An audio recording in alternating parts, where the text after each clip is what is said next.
Welcome to session number 2 of our coverage of the 2024 remake of Mario vs. Donkey Kong. We got pretty far in session number 1. We got all the way through the first 7 worlds of the game with a 100% completion so far. And we'll just move on directly to World 8. Now, the fact that the counter for stars gives me 3 possible digits telling me that the number of stars to be collected post-game is probably fairly substantial. But we'll take a look at the rest of World 8 and we'll see what is going to follow from there, and we'll just stick with it for as long as it remains interesting. And once again, Batcage, thank you so much for the resub. Glad to see you here, and I'm very appreciative of the continued support. So, let's get straight into Twilight City, World 8, Stage number 1.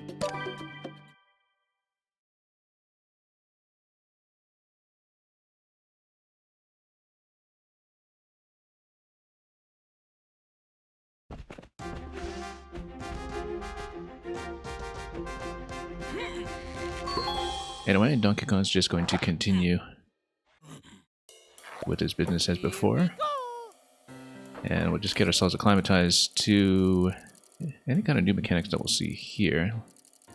Let me first of all make sure that I don't have Joy-Con drift sending my camera absolutely everywhere on the screen.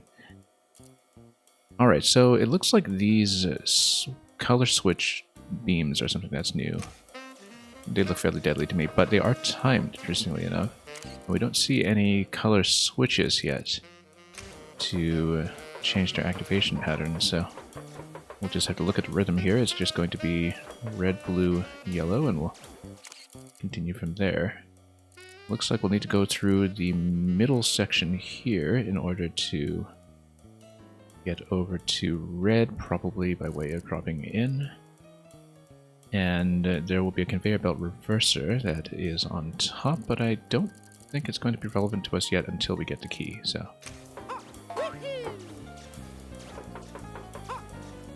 Let's cover this 2-tile gap accurately, of course. And 3-tile jump, actually, I should be able to make just directly, I think. No, not quite. 3 tiles up, but it doesn't cover quite enough distance here. Right, because Mario's 2 tiles high, so that's actually 4 tiles up. Just have to count these things sometimes.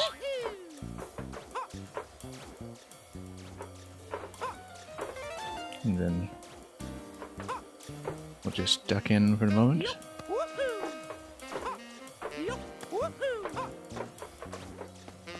Here, we just need to pull back on the conveyor from time to time. We will need to reverse the belt in just a moment. I'm guessing that my feet, or rather the key as well, don't really defend me against this. But we're not going to test it. We're just going to go straight down.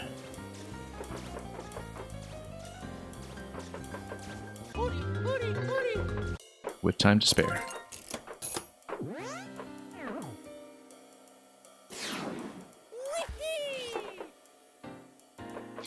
Okay, now we have these ones rocking around, walking around and rocking around, for that matter. We're going to hit the switches to extend some of the platforms by color. Extending the platforms by color allows them to walk off. So, yeah, they will basically activate. Like rocky wrenches, we need to be careful here because I think the projectiles probably will go through walls. This will allow me to walk across. Conveyors do allow me to just go through. That seems like it potentially locks me. No, I can't actually get it high enough to lock in that position. So, we'll just have to be escorted across the platforms here. And in fact, I wonder if there's a good reason why I might want to switch back to yellow for the time being. Probably not. No, I don't think so. Although, I guess switching back to yellow would open up the blue gift up above, which is probably what we want, so... Sure, let's do it. This is our only opportunity to do so, so...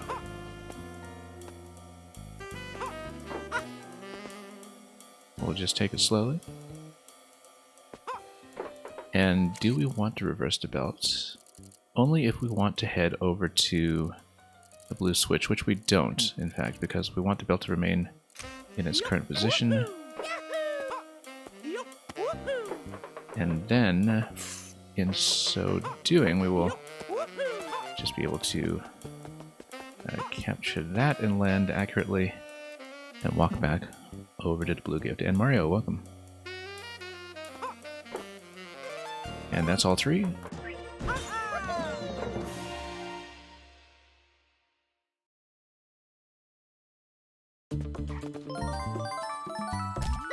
Oh, yeah!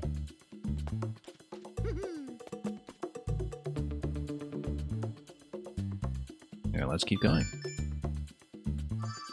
As I was saying all the way throughout the first session, the soundtrack in this remake has been a real highlight for me. All the way through. Yeah, and Mario, I'm enjoying it. As with Nintendo puzzle games that have fairly small, bite-sized worlds, I think it definitely took a little bit of time to develop and escalate, but we're kind of accustomed to that.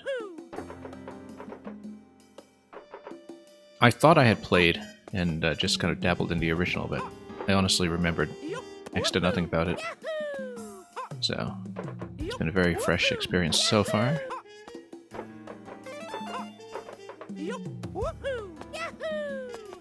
And here, that's the only gift that is relevant to us right now. However, we will need to step on a color switch somewhere, probably. Make it over to the blue switch to get the key, and then... But not until we've... Oh. Had a crack at this gift over here, I think.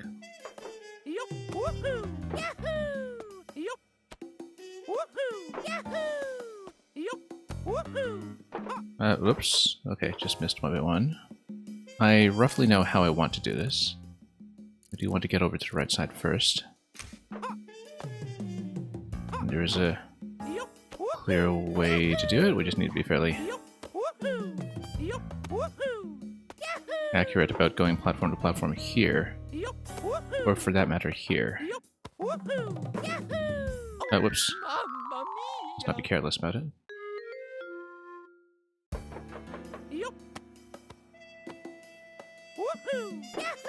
Yeah, we basically have to do the double jump off of this platform as it's coming down. So you do need to repair. Oh. Let's get the gift on the left side first, though.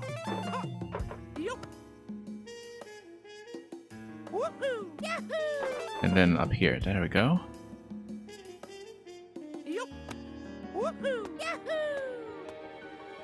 And then from here, we can just head down to the blue switch and do the rest. No need to really even deal with the belt. Up on the other side, I guess the idea here was that you'd drop in from it. We'll need to do a little toss here. Oh, that's not good. Oh, you do need to use the belt then to drop the key on top. That's okay, we know how to do that.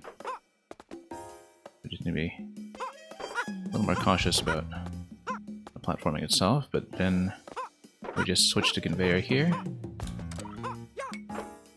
And then make it over. Oh!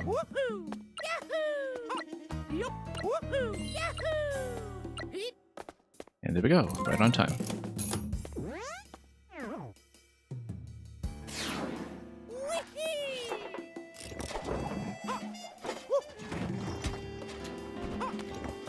So here, we're able to make it across.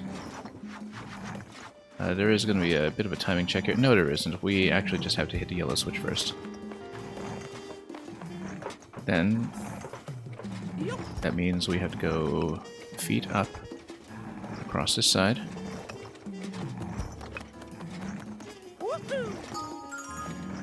Then do we go up and around? We can. Actually, it's probably better to go up and around.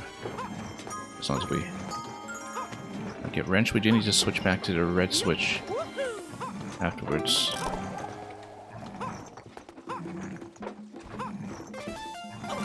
Oh, yeah, that's the fall that in the original game would be a death, I think.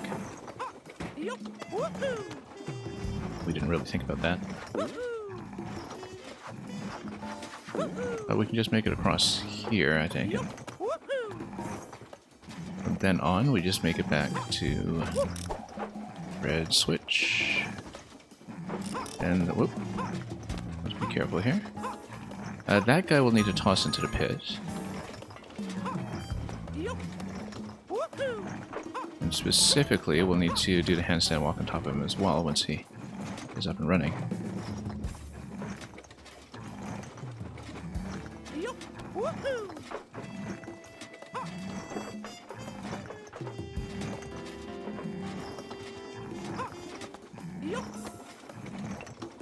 Then we'll just walk off of him on the other side with feet up, and that should be it.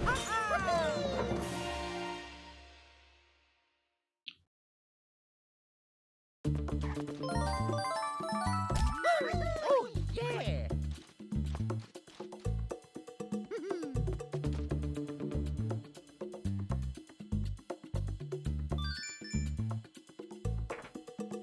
Alright, let's see what's next.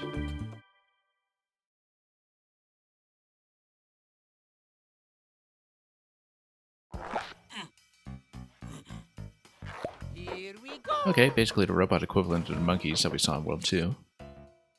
We'll be yanking on them a little bit, and we'll see what happens when we do that. Yup. Woohoo. Yahoo. And we'll want to make it up here as well. Yup. Woohoo. Yup. Woohoo. Yahoo. We just shortcut our way up here, of course. I think we'd probably be able to jump up through that as well. Actually, can't tell if there's any solidity to these platforms. Woohoo. Yup. Woohoo. Yahoo. Oh no, you're supposed to walk this guy through. I see now. And trap him across like this. Except these guys are in parallel right now, which does mean that they'll be restored in the position over here. Yup. Woohoo. Yahoo. Which does run into a potential problem here, as you see.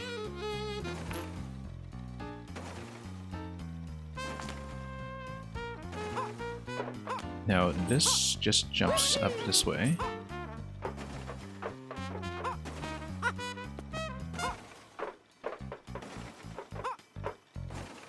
I think, yeah, we need to somehow stall them. We can't pick them up, though. Hooty, hooty, hooty. Because if we turn this way, we did misread something about this, I think. Because eventually we'll need to jump on top of the platform on the right side there in order to get up there with the key. Currently in this room, I may just be poorly estimating how much space we actually need to cover in order to jump between the two chains, perhaps. But yeah, because we're supposed to let this through here, for sure. Doesn't seem like we'd get enough distance. But we're going to time out, so. Yeah, because it's quite a lunge over here, and so it doesn't seem like we can make it. Mamma mia. Time's up. So we'll need to figure out how to stagger the timing of the top two. Yup. Woohoo. So they're not moving quite so much in synchronization.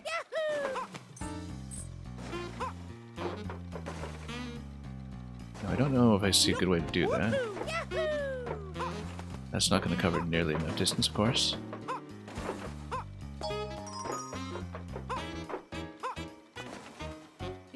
Actually, yeah, you do need... I see. Yeah, you do need to open it up completely in order to walk them across. That's the obvious thing, but I was just thinking ahead to how we're going to switch back to the red switch afterwards to get the key.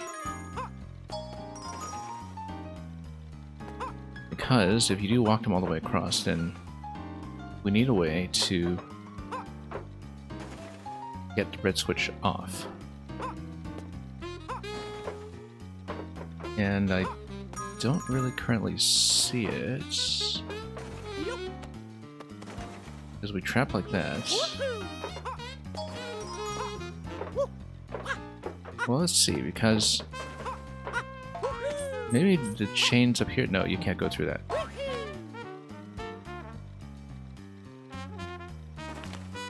Yeah, because if you get into this position, then what? Doesn't really seem like you can do much about it.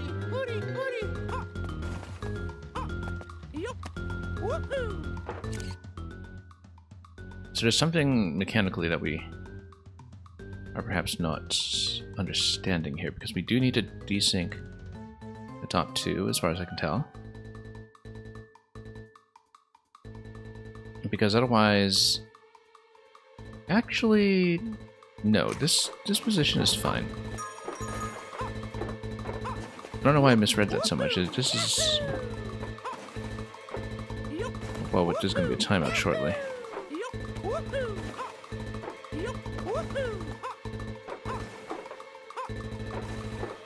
Yeah, that doesn't work at all, actually. We need to rethink this. There's something very, very simple that I'm probably missing here. Mamma mia! Time's up!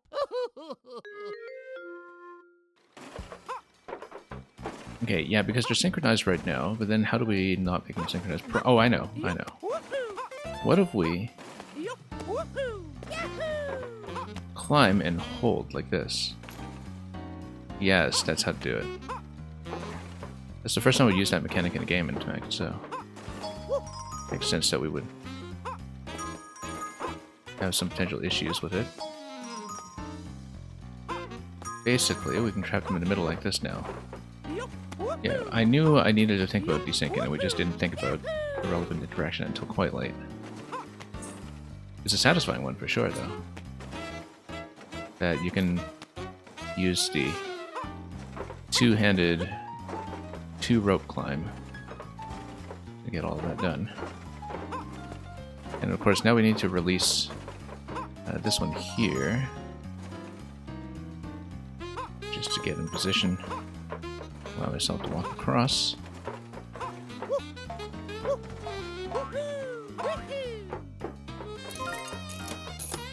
Yeah, very satisfying little nuance in the mechanic, in fact.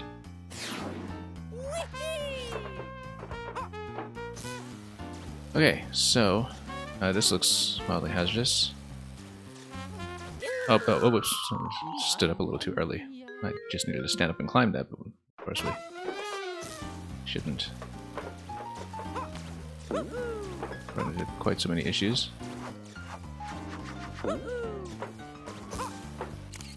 Now, where are gifts over here? One at the top level, we just need to swing up to that, but that's after the blue switch blocks off the beams. Blue switch is just to the right side. We can just high jump up to that quickly, in fact. And skip over. But of course, if you have the blue switch, then you have an issue with getting the yellow gift, and that's okay. We can probably still do it.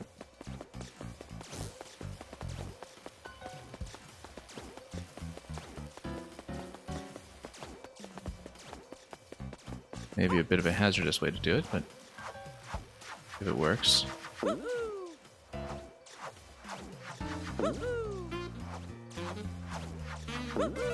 And we'll switch back to red over here, because that will give me access to the other gift in this location. And then we'll switch back to blue for these purposes. It'll be a little more convenient for the belt to be going this way. But we've effectively solved it.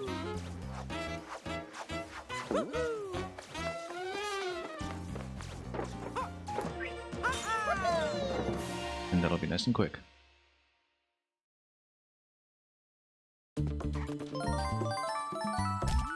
Oh, yeah.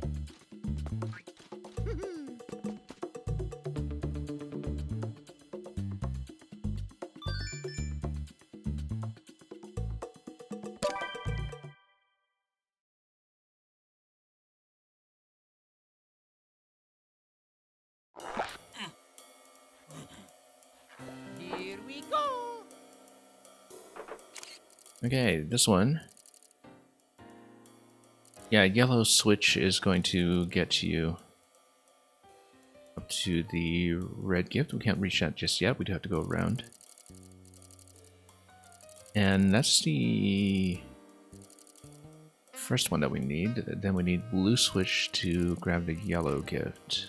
Blue switch is over here to the right. Yeah, it looks like a bit of a timing element here through the red beams as well once we flip either of those switches. But we do need to flick the red switch off before we can access the yellow one though, so blue switch is going to have to go first.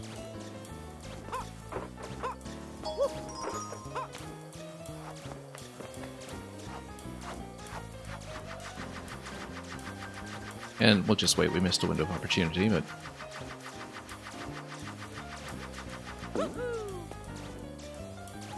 it'll be relatively simple here. We just need to be careful though when we drop back in, because I don't know that we can necessarily cling onto it on the way down. Yeah, we can, but I wasn't completely convinced. Over here, we just slip off the side. That will allow us to wrap around here.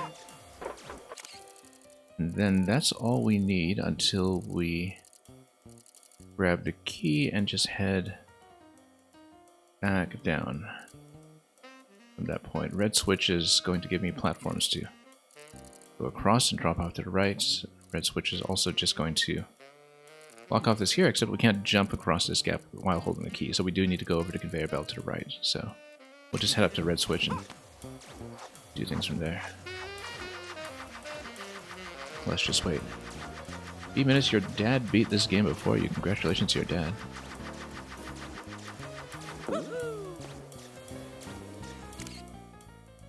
And then...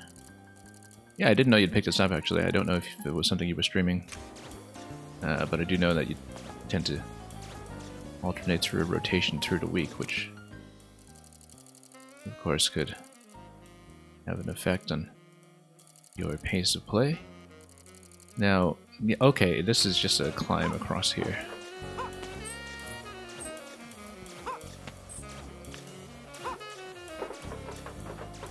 And then we just swing our way up. You have it, but you haven't played it yet, I see. Yeah, this is just my second sitting with it. We went over it briefly.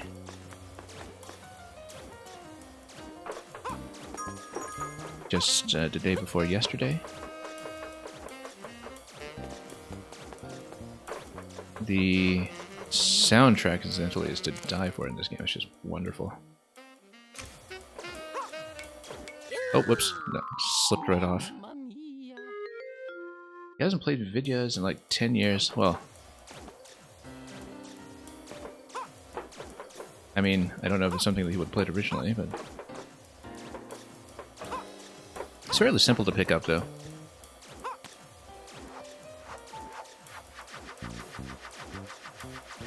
I kind of suspect that the older you are, the better some of the platforming feels, indeed. Oh, no, we forgot to switch this off. I wanted to go down there. That was a mistake. He came back with this game, then did a story mode for Mario Golf Super Rush, and then decided to play... You're about to say Persona 5 Royal, aren't you? Dragon Quest XI. Okay, so he's going to be camping on the Switch for the next 100 hours or so.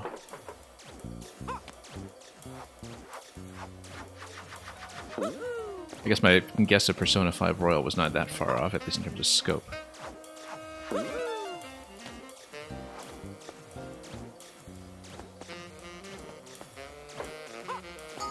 Oh, glad he's having a good time with Dragon Quest. I have not played Dragon Quest XI.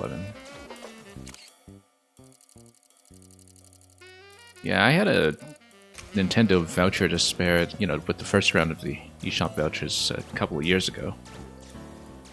And I remember thinking, oh, I should consider Dragon Quest XI for that, but then the reason I didn't pick it up was because I just had no room in my life for something that big at that point. And in retrospect, I probably should have just picked it up for a rainy day. I do want to catch up on it someday. But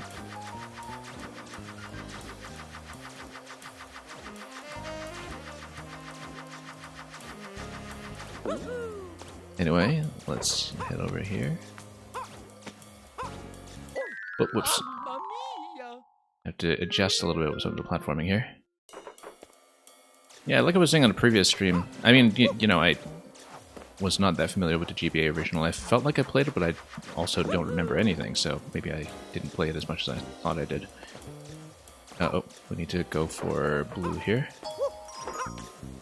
The platforming in this game is kind of like if platformers just evolved from the Donkey Kong arcade games, and particularly Donkey Kong Jr., instead of mainline Super Mario.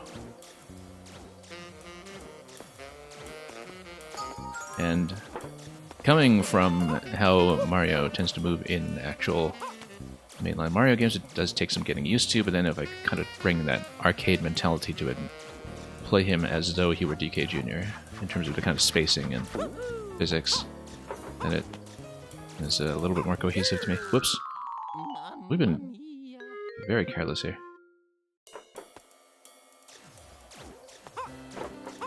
I think I'm kind of impatiently rushing back to where we were, since we had the whole solution mapped out and we just slipped up near the end.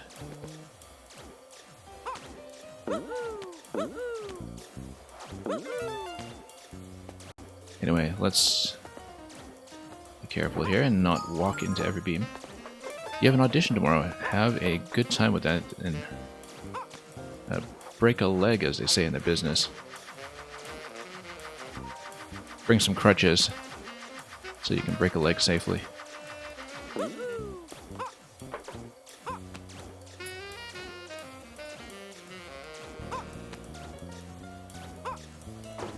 Okay, there we go.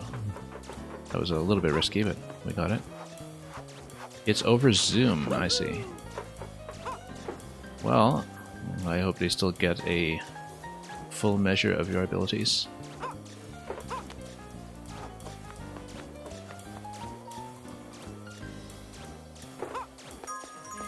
Alright, there we go. Shut that off. Now let's go around the way that we did before. This is still room 1 of this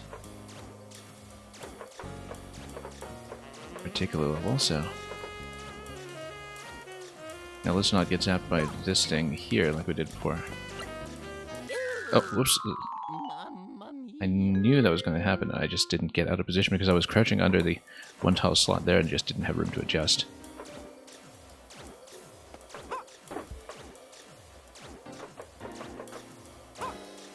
They want to see your improv and singing, so... You're doing If I Were a Rich Man from Fiddler. Great choice.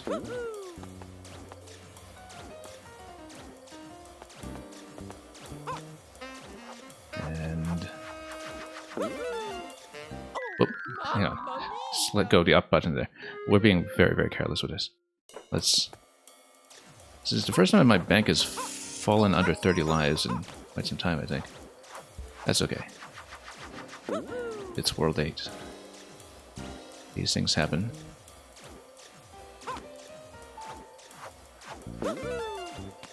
Okay, down we go.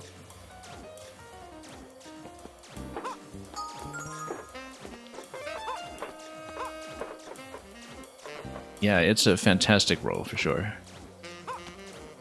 You know, a few years ago when I was traveling in New York, I unfortunately missed the opportunities to see a production of Fiddler on the Roof, but that was all in Yiddish. I think they actually did have an all Yiddish production of it, which... I mean, good thing I know the material, of course. And So it would have been comprehensible to me as a member of the audience, but...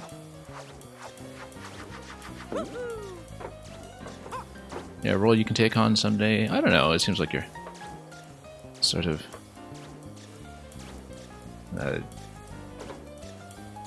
able to take on quite a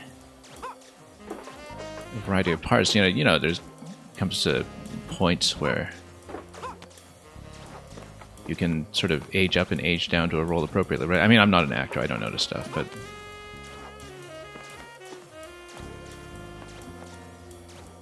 I guess what is some of the really more paternal roles people do age into them. Where, you know,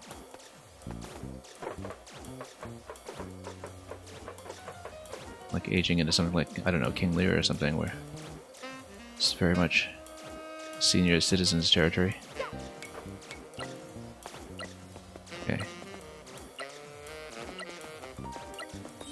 There we go. That's what I needed to do in the first place.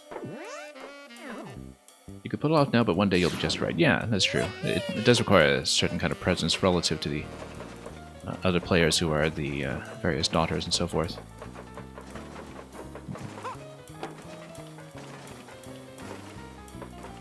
And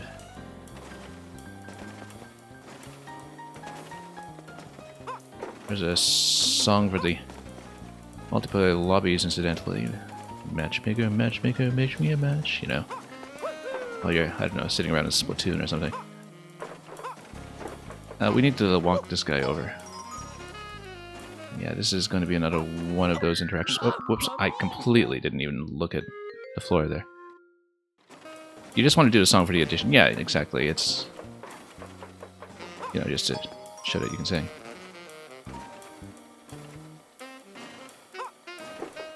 Now, we do want to cling on to these just to make some space here. Then, yeah, there we go. Walk it off. Where was gift number 3? To the right. Yeah, we will need to make it over. That's okay, we'll just walk across. Is there a conveyor switch in this level? There is not. So we will just need to duck under this bit, I think. Oh, whoops. Oh, you can't actually walk into these guys from the side. Well, I should have known that. We just hadn't tested that before up to this point. So there is no conveyor reversal on this one. You do just need to leave enough space. Duck over the bots, I think. So.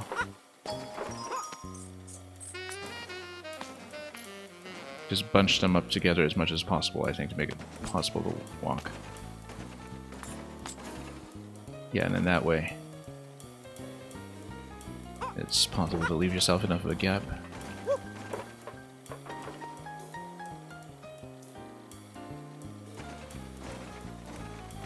And that collision is going to be a little bit of an issue, but we just walk on to the next guys here, and then that will get me through. It's for a murder mystery improv show. That sounds fun.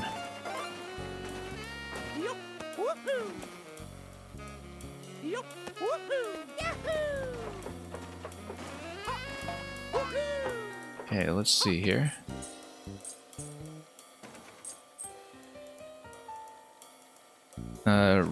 We do want to stay on blue switch if we want to go for the 1-up, which perhaps we should, given how quickly I'm burning through lives in this world for no reason whatsoever. We will eventually need to drop on top of the Rocky Wrench Shy Guy here once the blue platform has been removed, so we'll just have to time that accordingly. Oh, whoops. Oh, I thought I was able to cling that. That was not great. I thought I was easily able to cling onto that. And we just reached a little far there. Actually, it wasn't a... Hang on. Let me play through this first before I listen to what you have to say. The idea is that people would book this group to put out murder mystery shows that are interactive, and you would be one of the suspects. They should perform it on a train. That's what they should do.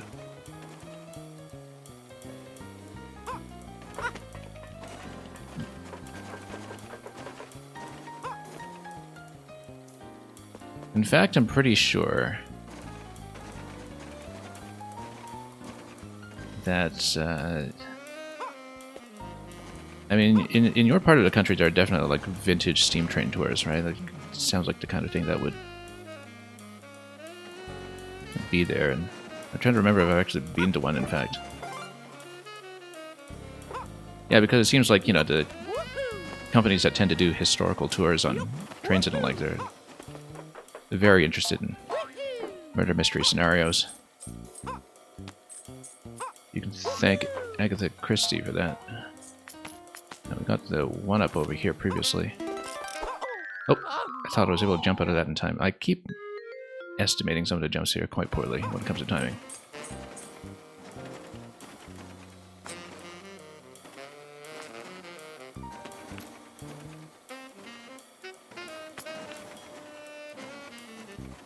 And, oh, we forgot to hit the switch. Hang on. Triple jump actually would cling onto this just fine. We should have just done that in the first place. The first play you directed was Agatha Christie. Was it The Mousetrap, by any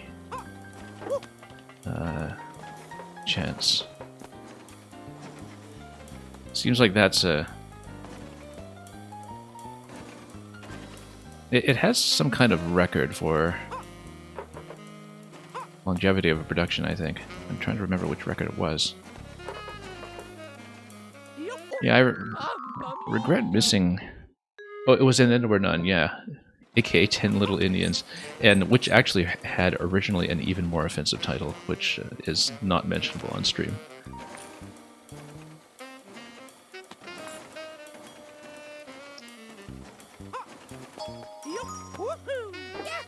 And, oh, there we go.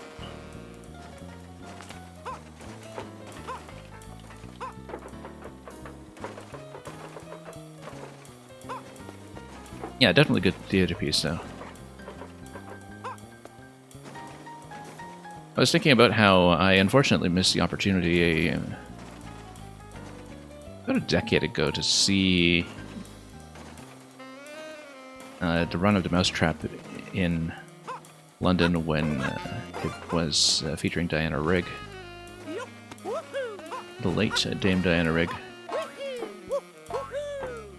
And there's a bit of another Agatha Christie connection here, I suppose, in that the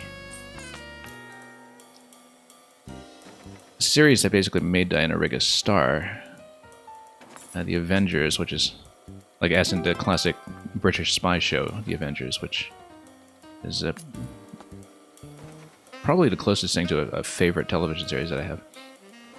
It had one particular episode that was kind of like a send-up of And Then We're Done.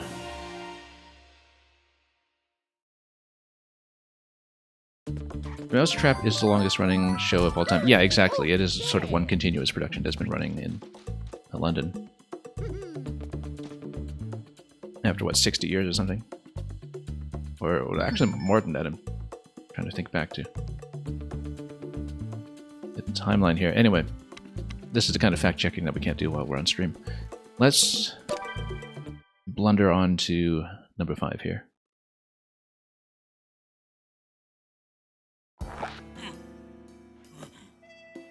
Here we go.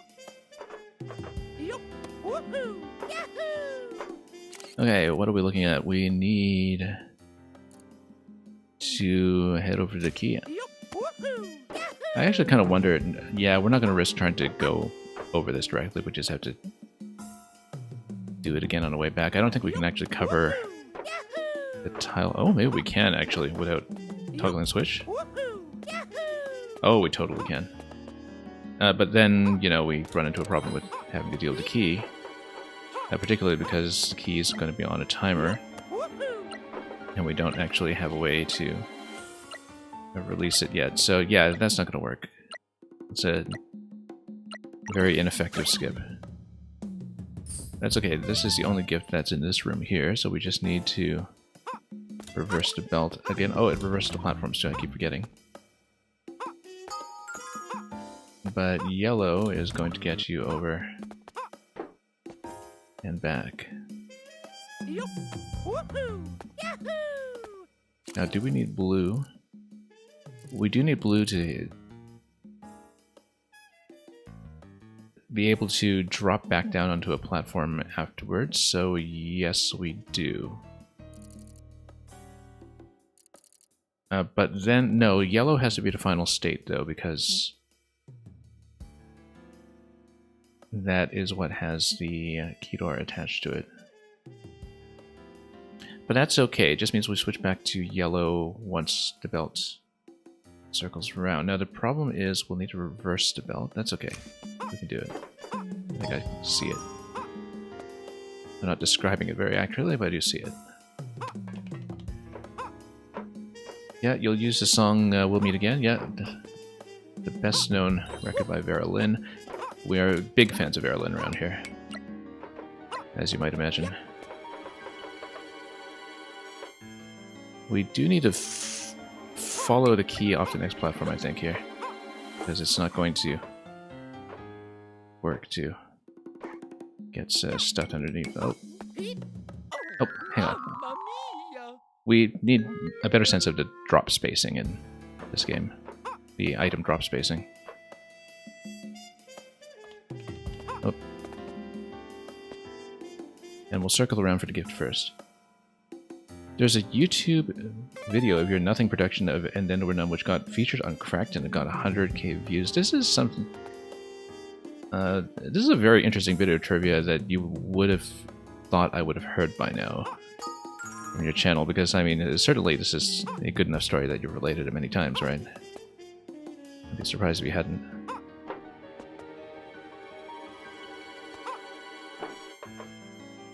Because that's kind of a significant bit of public exposure for a story that's, you know, oh, by the way.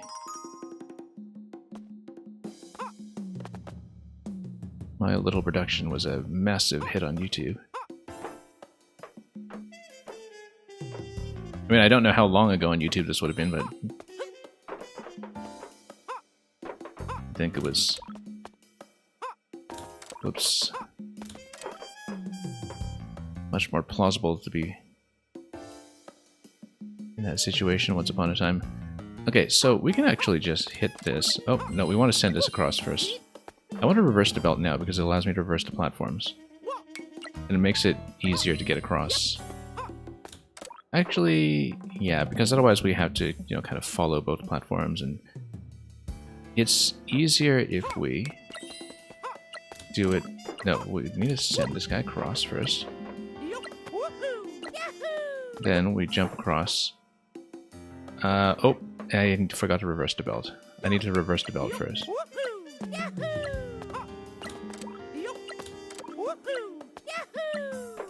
And then, wait. Oh, I jumped across it. Okay, no, I see what happened is I jumped on it a second time by mistake. Yeah, I keep forgetting to account for the little takeoff here. Yep.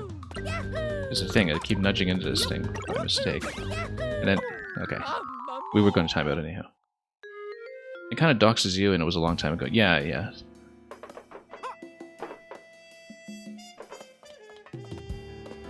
Easier for things to stand out on YouTube back then just by existing in some ways, but, you know, that's not to take away from the reduction. Oh, we missed the gift. Let's just redo this one.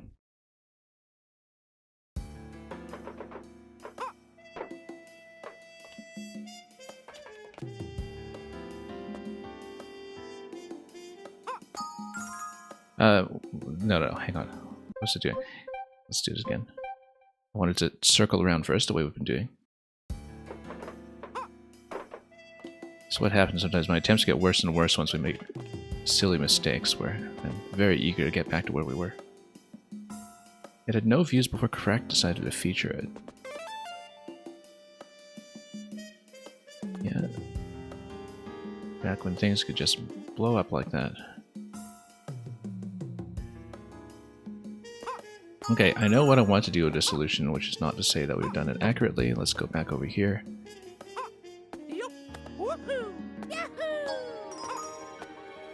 Then we'll climb on up. And let's not do that double step on the switch this time, which Got me into so much trouble. Key has to go all the way across first. Yup.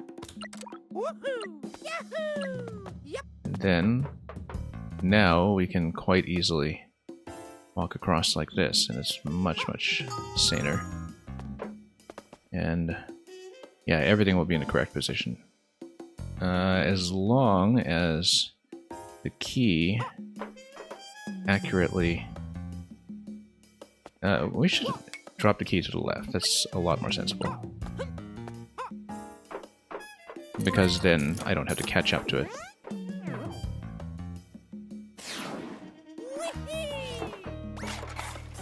Okay. 2 more gifts over here. We just need to pay attention to the color swaps to get the one that we want. Also, it looks like these folks will be pushing us towards the pole at some point. So, first we're going to release the blue switch and then get pushed to the right. That blocks off the 1-up, unless, of course, this isn't going to reach. But what we can do is we can perhaps actually go around up through the top instead of taking the long way. And this guy can probably get me up in this part too to get immediately up to the yellow switch. Yellow switch is going to block off this platform here, but it does allow me to climb back down because... Whoop. Oh, I didn't know that the screen edge would do that to you. I guess it makes sense that it would. It was 100k not on your channel, and you wish it was your channel. I mean, you know, back then nobody was really monetizing directly onto video anyhow, I guess. It was really old school YouTube. But yeah, much better for your portfolio if it is on your channel though, of course.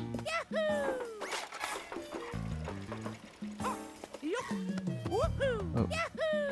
There we go. Then we just drop back down, and that allows me to have access to the 1-up if we want to do that. Not much other reason to be here, though. Because then we'll just circle back up instead.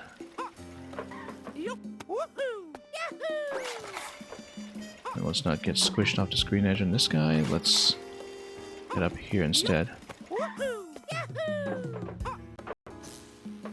This one, we'll just need to let him push this way, and then we'll need to hold up.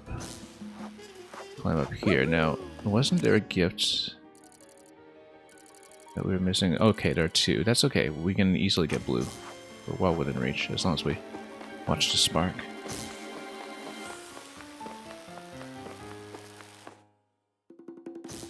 And we'll just give it a nice, generous time here.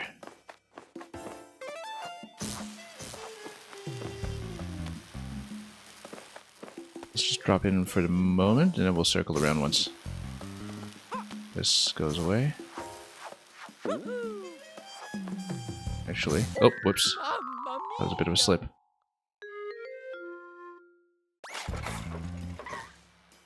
That's okay. We know how to do this.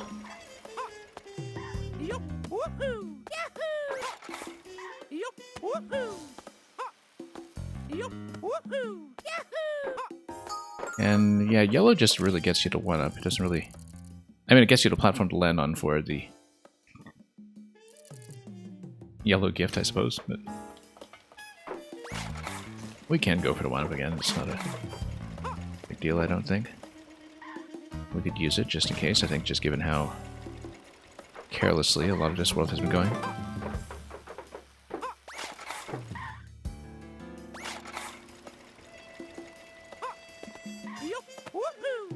Oh. I keep forgetting that these ladders, when they're dipping down like that, you can't really cling onto them. They're just for descending. Which is not the most intuitive interpretation of that graphic, I don't think, but... And yeah, no worries about going on about your show from 12 years ago. It's the kind of lore that makes our little network of channels, all the more colorful. See, Twitch streamers truly do come from anywhere.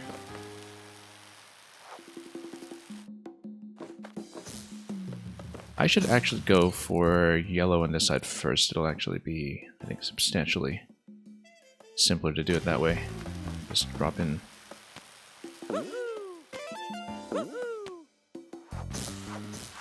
Oh, no, that was poorly timed. I should have dropped down first and waited for one cycle. A very unnecessary risk there.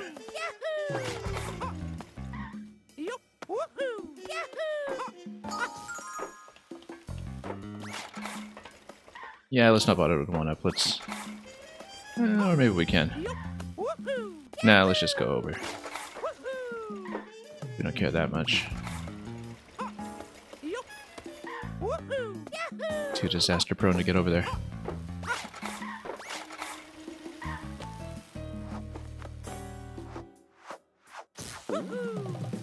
Always have to watch for the speed here to just have a good sense of when it is safe to start dropping.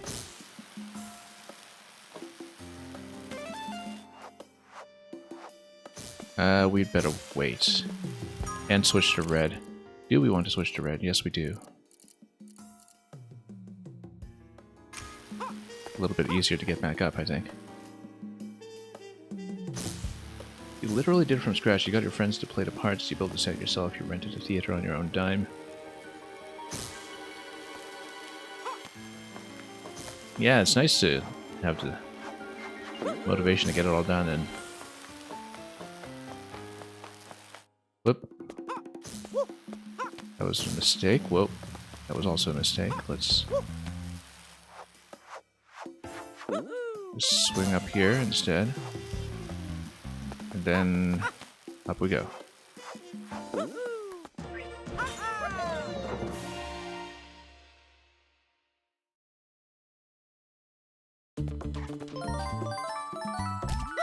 Oh, yeah!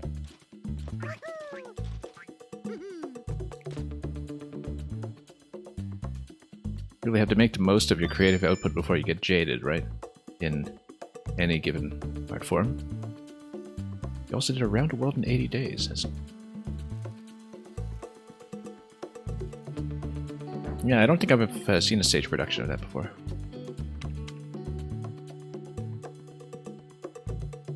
I went back to the 1950s, I want to say, film a couple of years ago, the one with David Niven. It had been a really long time since I got back to it, and I was kind of pleasantly surprised at how much better it was than I remembered, in fact. Here we go! You did it with a cast of 7 or 8, yeah. Yeah, I don't have a good sense of how Around the World is typically handled on stage, so...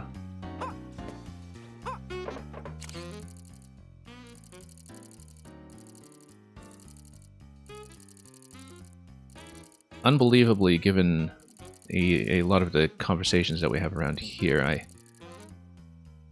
I've always kind of had the sense that theater is one of the art forms that I don't really feel like I know.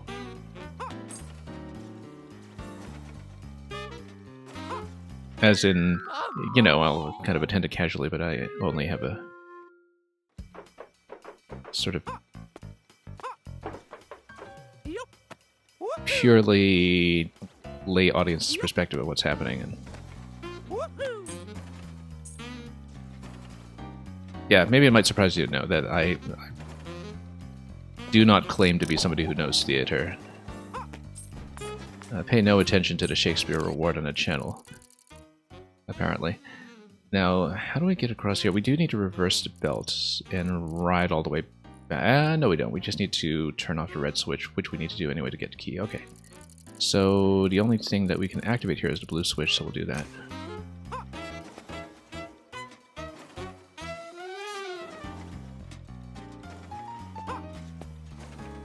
Whoops, there we go.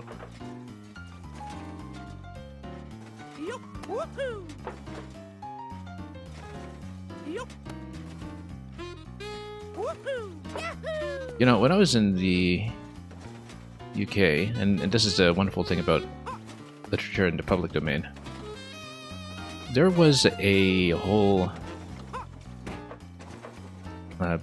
brand of snacks like that was named for Phileas Fogg. Usually, I think that it would be, you know, snacks that had a little bit of an exotic touch to them, like, you know, Papadum crisps and so on. But the brand was basically built around the idea that all of these savory snacks were just a result of spices and recipes gathered from a lifetime of globe-trotting. So that's just one of the things I associated with Around the World in 80 Days is the snack brand. Did we not reverse the belt? Oh, how did I not hit the blue switch? I thought we'd gone over there to step on it. Let's do it again. I was totally not paying attention. I went over there, I didn't hit the blue switch, and I came back. How did I do that? Okay, let's pay attention. Running a bit low on time here. Yeah, how did I just neglect to walk back over? Okay, a little tight on time. Only one gift in this room, and that implies that there will be a third room that we'll be trying to bank up time for. Oh, hang on. This is going to be a little bit of an issue here. 13 seconds, we're not going to make it. We do want to complete this, though, so... Yeah, we're not going to make it, but... or are we? Hang on. Oh, not quite. Just had to go for it. Do I associate the hot air balloon with Around the World in 80 Days? Well, it's more that I associate Around the World in 80 Days with a hot air balloon, but yeah.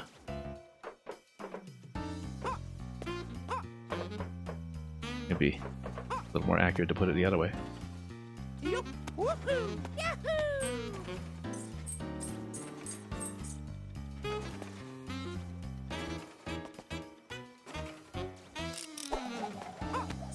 And okay, let's not miss the switch this time. Did we miss the red gift? No, we didn't. We did pick it up before. Yeah, this is just room 1 of 2. That's the first 2 gifts. And in order to pick that up, we just needed to walk on the rubbish bin there in the bottom right corner. Yeah, it's because of the film, I think, that the hot air balloon is such a big thing, because there's this lengthy ballooning sequence, right? With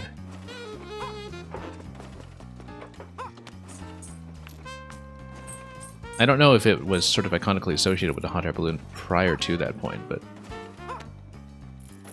it's a major interlude in the film.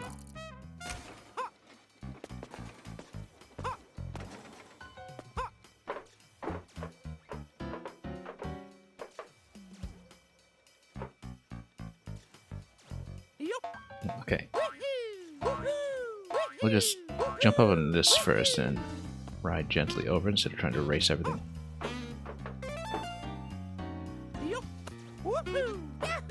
And we will touch the 1-up. We should have done it at the end of the previous attempt anyway, but it's okay.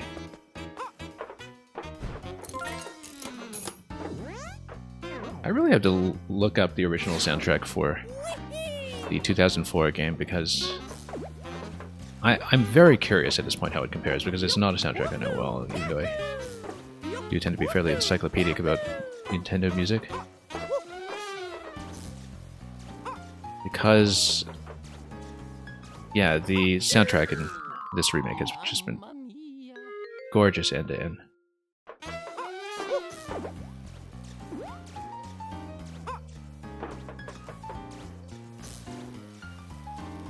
I mean, for all of the associations with Nintendo and Big Man Jazz styles, the kind of diversity that you get with jazz and smaller combo formats over the course of Discord has been quite notable to me. But, oh, whoops. Didn't even watch the spark. Too busy listening to the soundtrack to pay attention here. In your production around the world, you had a hot air balloon set piece sitting in the back of the stage the whole time, I see.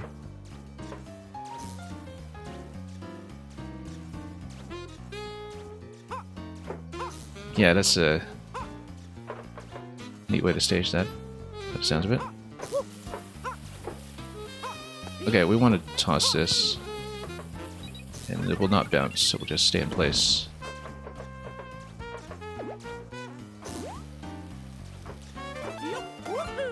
Oh, whoops, I thought I had enough time. We actually do not have enough time to do a triple jump. We need to go to the platform on the right if we are doing that.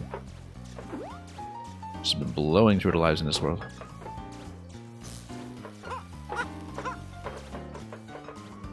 Mostly just from carelessness. And just soft drop over one tile, yep we can.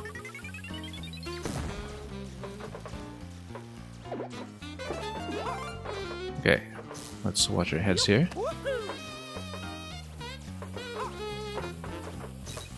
And I feel like we do want to do an up throw with this guy here, though.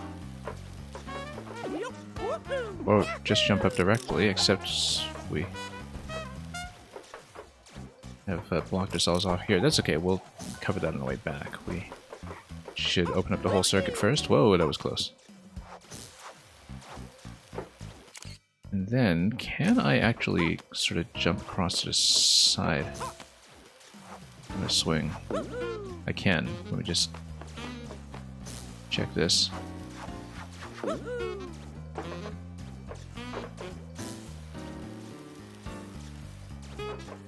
And you want to do 20,000 Leagues Under the Sea, yeah. Maybe if you're covering what you can of Verne, that's naturally the next place to go.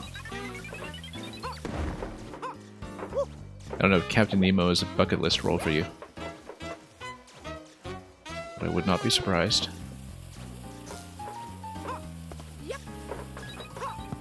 Nope, way off.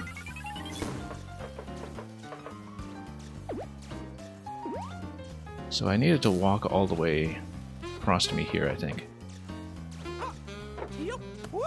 Yeah, you really have to watch the ignition animation on the bombs pretty carefully because the ignition logic in this game is really its own thing. Oh, come on. There we go. Much better. Almost. Oh, it's gonna miss.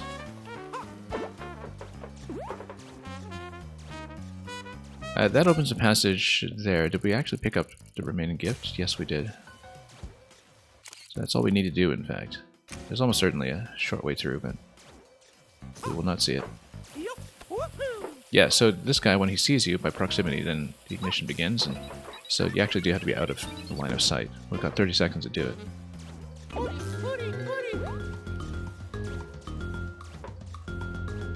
You'd say a bucket list role for you would be Ahab and Moby Dick, yeah. That's also understandable.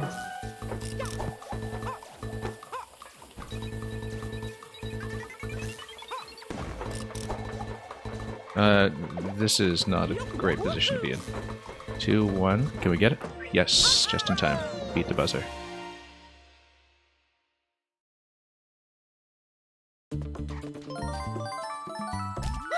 Oh, yeah!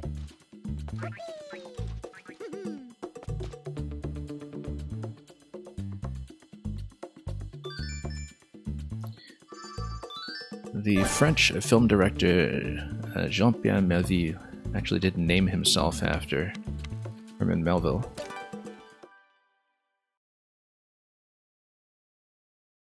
I don't remember what his original name was, but of course, you know, professionally in film, he's just known as Jean-Pierre Melville.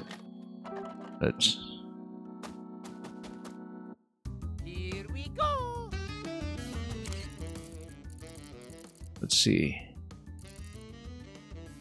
Okay, now This is just a bonus room, so we typically just go over to 1-up circuit and just catch the key along the way. I think that works well now. Woohoo! Yahoo! Woohoo! Yahoo! Got 20 seconds to do this one anyway, so I guess we're supposed to ride this out here and there, and yeah, that'll be nice and simple, in fact.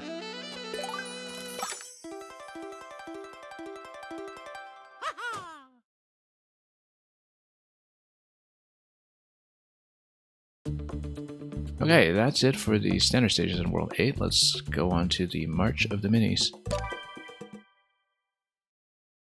Well, that was just a bonus room, so you kind of have to get it first try, or you don't get all your shrooms.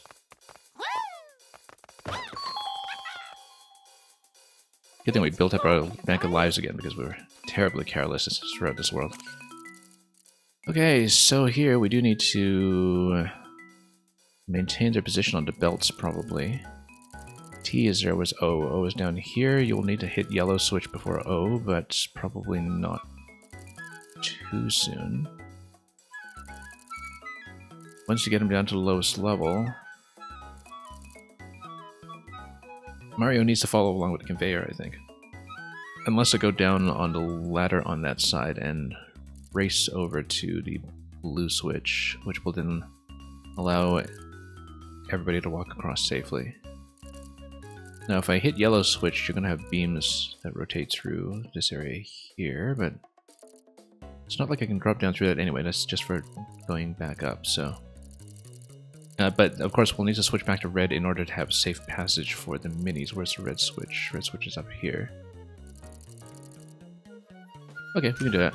Let's just lead them in. We'll just freeze them for a moment here. Until we do this.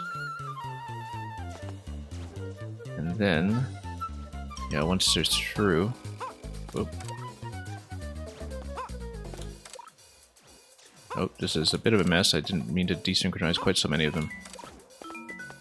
But yeah, they can run against the conveyor speed, obviously, and just bunch them up this way. You don't need... Oh, okay, I actually can't get across this gap here by myself. That's fine. We do want the belt in this position then. We need them to not die to the spikes. Which means I basically have to race down to blue, or at least reposition them. I think we just freeze them on the conveyor belt then.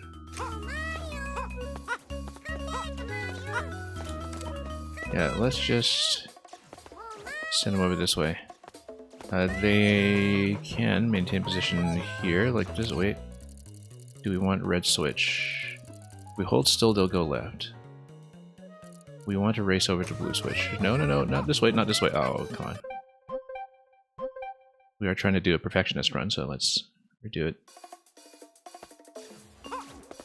Yeah, so they do have enough speed to run against the conveyor belt if you position them accordingly.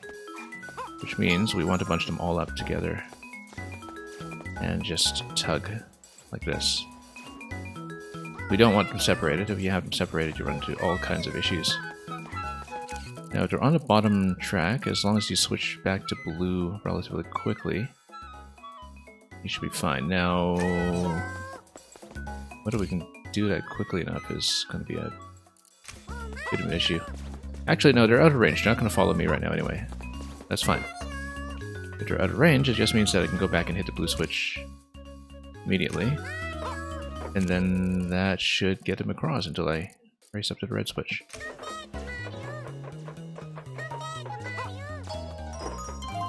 Okay.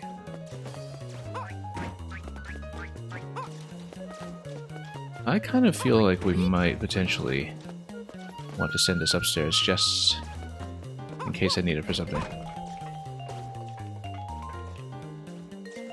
So we do want them to walk over to the Y, and that's okay, we can do that. Block it off and then... Oh yeah, this will be simple. Just need decent control, basically.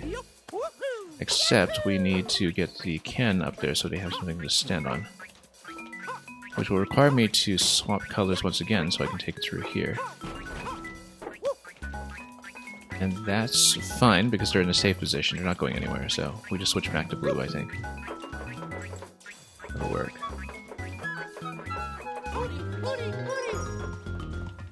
And we'll just have to be relatively quick about it. And time this accurately. And then we'll have plenty of time to get them all in the box. And remember to pick up the box, which is something I keep forgetting to do.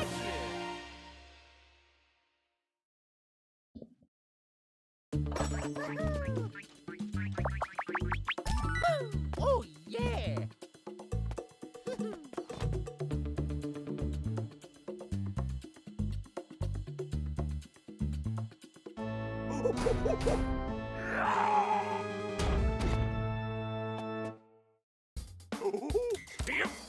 Okay, so... oh, we need to reverse the bombs on the conveyors towards him, I guess. Yeah, because if the bombs come down, then it's fine, but we need to basically toss and freeze... no, we can't, actually. Oh, okay, we actually need to circle around the belts. Oh, whoops. Hang on. Already took some KOs here. We are trying to do it perfectly, so... And then we just cycle around, I think. We just need to watch pretty accurately when cycling is going to happen. Now, if the bomb drops on him, that's fine then.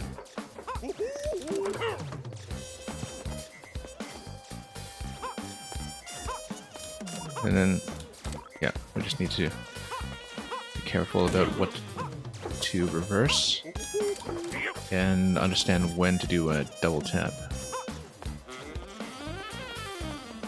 and when not to. Yeah, we actually just need to watch carefully here. It's pretty simple. Oh, except this guy walked off. Oh, oops. Too bad.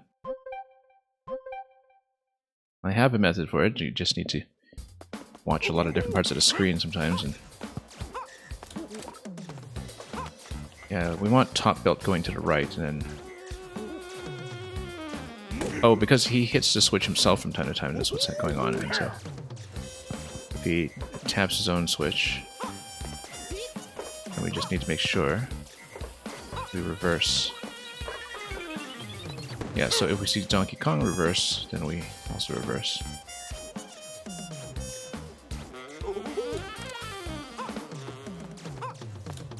But it's already on the bottom rung, it stays on the bottom rung, so it's simple.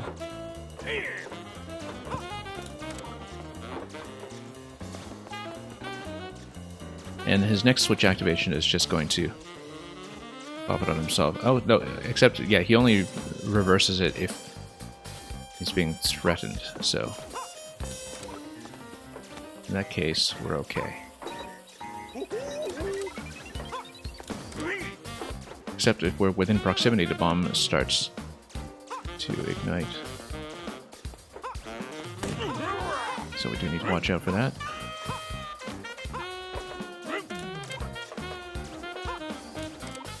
Yeah, so we want to stay away from proximity to the bomb.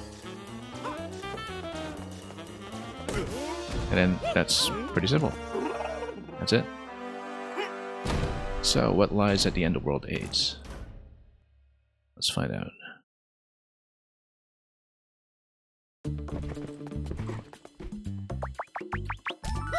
Oh, yeah. Oh, yeah. Okay, Twilight City is cleared. What's next? Cinematic.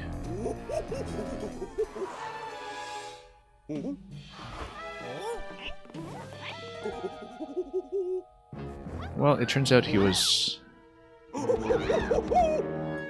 missing everything all along. I mean, I guess we boxed up all of the minis while he wasn't looking.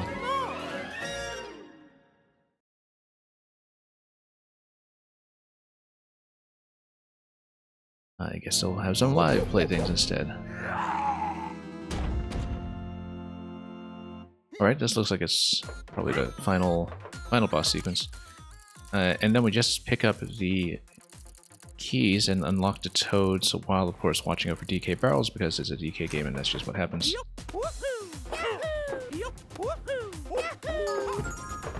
Oh, except we have to watch the colors because he's pressing switches up top. We can't really see exactly which switches we're dealing with. Oh, I thought that was the way to do it, but I guess we can't actually do that. We have to walk into the locks, perhaps. Yes, we have to walk into the locks, so we flubbed the yellow one, unfortunately, but...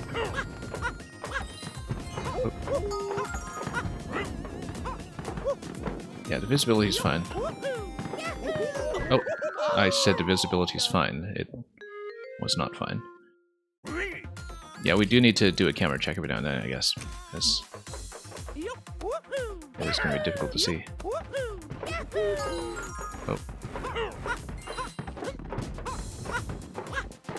So we just get over to all three toads safely. We can do that.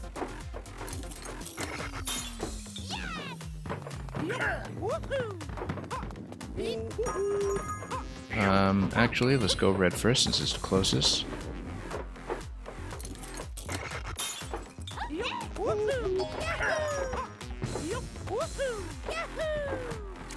Yeah, can't quite see what's going on here yet, but we'll make it across.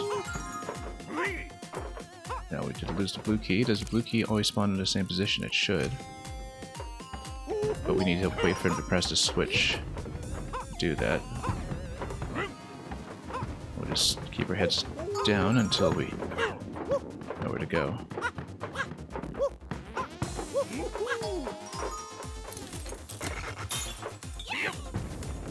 Okay, all three down, so now what do? We might have to do something with DK barrel, perhaps? Hang on.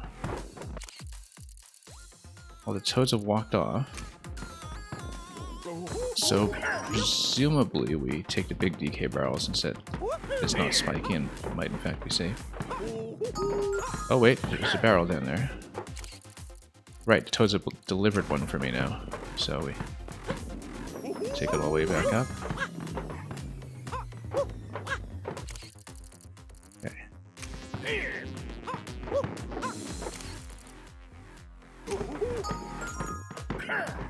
Okay. If we're carrying an object, we're not going to take damage. We do need to walk across this way, though.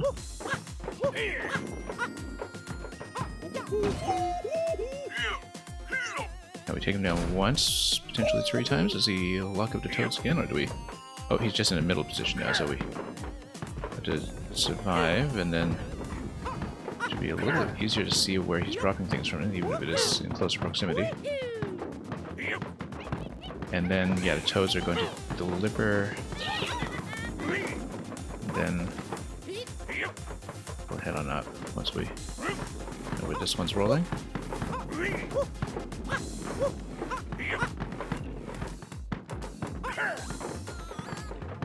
And then, yeah, just needs to stall every now and then. Oh, did I get hit? I did get hit, but apparently no problem with that, so because we got hit simultaneously. Apparently Mario's hit's gonna take priority. Whoa, that's unfortunate. Now do we start in phase 2? Let's find out. We do.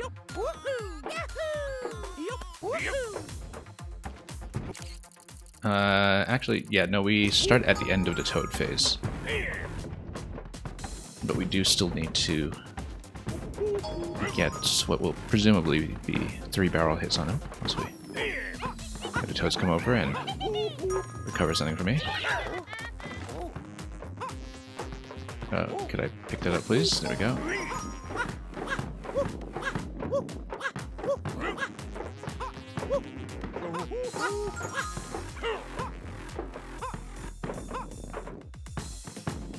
Okay. Yeah, just reverse whatever platform because that's just DK barrel logic. Oh.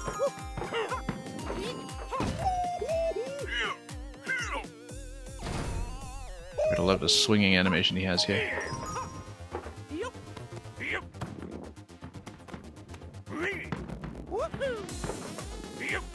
But yeah, we just need him to deliver a big barrel and then we'll be fine from there. There we go.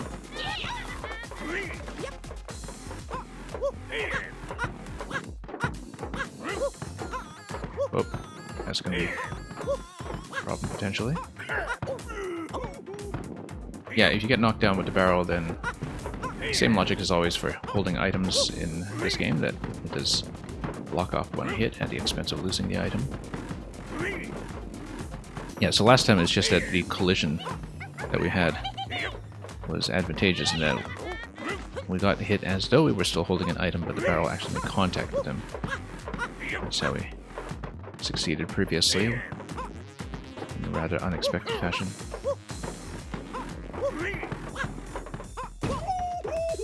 Okay, that's 2.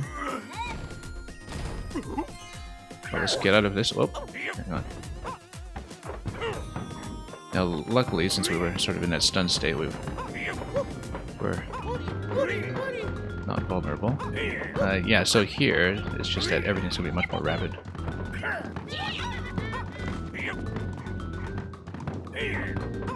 And we just need to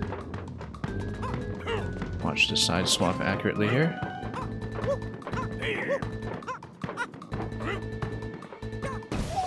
There we go. 3 hits.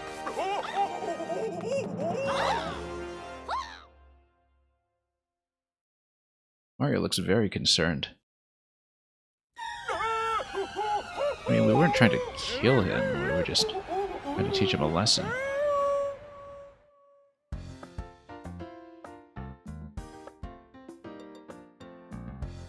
Anyway, this is the end credits, but I'm sure there is more, so...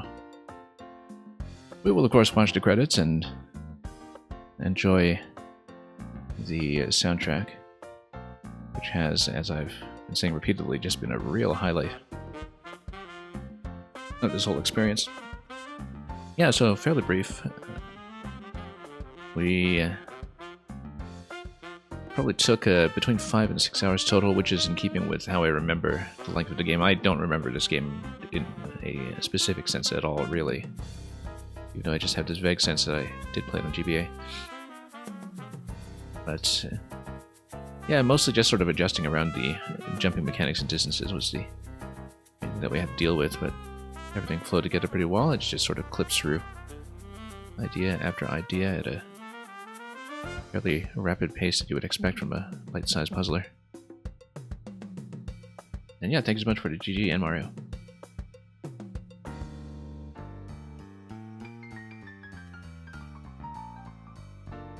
You'll notice that, unlike Super Mario Wonder, this still had Charles Martinet as Mario's voice. It may be that they've been sitting on this as a finished remake for quite some time before they were ready to announce and release it. So it was pre-retirement.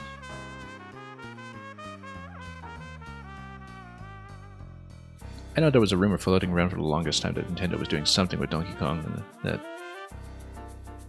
it is known that it was, I think, a cancelled Donkey Kong 3D game at some point in the mid-2010s.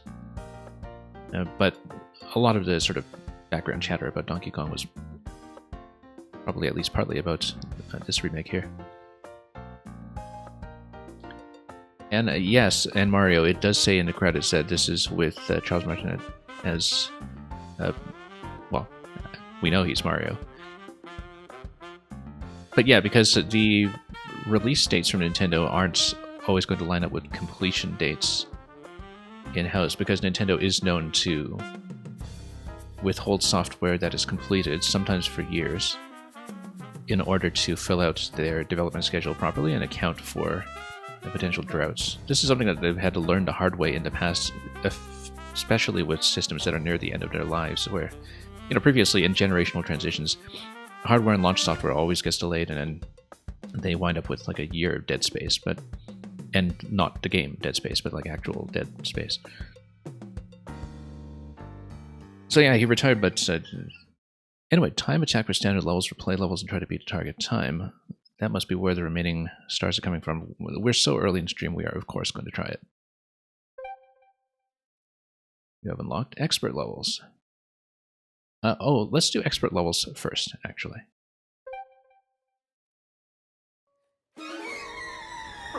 Because then we'll see what happens to DK here. Well, that's the thing about these sort of rapid-fire Nintendo puzzlers is you always know that the real puzzles are after the credits. Stop! Stop!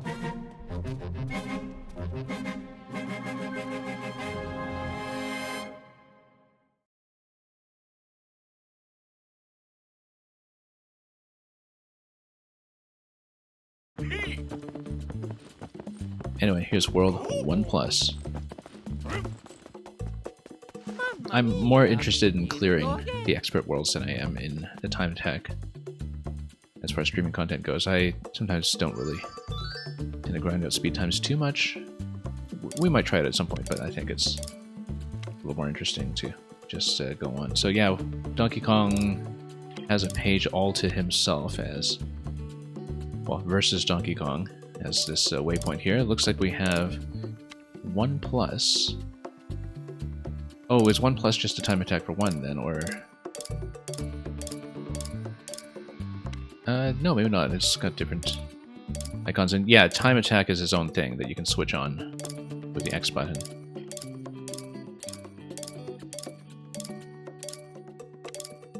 And you have unlockable levels over here with 128 stars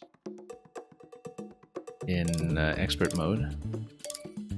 So we will, of course, do everything we can first and try to go for 100%. So let's begin with 1+. Now, is it only 1+, or are there more after that? Because it looks like expert is already kind of here, so I wonder how many pluses we get into. Let's just do it in sequence, though.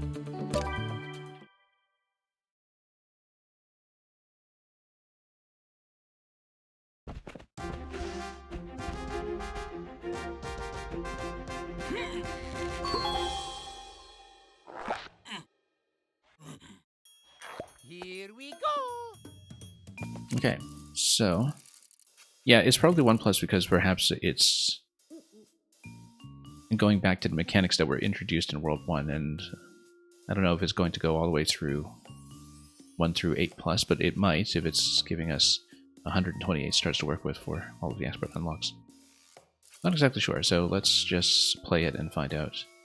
Oh, and it looks like there are minis to collect here directly on the board as well that are not in the bubble. It's a mini plus a key, but maybe that is just equivalent to a key unless it walks by itself or something.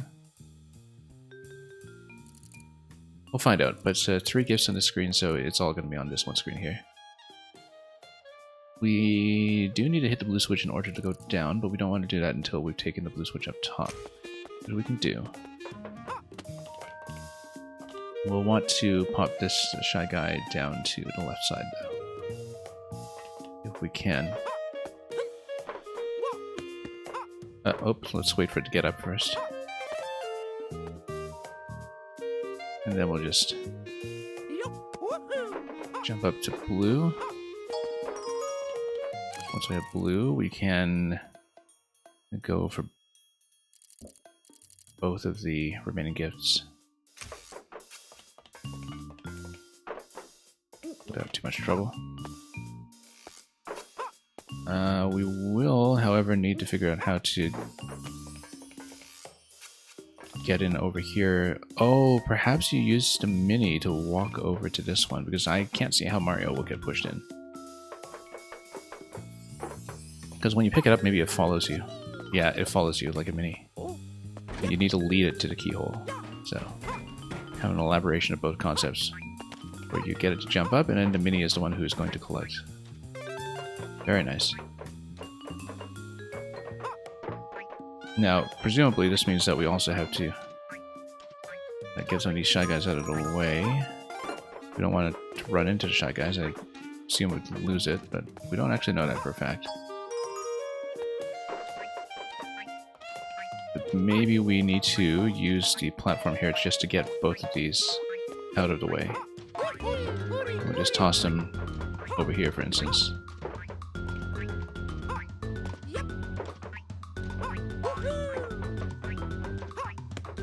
Once we've done that, then we can lead the mini over. And then, yeah, at this point, once it's past this platform, we lead it over. There we go. There's delivery. That cat, a GBA game brings back memories, yeah. Not so much for me, it doesn't. Like I said, I barely remember anything about the original. I think I might have played it to credits or something, but...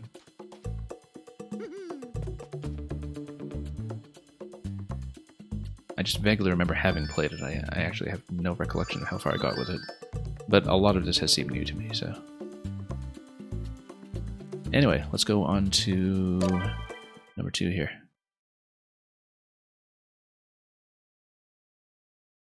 And yeah, Natcat, we just reached post-credits, which is where the true Nintendo style, the real game begins. So we do want to knock out everything we can so the mini has room to move. We do need it in a red state to get that final gift over there. But then if that's the case, we would need to move the Ken into a position that would allow it to head up to the key from that point. So let's just knock out everything we can first.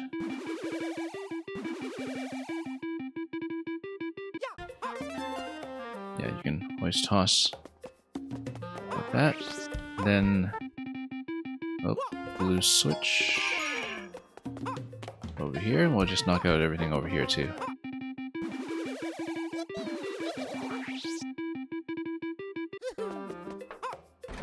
Then we'll take the can and lead Mini over this way. Now, we do need to deliver the can over to the other side, which means that we're going to drop the can through this slot here, down below, using a red switch. No, back. There we go. Didn't want to get it too far. At this point, we take this and we toss it out. Maybe not. I thought I had more distance to work with there.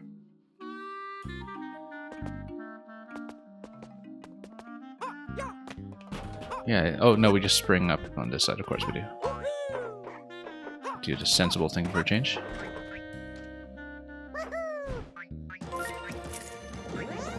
And let's plug it in and go.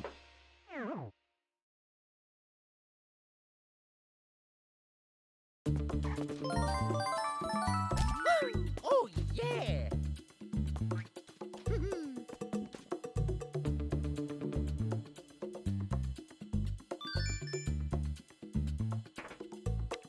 Next.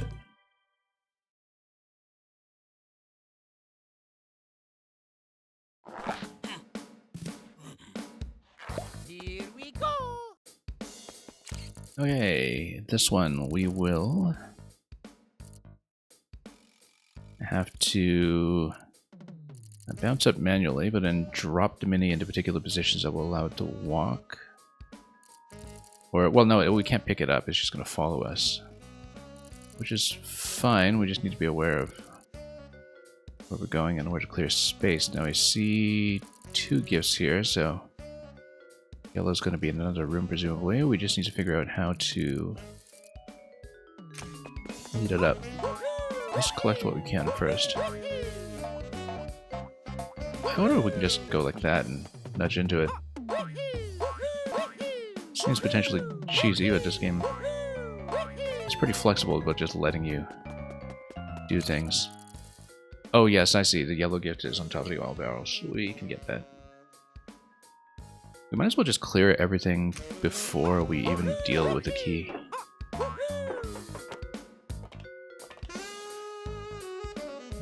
Yeah, we might need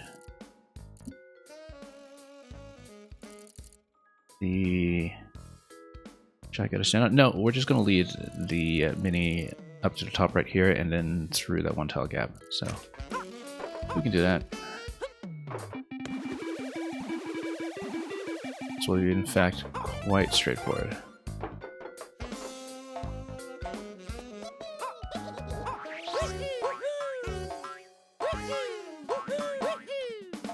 And indeed, it's just going to go up here directly. We don't even need to lead it around.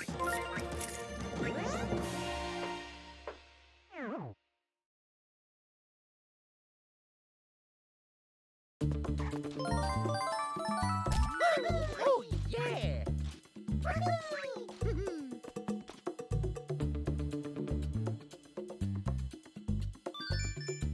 Okay, let's keep going.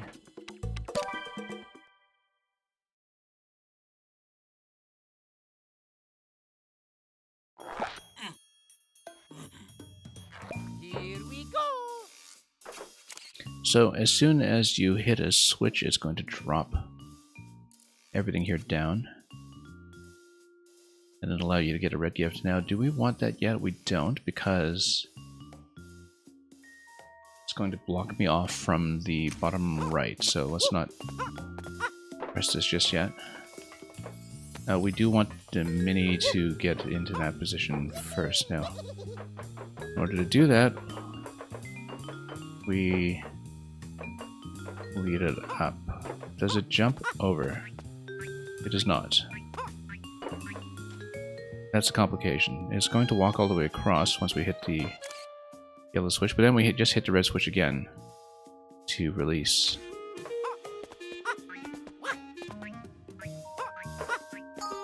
Oh, whoops. Okay, no, it walks over right away. We don't want to do that. And it actually is a lost condition to lose the mini and the key. So, in that case, we need to drop this immediately.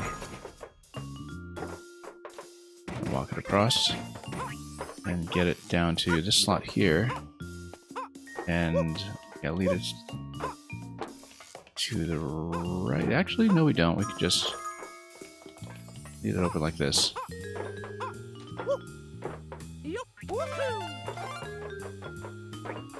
And then we need to join it at the key in order to complete it. Over here. Here we go.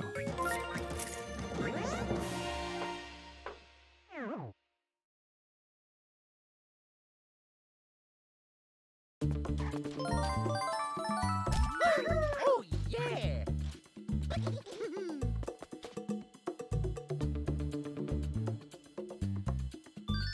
And we'll keep going. We will want to take the bonus here. Burning through way too many lives today, so.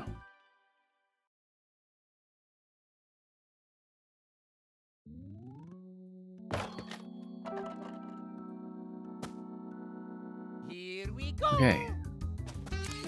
In terms of the pathfinding here. Oh, we just do a lot of jumping, I'm sure. Try to get all the one-ups and circle around. Yup, woohoo!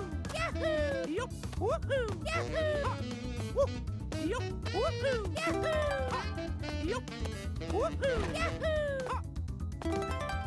And then, yeah, we just Woohoo! circle around like this.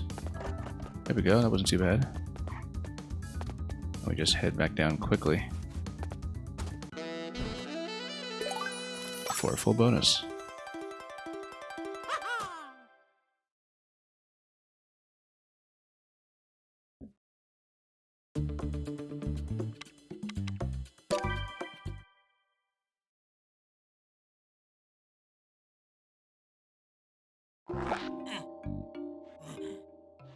Here we go. Okay, at this point, we will be doing everything on this screen here because there are 3 gifts. That's how you know it's going to be just a single screen.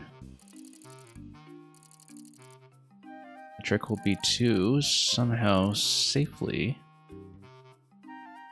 escort the key down without landing on the spikes below. Now, what object could we possibly use to do that? I don't see.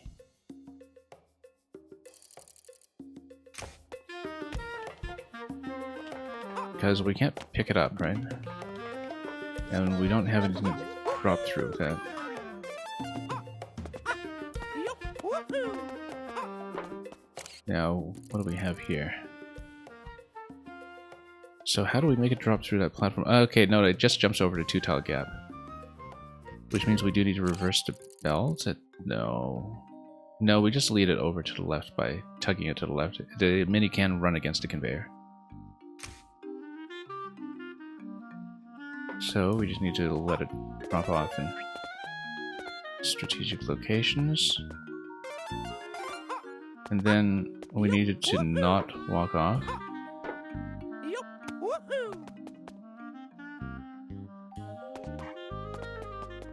So we just lead it over, and then it will be able to make the two-tile jump, I'm sure. Pretty much you need to get through the whole pre-credits game just to have a good sense of the restrictions of the mini movement. But now that we do, we can do some actual puzzles with it.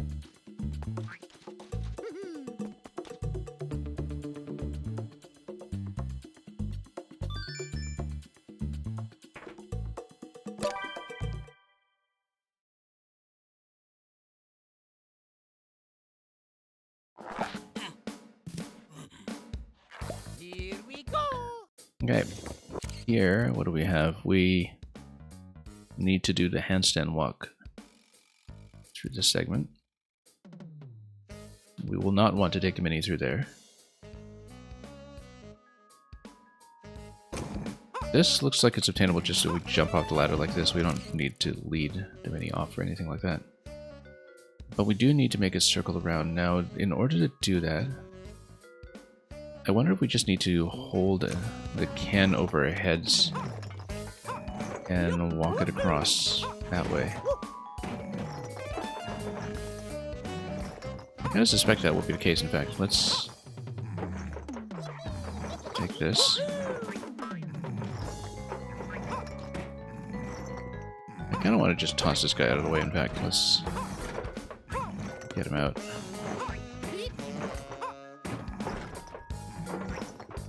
Oh, the question is, though, how do we send this down then?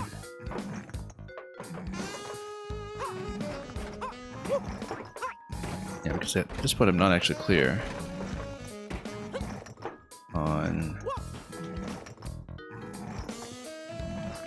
how to send it down, because perhaps we need to walk with the mini, with the handstand to do that. And it's entirely possible that this part of the level is just trying to show me that. I kind of feel like it's going to be a problem. Oh, it's... Mamma mia. Yeah, need to watch out with the jump timing over here. Woohoo! Yahoo! Yup. Woohoo! Yup. Woohoo! Okay, let's head on up this way.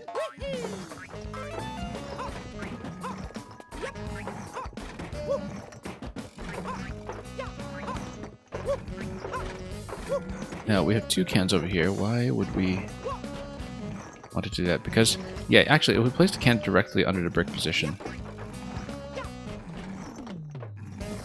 No, we can't, because we can't lower these unless... No, we actually don't have a way to send these down.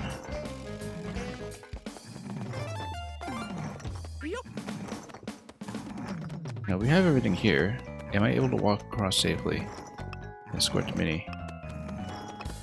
Yeah, as long as it's in a middle position like that, and it doesn't get crushed.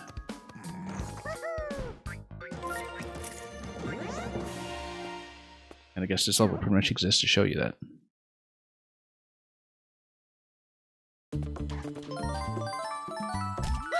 Oh, yeah. Mario the Gymnast, pretty much.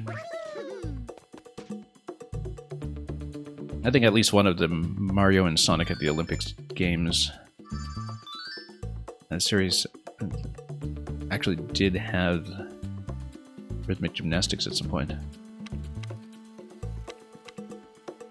But, okay, so there isn't a 6 mini escort segment, it is just going to be a DK boss segment at the end of this.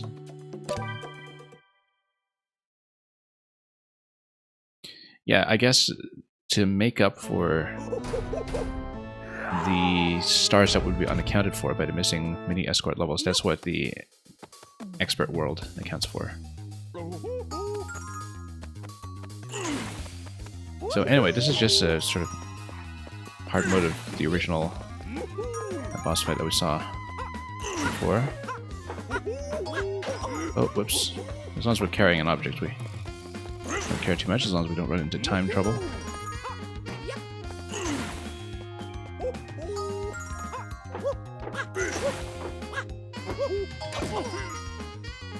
Oh, took a hit already. But we'll try to do it perfectly, of course.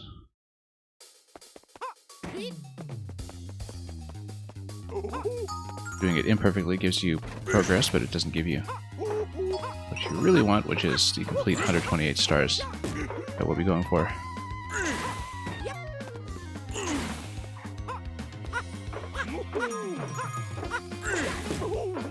Okay. Really straightforward. This was kind of a set sequence on these cans here, but just kind of taking the platforms as we get them. That's going to be nice and smooth.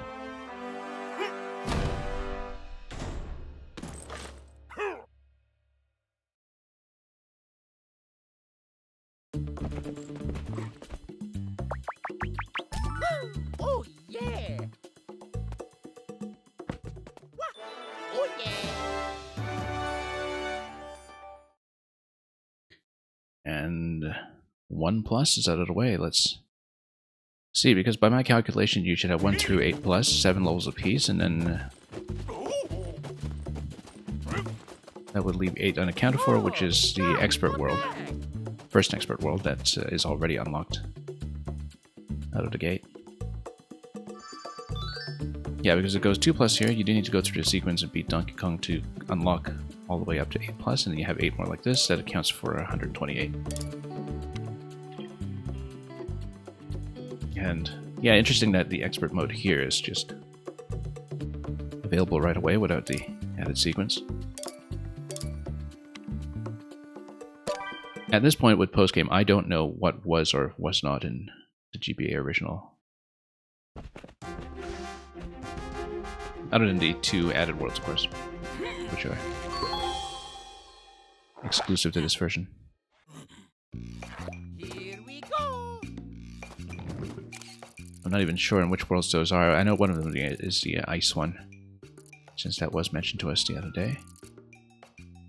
Okay, so we are just going to not run into too much trouble with the piranha plants. I think we just need to grab the key and just escort carefully through the fire. Just need to watch timing here. Now, yeah, it's entirely just a bit of a timing check, I think.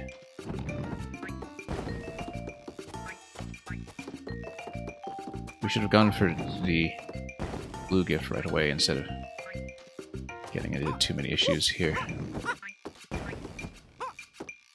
Okay, that was a little bit close for comfort. Yeah, I should have gone for the blue gift immediately, in fact. But perhaps if we send Minnie up immediately, let's... Oh, no, bad idea, bad idea. Get up. Yeah, it's on a particular tile. I think if we duck, it should not hit. Will it? Will not. We'll just wrap around here so it doesn't come off the edges where... Okay. Oh, bad idea.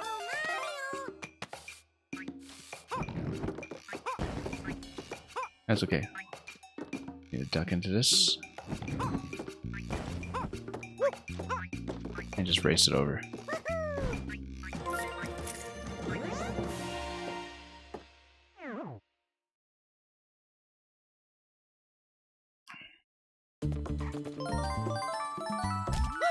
Oh yeah. Perfect.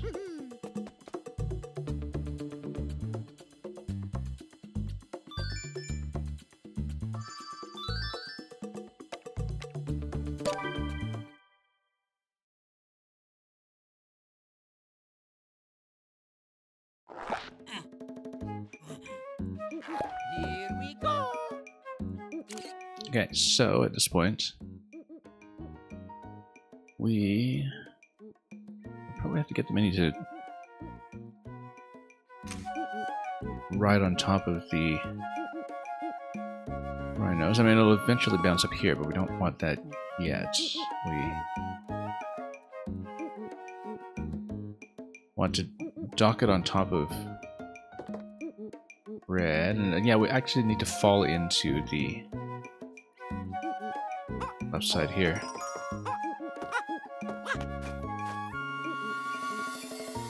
Now, if they just run into the key while it's stationary, is that a problem? I didn't see because we just ended up killing everything.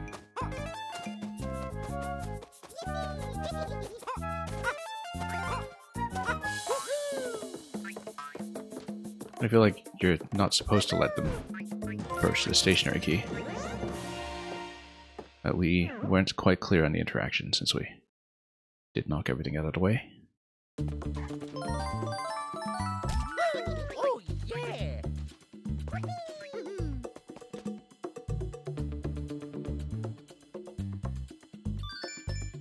Okay, number 3.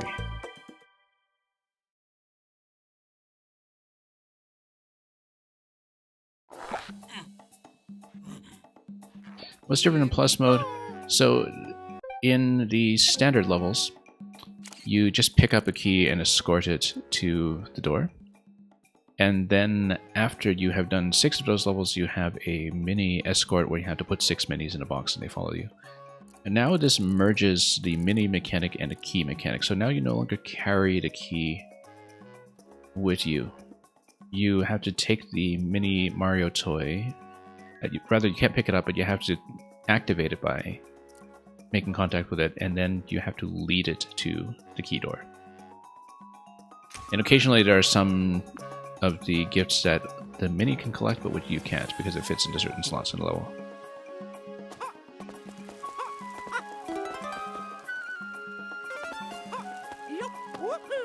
Nope, I thought I had more time than that. Let's actually jump around a bit so we're not just walking on every platform here.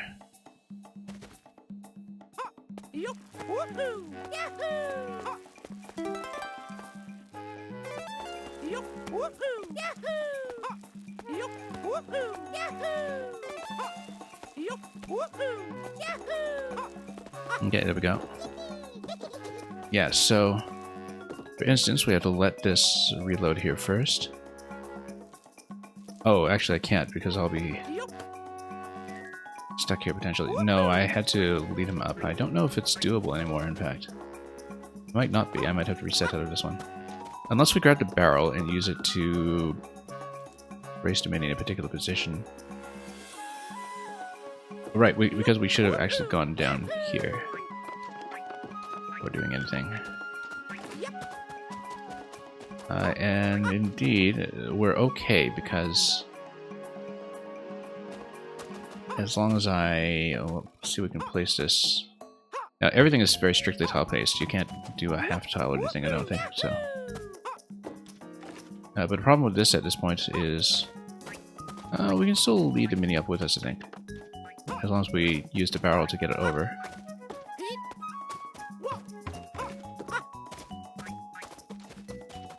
We could bypass the door and it should be able to climb, right? No, it can't climb, that's the thing. Which means we will have to reset to get that one. Because I did mess it up. Woohoo! Yahoo! Woohoo! Yahoo!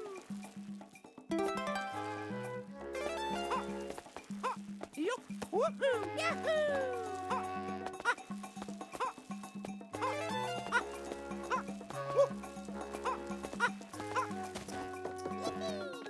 Yeah, so we lead it all the way over because the mini is not going to drop the platforms. Oh yes, it is. Never mind, it does drop them. I was thinking, well, it's miniature, maybe it doesn't impose quite enough weight, but nope, it does have the same interaction. Interesting to think that Mario vs. Donkey Kong in 2004 predates the introduction of the Mini Mushroom Yeah. in the mainland series, which was 2 years later on the DS with the first NSMB.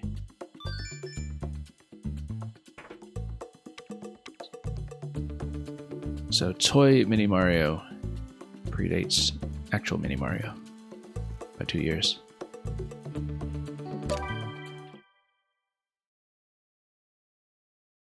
Now this is the part where the bird's going to dump some eggs on us. And thank you for the GG as always. Here we go. Let's not activate the key yet. Let's... Oh, but then I wonder if there's a problem with eggs dropping on it. Yeah, there might actually be an issue. Can we actually drop on top of this guy? I don't know if we can. Yeah, because it's going to go lower and lower. And then we need to... climb across.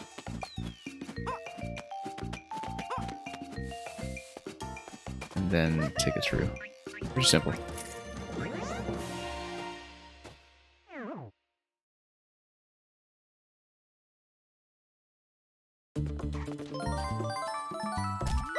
Oh, yeah.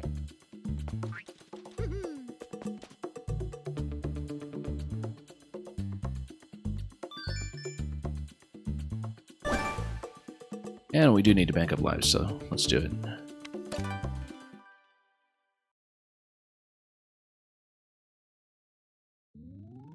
We have been playing a little bit sloppily today. Ooh, Joy-Con batteries, really. Have I really not docked it in that long? That's okay, hopefully this will last, otherwise I'll just switch to a different controller.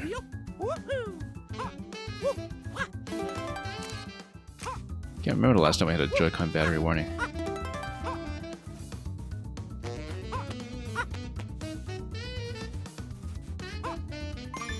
Okay. Here we go.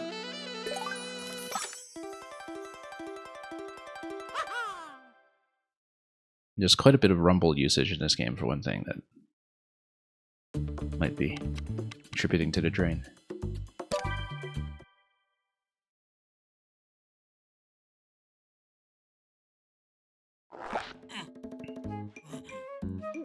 Here we go. Okay, so here, yeah, we'll need to be cautious. We will need to pick that up, I think, before we can continue, but let's take out everything we can. Let's try not to touch the mini, actually.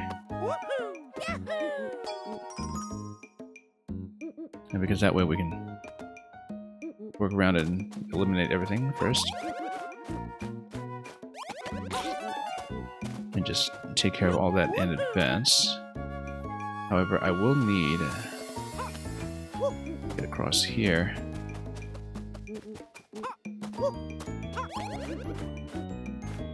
Let's just head over here first before we can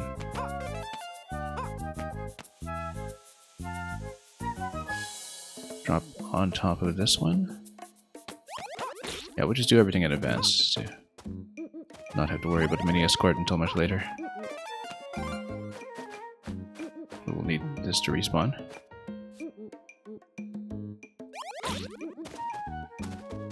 This is not how you would do the time attack, of course, if it ever came to that.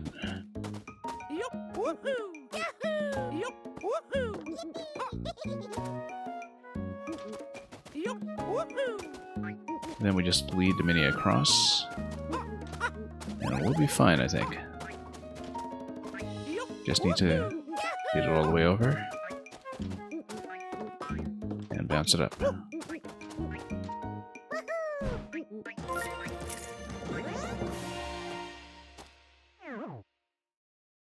The fact that so many of these plus levels are single room sequences rather than two separate rooms in succession does make everything seem fairly quick. To compensate for the increase in complexity.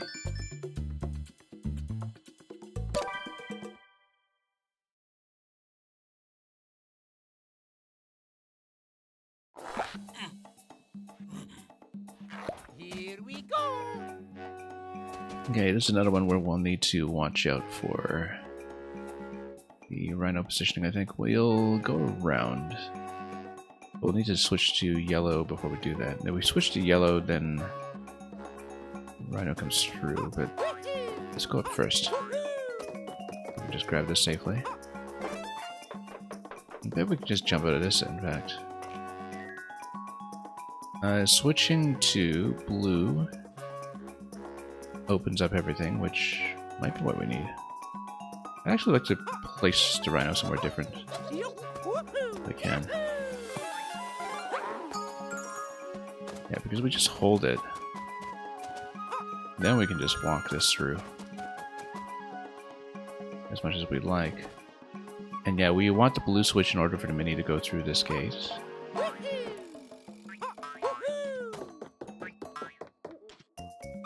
In fact, oh, we didn't want to do that.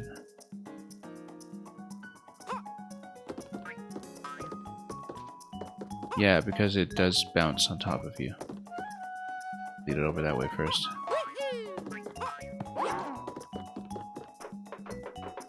Okay, well, we actually do want, in that case, the yellow switch, so we can safely go over it without losing a mini. But do you want yellow first? If we get yellow first, how do we back across?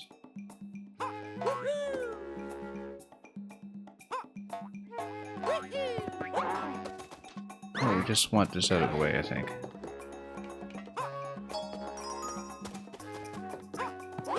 And yeah, we'll just walk him over.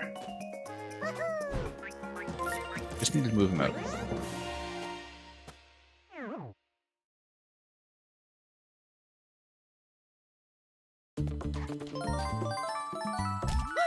Oh, yeah.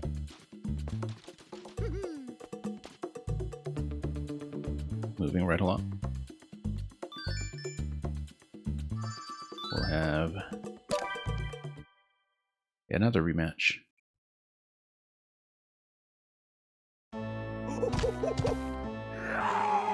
This time with a little bit more spikiness.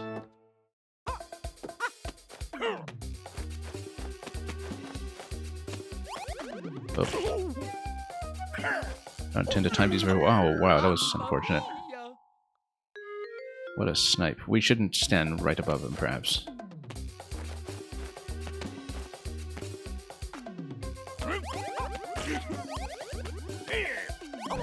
Nope.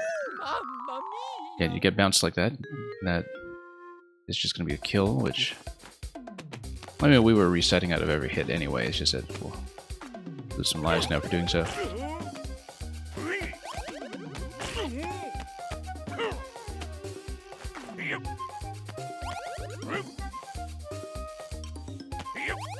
Oh, was hoping we'd get that. We're in quite a bit of trouble now, actually.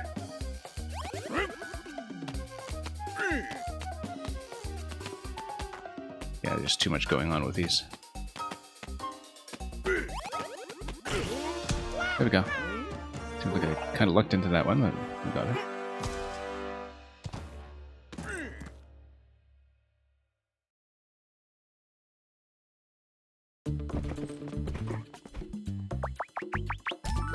Oh, yeah.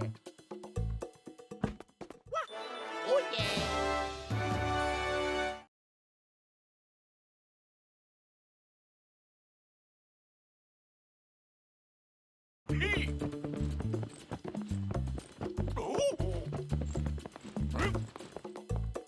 Oh, stop! Come back!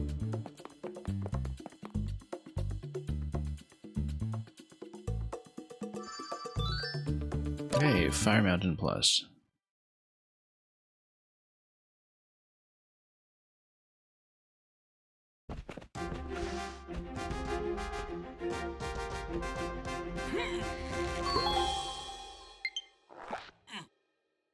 Losing battery in both Joy-Cons at this stage. If we do have connection issues with it, like I said, I do have a separate controller to switch to, which I hope is also charged. I'll actually see if I can turn off vibration. No. That's okay, we'll worry about it if we do a battery death.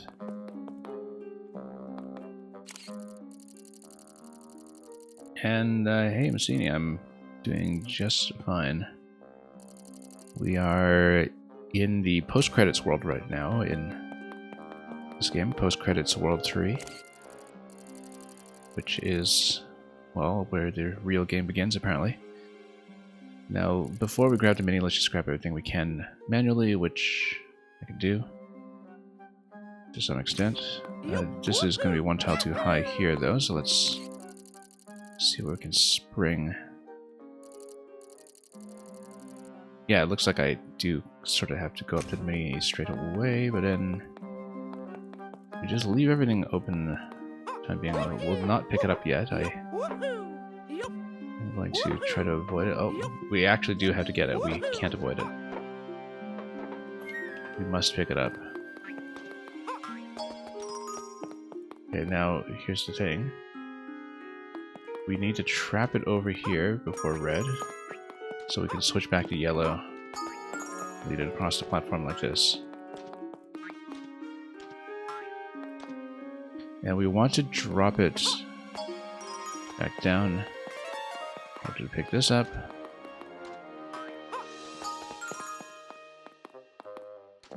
And then up here we switch to blue.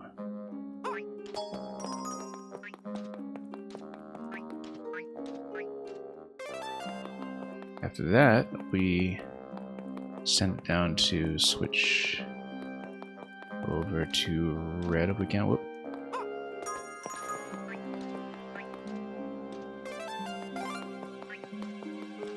One up would be nice too, of course, but oh, it's gonna go down. That's okay. We knew how to do it, we just didn't manage it.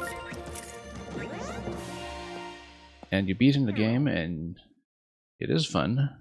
And you're telling me the plus worlds are pretty challenging. Yeah, I mean, we're just starting to dip into them today.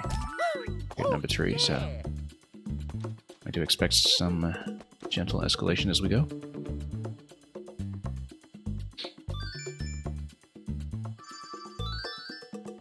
Yeah, the intention will be to do 100%, obviously. I don't know if that'll necessarily stream time attacks or anything, but we'll definitely try to solve every puzzle.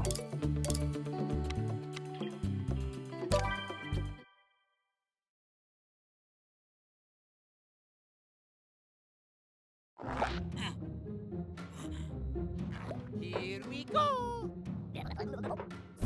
Okay, so let's see. The flame guy over here. And there's some of the firebird spawning locations that we'll need to deal with as well. If we go down right away, then I can grab the top 2 gifts by myself first, probably. Whoop.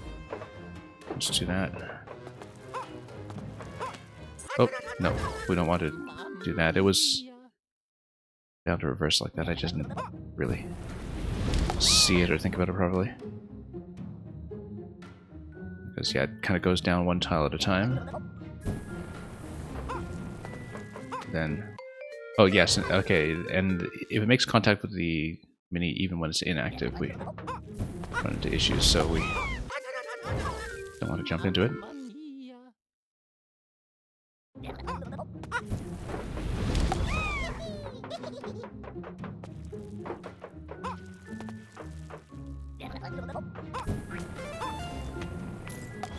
So we do need to be quick.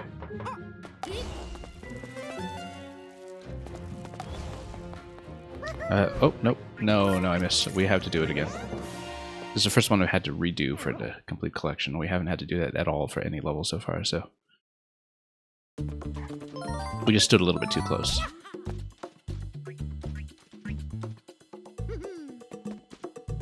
Let's redo it.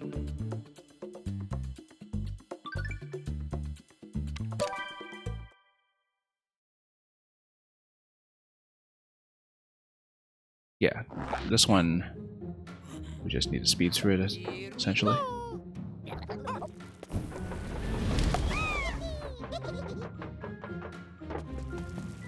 Oh, hang on.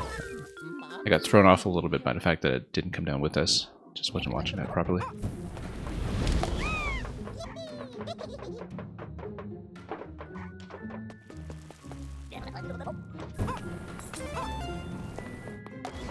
Okay.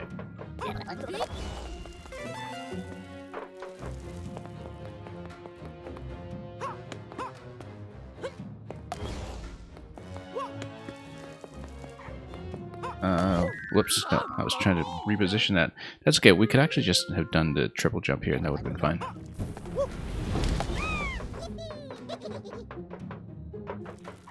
It's kind of overthinking the positioning on the fire sniffet here.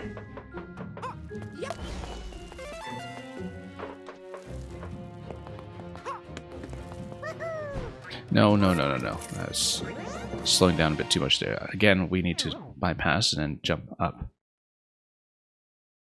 Same mistake as before.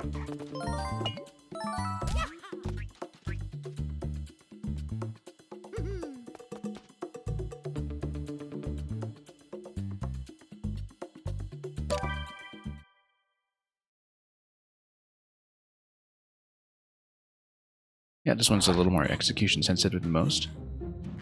I'm sure that would just continue to be the case as we progress into the later Plus Worlds.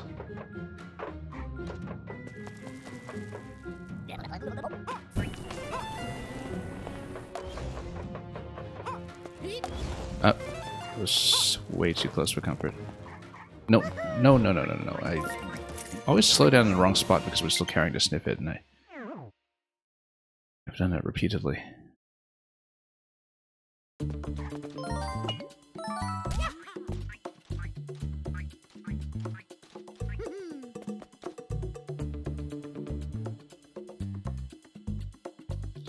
Hang on, the controller issue is shutting at me enough that we should probably address it. Just give me one moment and we'll do a quick controller swap if I can find one.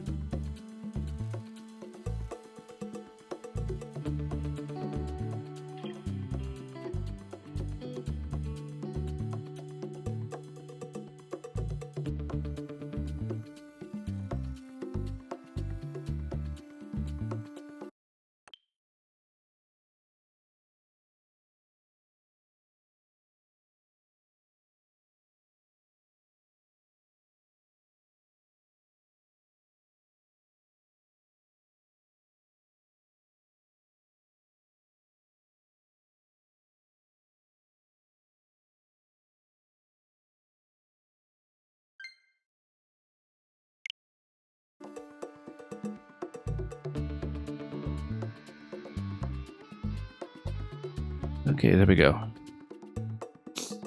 Switched over to my Super Nintendo pad, which actually needed charging as well, because it's usually what we use for Maker 2, and I've been off of Maker 2 for several weeks due to Maker 1. But we are set and ready to go, so hopefully no more controller warnings today.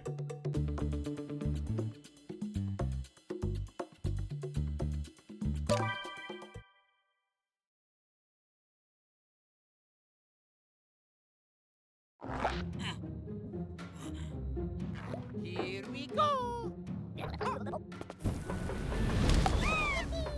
And there we go.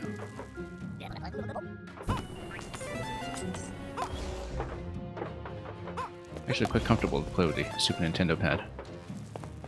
Okay, let's walk over this time. Then, yeah, we... Oh. Oh, you can actually stand on the mini. I didn't know that. Didn't realize it. That's okay. We should be able to just go down to this point. There we go. Yeah, being able to stand on the mini for an additional tile is actually very good to know. I mean, it's just the same as standing on a key, back when the keys were stationary. Oh, yeah.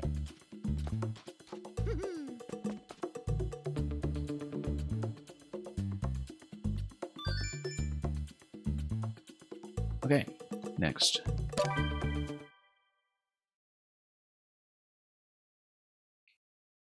Hodaboo time. Here we go. Okay, 3 gifts over here. We should just go for them. I actually shouldn't have taken the mini right away here. I think we just need to be careful about where and when to walk it. Oh, oops. I said, let's be careful about when and where to walk it. Yeah, let's not touch it, actually. Let's just go around it until we collect everything we want. Because then we just don't deal with the escort until we're collected everything that we'd like to collect.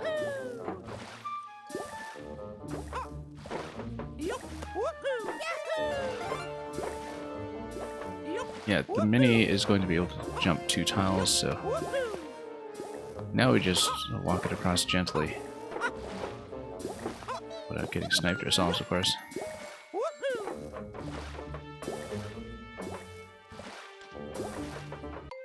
Nope. Poor estimation of the speed here.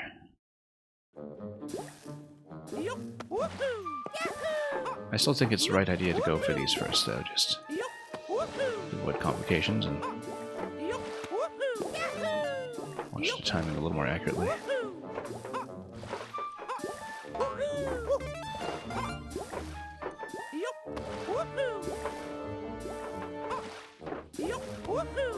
Yeah, when you drag the mini along with you, it kind of follows your vertical column slightly. Watching out for that is going to be a big part of this.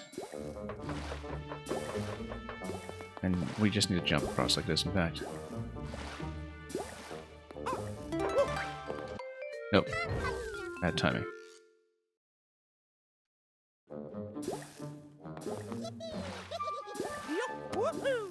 Okay, scratch what I said earlier about dealing with the mini separately.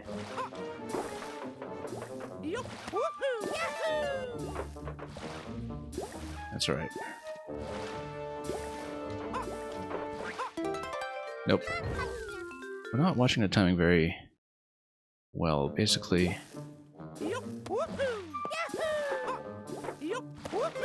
well, that's okay. We'll go back and fix it. Just grab all this first so we just don't have to be able to wrap around. Also, it's quite possible for me to just grab this one up directly. Like that. And we should take it every time just to mitigate issues with lives here, because that is becoming a bit of an issue in this level.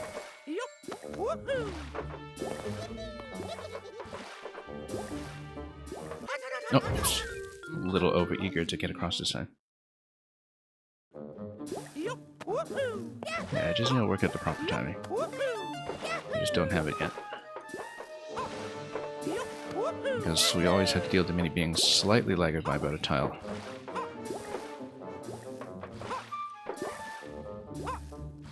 Oh, whoops. Well, we got the one up at least, so it's breaking even, but it would be best if we didn't run into such problems.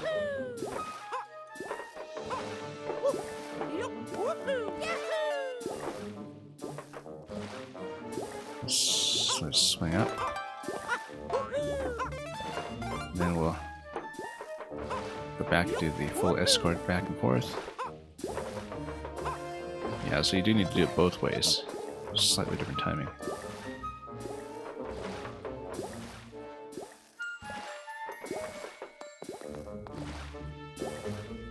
I think we do need to take the upper rung at this point just to line things up.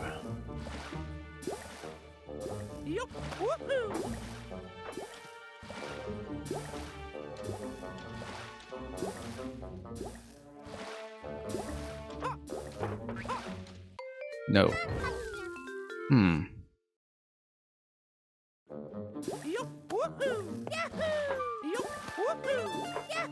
Well, maybe there's something else that we can be doing there to not make it such a race and think a little bit more deliberately about the timing.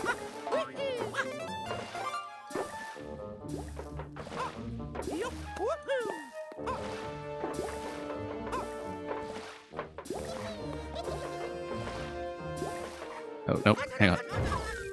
Walked a little farther. That was not the intended path. that we wanted to take.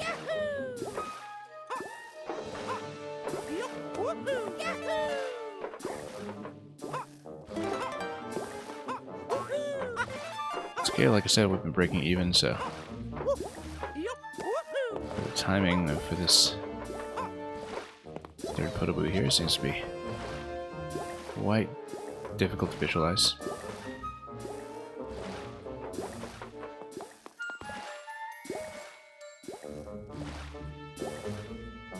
Because you basically need to lead the mini over as soon as this goes down, and it would even be helpful to get across like this. Yeah, this is much better timing, actually.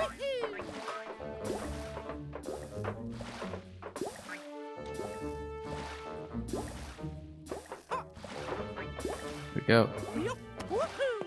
And now we just walk it across gently as before.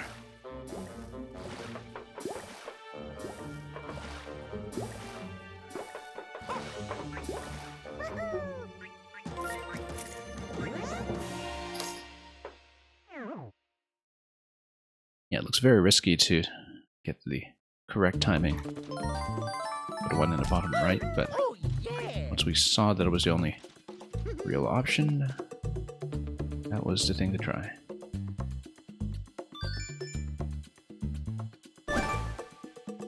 We will need more lives.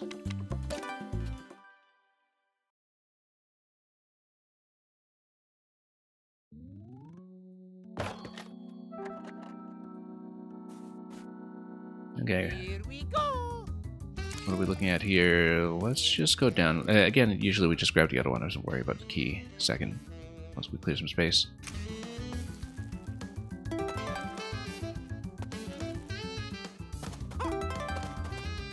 Woohoo! Yahoo! Woohoo!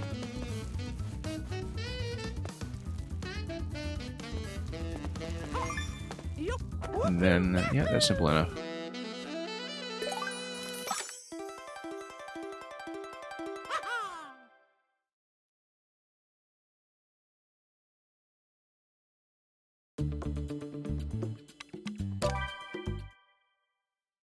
And we'll see how much we can get done today.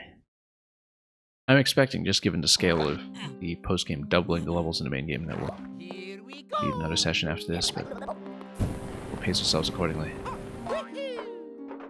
Woohoo! Anyway, in terms of this one, we want to switch colors first because that gives me both gifts. But only once we grab the mini. Also, this segment does have all three available, so we will actually go around the mini first. And go all the way to the right side before we do anything else.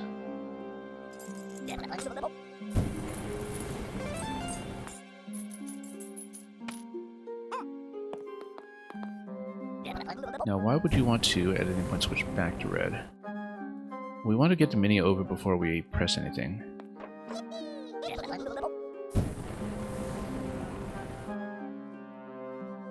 And the question is, how do you get the red one in the bottom corner? Even though I can't seem to get there myself.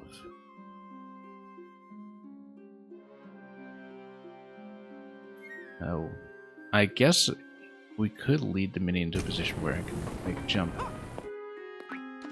But we'll get it across first.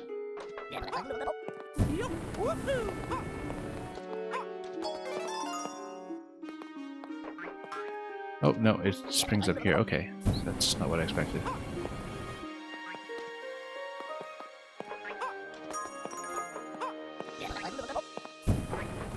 Send it back down first. We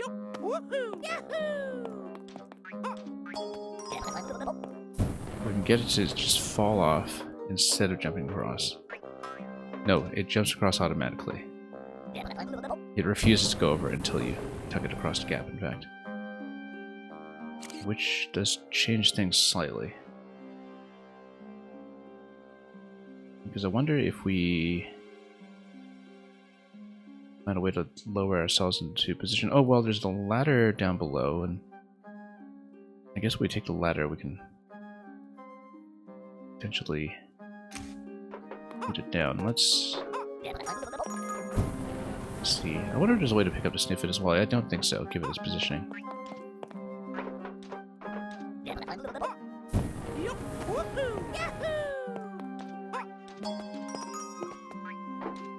Yeah, at this point we can sort of lead it down.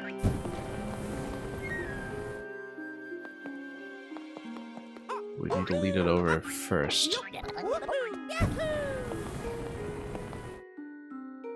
We actually want to trap it in red up to a point. But why would we? Because I think we actually need to... Well, somehow encourage it to go down.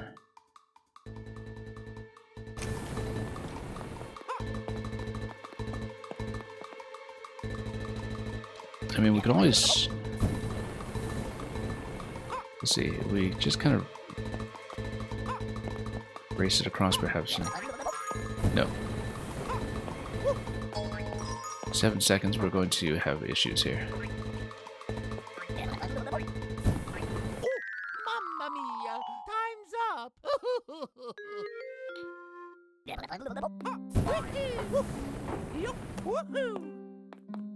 Well...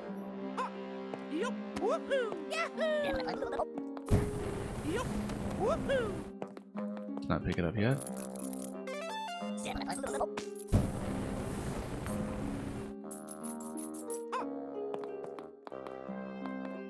So how do I get to the bottom left, given that Mario can't go there directly?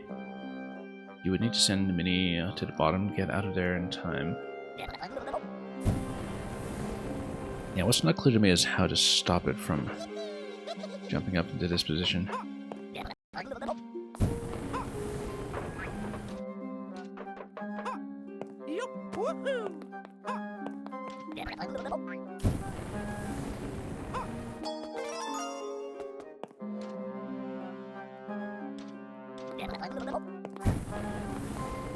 Yeah, because it is going to try to jump across immediately.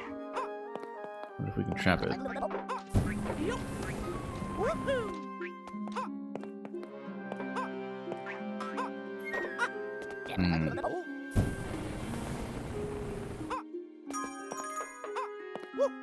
I wonder if it can push me, actually. Surely not. I mean, it doesn't give me anything to meaningful collision for that.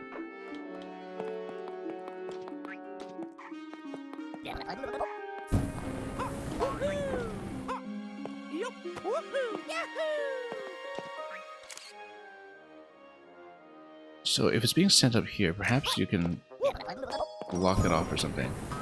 No, it doesn't block off, it just goes up directly.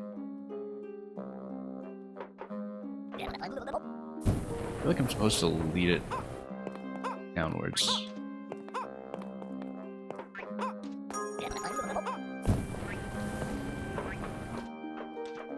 There might be a mechanical nuance that I don't know and understand yet, perhaps.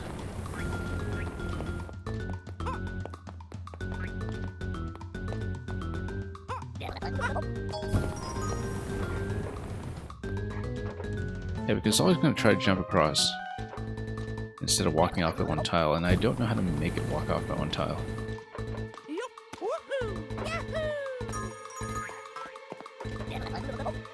Notice though that if you did a high jump, it doesn't drag the Mini until you start walking.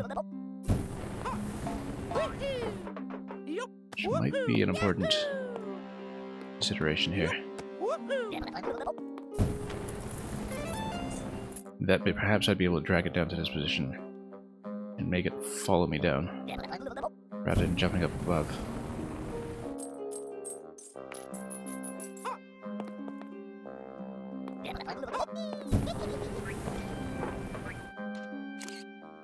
And yeah, nothing else to look at off the screen.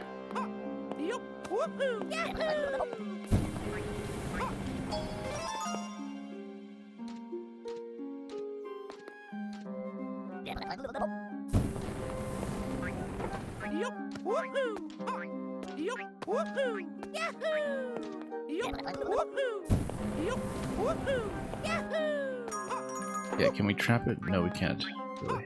I was hoping to.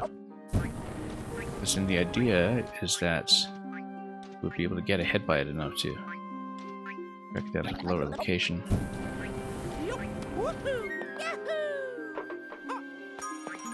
No. I was really hoping to just walk it across. And there's something mechanically that we don't get. About this, I think.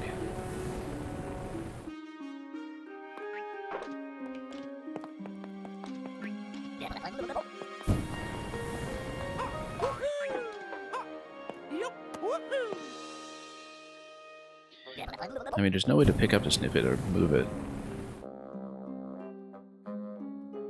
So the question is, how do we outpace? Well, potentially, if we're standing on top here, we can just outpace like this. Nope, wrong way.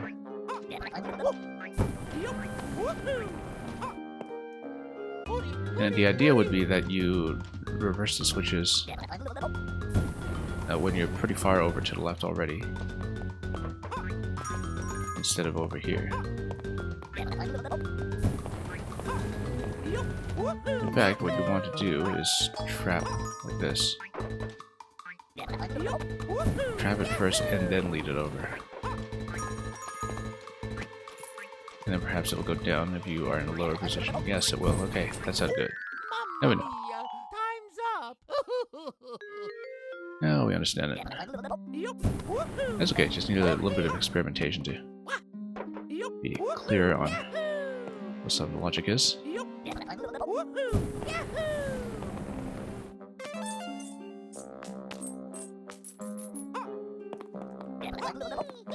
We'll take him.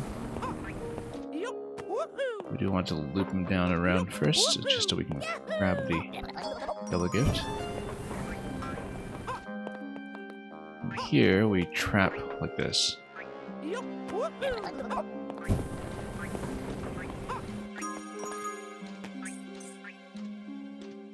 And once it's at the lowest level, we're able to walk it over to the gift.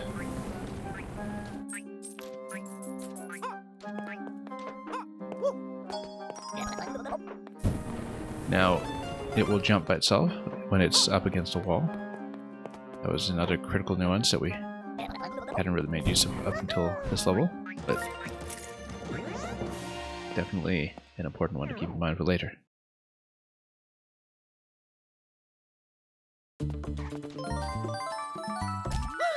Oh, yeah.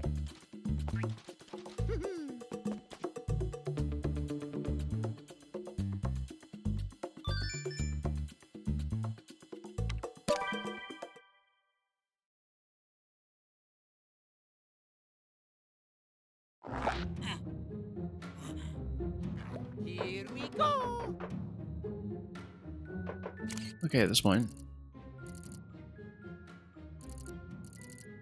well, we get the barrels to stand on in various locations. Let's not touch the mini yet. Let's scout. Oh, okay. No, you have to be fast. This is one where you do need to be quick. Otherwise, that happens. Thought about this mechanic. Okay, so we do need to be quick.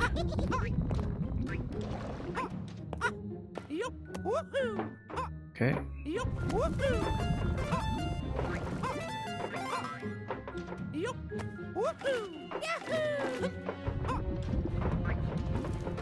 Actually, I wonder.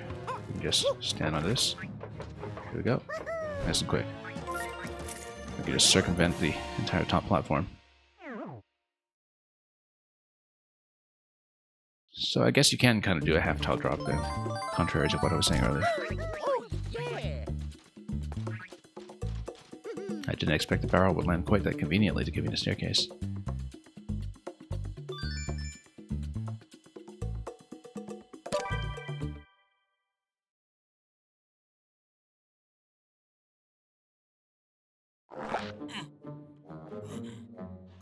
Here we go. Now, is this also with rising lava? I can't actually tell. I don't think so, unless we see that indicated somehow. Let's, again, skip to mini and just take this ourselves first unless we see some kind of indication. Okay, the time constraint here is going to be from the birds. Oops.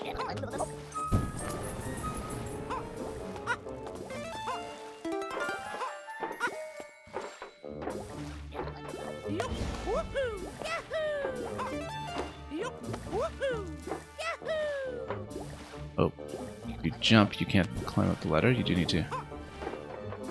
Oh, lead the mini up in that position. Okay. Yeah, the bird's going to be a little bit of a problem in a moment here.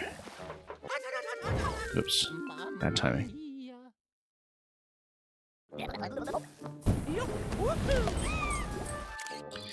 Is there a reason why we want blue switch right away? Yes, because... no, not yet, because we do want the red gift first. We'll come back for it.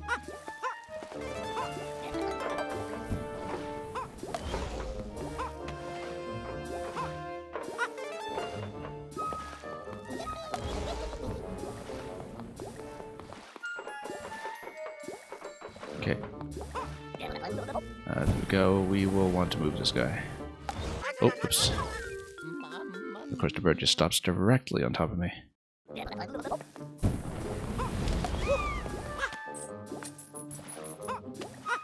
I hadn't thought about where to place to sniff it, actually, if we do place it eventually.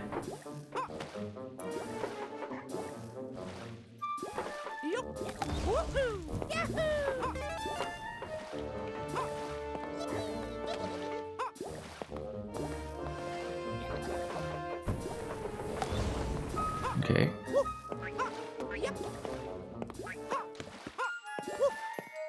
Now we do... No, we don't want to do that. We want to move it out of the way, probably in the other direction, such that it's not going to interfere.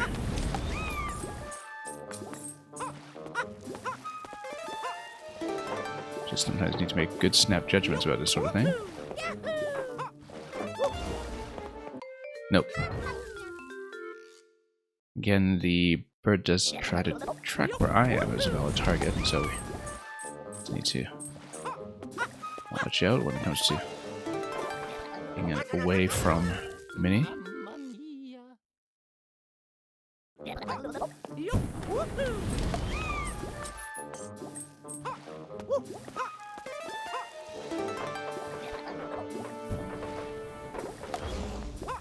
it's gonna try to track me. Oops. Let's run all the way over. Oh, good. Missed. Toss over here. Then we're able to walk this across, perhaps. Over here. And then we'll activate this over here. Whoops. Oh, that was close. Oh, no, let's... No. I was trying to jump up onto the last platform so we could lead it over. Well, I have to do it again.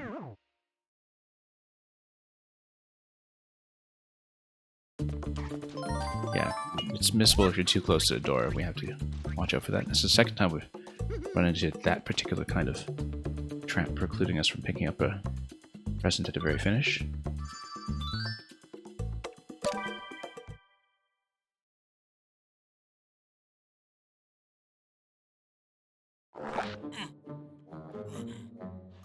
Here we go.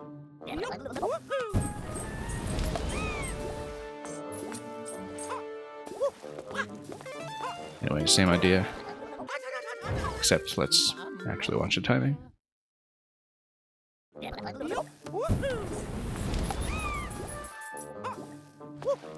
Doesn't pay to rush too much here.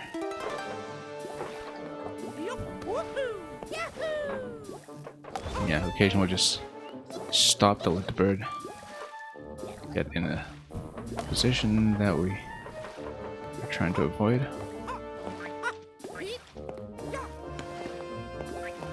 Nope. I was trying to lead it further over, but the mini is just very slow at following us sometimes. He's lagging behind by a whole tile. It's a little bit difficult to spot. how to deal with it. Yup. Woohoo. Yahoo. Just let it drop. Good.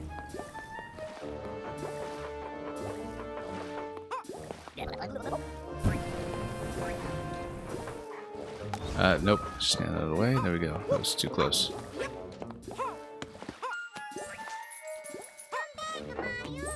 Yeah, we'll come back. Eventually. And Woohoo. okay, up here we... Nope. Yup. Woohoo. We're gonna run into problems soon, I think.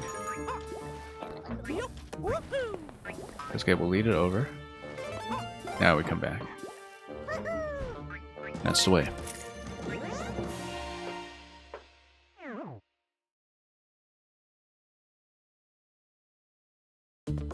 Oh yeah.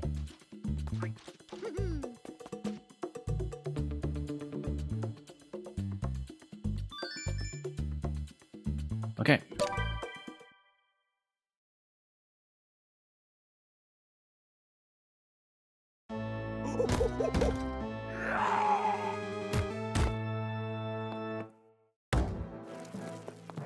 Okay, so that's gonna stop gradually. We don't know how to hit him yet.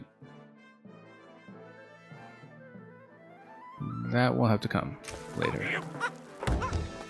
Ah, yes. Okay, that is a KO. We will, of course, retry as much as we need. Maybe I should learn to fight properly first, but...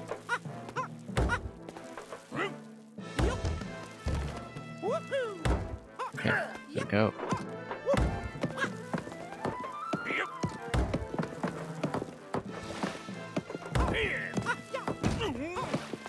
And then, yeah, gradually this becomes less and less available. Sure, we'll take it.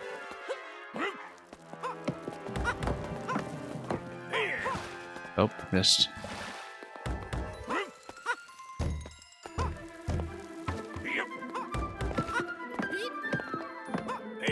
Oh, oops.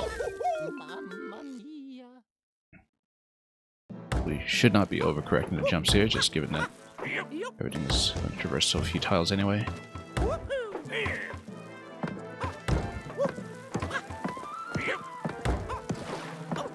Nope, it's okay. It defended us.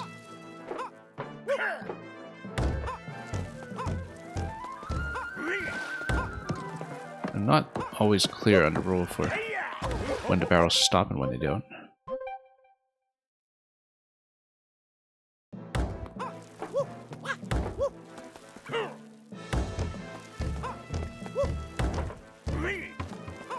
Yeah, sometimes they do, sometimes they don't. I'm really not clear on this.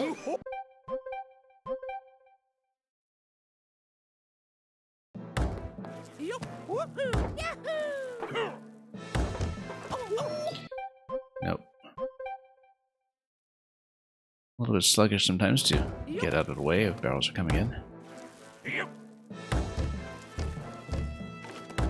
Woohoo. Yahoo. Yeah, I guess it maybe needs to have a certain number of bounces. Go safely and... Okay, that's okay. We didn't lose health there. Only have so much time, though, to get the 4 hits.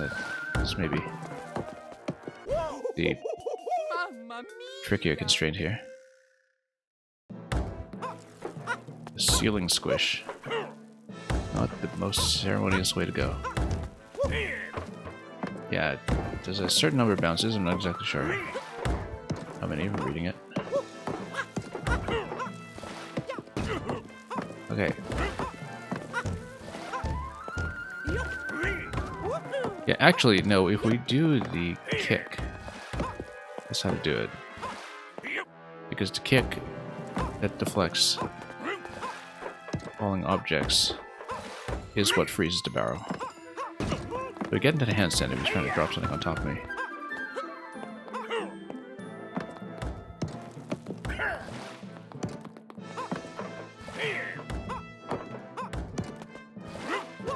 Nope, missed.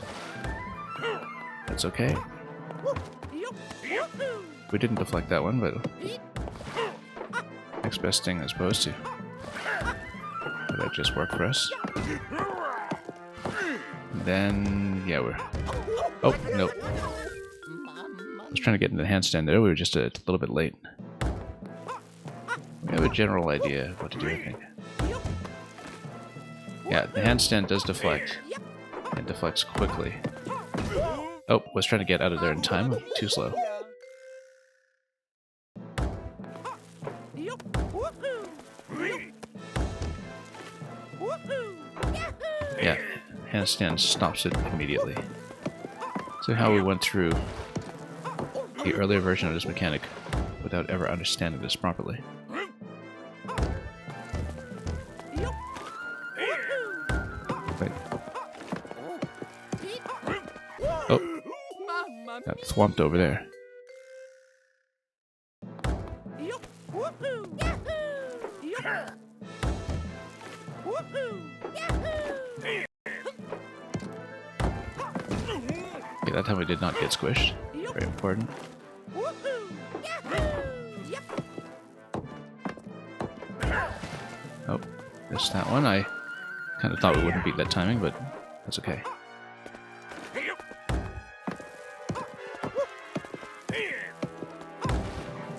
Woohoo.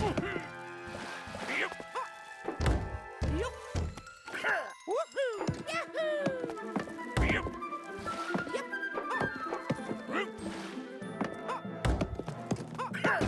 Here we go. One more.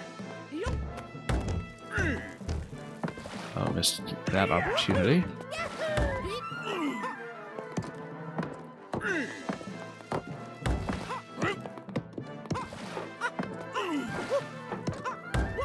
There we go. Nice and clean. Not looking forward to the advanced version of the ice boss, so that's the one that mechanically we had by far the most trouble with in the original World 6. Oh yeah. Oh yeah.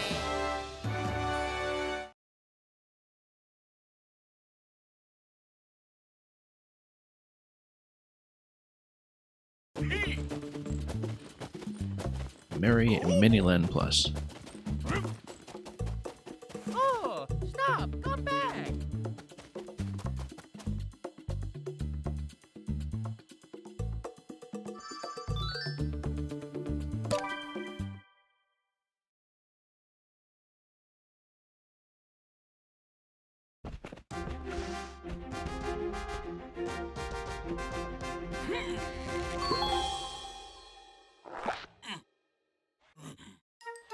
Here we go!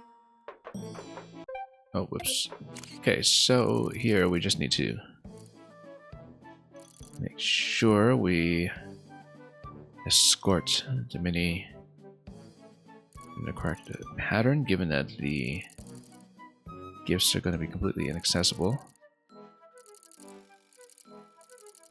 Yeah, we won't be able to get them ourselves at all, so quite a lot of it is going to be watching the color pattern to make sure we drop things accurately. We do want this to drop off here. And then, oh, this is a bit of a problem. That's okay. No, we'll walk it off left side. Walk it off to the left. And we just need to find the right timing here as we let it cycle around. Now, before we do this, we need to make sure we know how to send... hang on. As we block off both of these directions, and how do we get over there? We stay on red. We stay on red and we have it come up the right side over here. Yup, woohoo! And that's it. Pretty simple. And we just... oh, we probably do need to send it here. And we're out.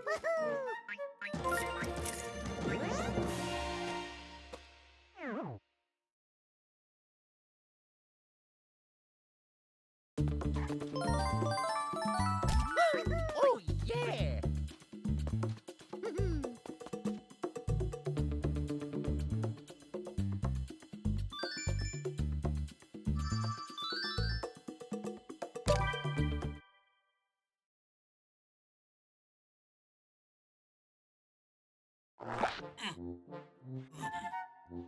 Here we go.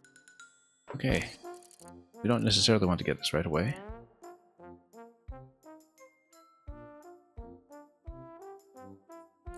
We do want to hit the yellow switch to get that activated so we can send a mini across safely. Doing so, I think, also raises the Shy Guy. If not mistaken.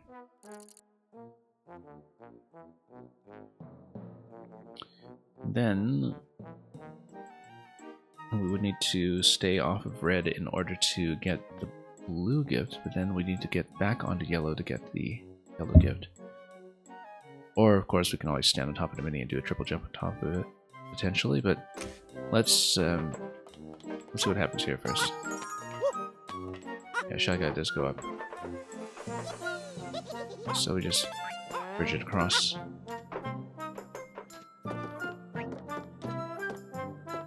Lead it down. And then, yeah, we do want red to send it back up.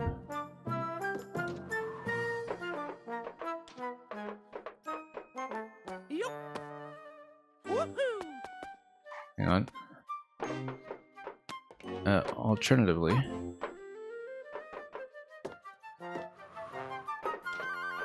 well, I mean, we already kind of understand that.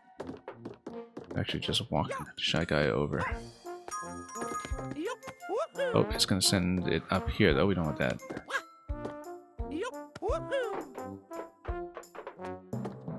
Probably want to deactivate first.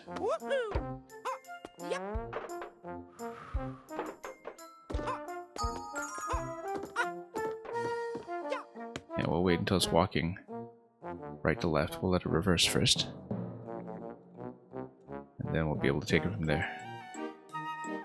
Because it should be suspended in position past that point. Oh, no, it's going to walk back. That's not what I expected. Yeah, it's supposed to jump on the spike first. Let's do that. Because the Shy Guy is safe on top of the spike, but it's just that we're not. So we'll let it walk off if we can. Will it walk off, though? No, it won't walk off unless we throw it. That's one of the issues here.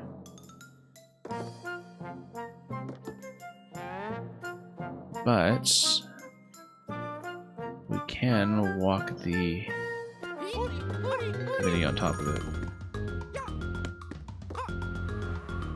Oh, nope, it's woke up too soon. Wakes up nearly instantly, in fact. Let's not do it that way.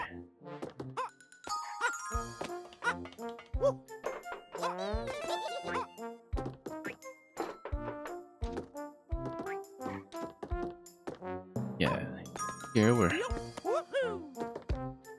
perfectly able to send it across like this.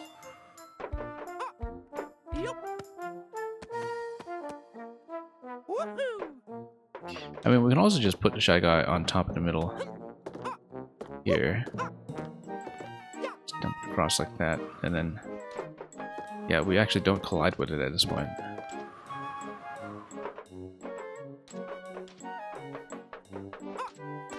Then we can send it across like this.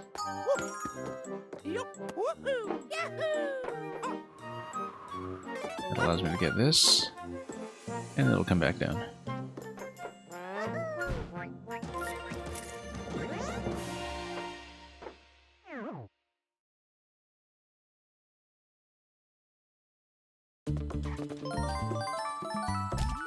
Oh, yeah.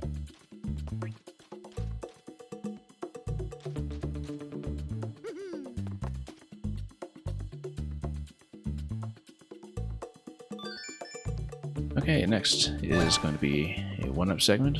We will take all that we can get. Given that some things, especially on the bosses, are becoming ever so slightly deadlier.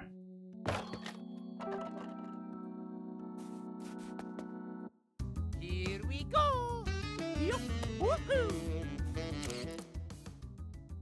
And yeah, again, as usual, just cycle through all the 1-ups we can to prioritize those. Yup, woohoo. Yahoo. Oh. It's fine. Then it's pretty simple, actually.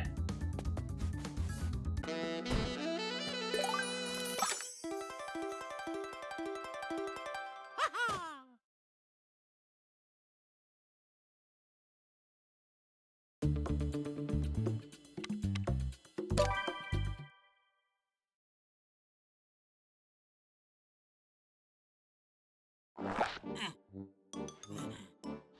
Here we go. Okay, at this point, let's see. We'll need a bomb to open a location to the left. We want to shut off red in order to get the mini across, or we just walk the mini across, but then we'd have to make sure that we don't have a bomb potentially obstructing it, so we should get ahead of it and bomb some locations first. Yup, woohoo. Yahoo. Yup. Yup, woohoo. Yeah, likewise we'll... Yup, woohoo. Oh, whoops. I thought it was going to land on top of it. We had a lot of issues with the bomb hitboxes. Yup, woohoo. Yahoo. Woo. Eat. Ha. Ha. Yup. Woohoo. Yup, woohoo. Yahoo. Ha. Ha. Ha.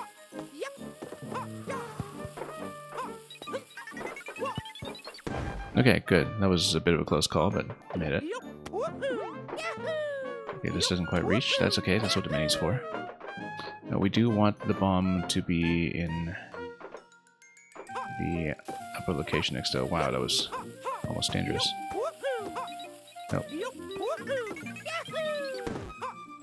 Yahoo. We actually want to use blue switch to raise it if we can.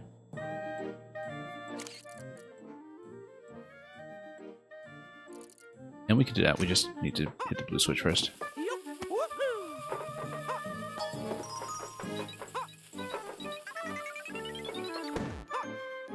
And yeah, let's open up the gate first before we take the mini.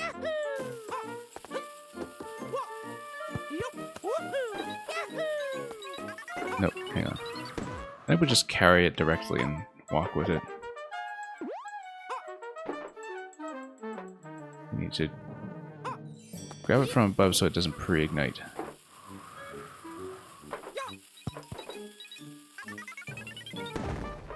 Okay. We do need to switch back to red after... Well, Mamma mia. after we walk the mini across. Yup, woohoo. Yahoo. Yeah, I'd rather skip it. Just so we're not managing the mini while we're Yup, woohoo. trying to bomb things at the same time. Yup, woohoo. Yahoo. Yup, woohoo. Yup. Yeah, we just ride this out directly.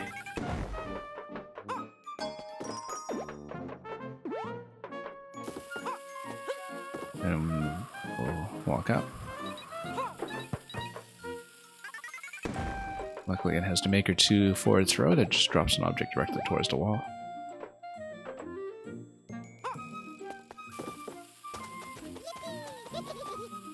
Yup, woohoo. Yup, woohoo.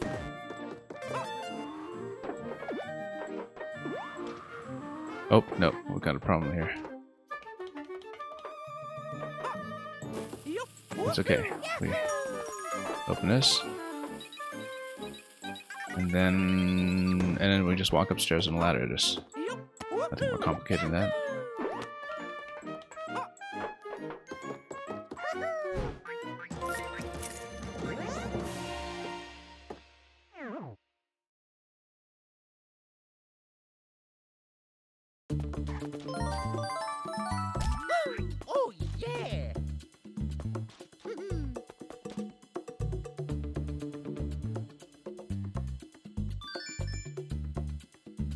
Alright, let's keep going.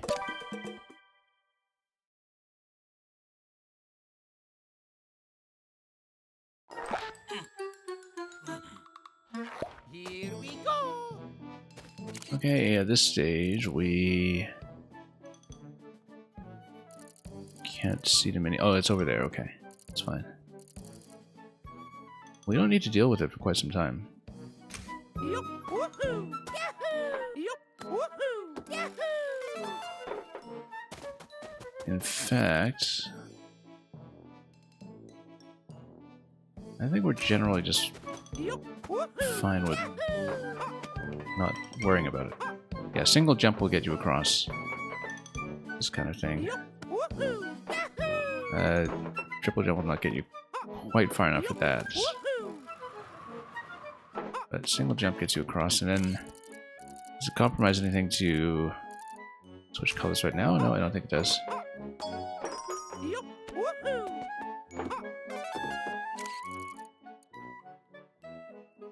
I mean, at this point, we can just go straight back down to grab red, and then we just lead Mini over from there. At some point, we'll want the yellow state. Actually, not necessarily. Red will carry it across just fine. Yellow will not, in fact. So, I do want to switch back to red later on if this is going to work the way I think it will.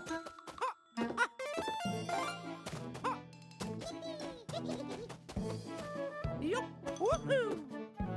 I mean, we switch from yellow to red, actually, when we position it in a certain location. Yeah, we had to drop it down towards the yellow platform, I think. Woohoo! Yup, woohoo! Yahoo! There seems to be a much shorter way to do this if we look at this carefully. Yup, woohoo! Switch to blue. Yup, woohoo! Now we need to be careful here because we don't want to step into that yellow one yet. We don't want it to walk off too quickly. Indeed, we want to trap it going to the left, and we activate the red switch from the other side. Nope, wrong way. That's okay. No, we're fine.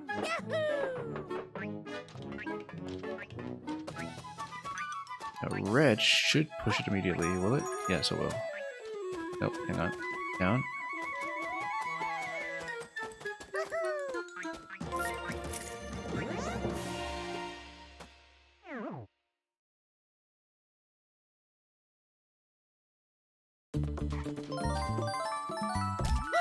Oh, yeah!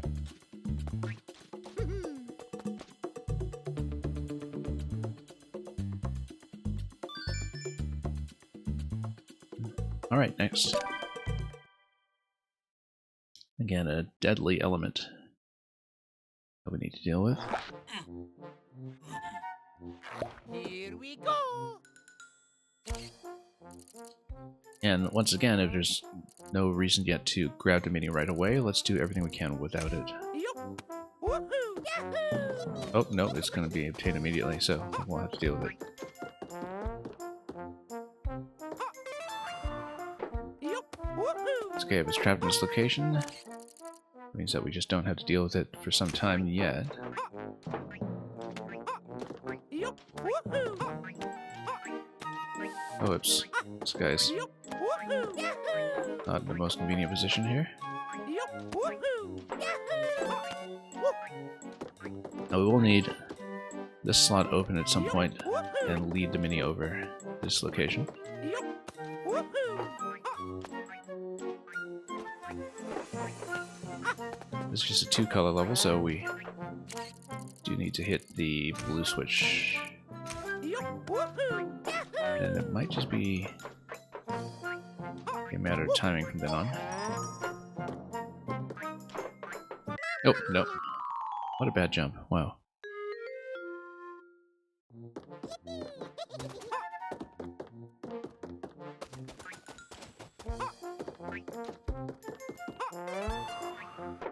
Woohoo! Yeah, we just go straight Yup! up to. Woohoo! Yahoo! Yup! Woohoo! Yahoo! Yup! Woohoo! Yahoo! Oh, whoops! I was trying to jump over that, and the rope cling threw me off.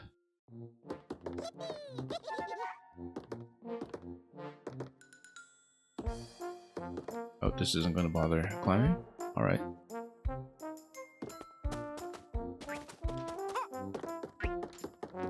Yup! Woohoo! Yup! Woohoo! Yahoo! And we'll just wait until Yup! Woohoo! Yahoo! Yup! Woohoo! we Yahoo! have a clear opportunity. Yup!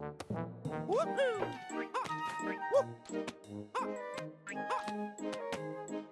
Now, over here, so we'll launch upwards. And we'll want to switch back to red after that, just to be perfectly clear about it, but we need to wait for this guy to go away first. If we can. Okay. Yup! Woohoo! Yahoo! Oh, whoops. Yup! Woohoo! Yahoo! This is really quite dangerous. Let's just lead him over now. Yup! Woohoo! Yahoo! Let me just grab that without worrying too much about it. Yup! Woohoo! Oh, Yup! Woohoo! Yahoo! and we'll just lead him through here.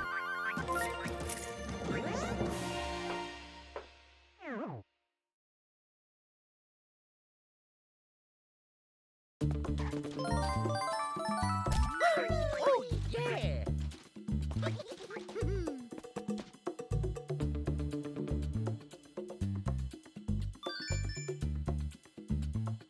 Okay, let's do another.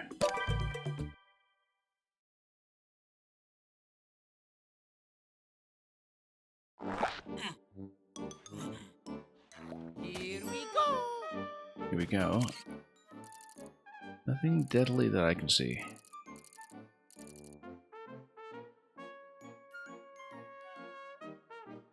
So yeah, we just need to get the mini to across. Actually, we don't even need to use the mini for that. Let's Yup! Woohoo! Yahoo! take a look at this. Yup! Woohoo! Switch like this, Woohoo! Yahoo! and that is going to drop me automatically. Again, this is a two-way warp block. We need to remember that. And if it's in blue, then we can walk the mini over and over to the present in the top left, which we can do.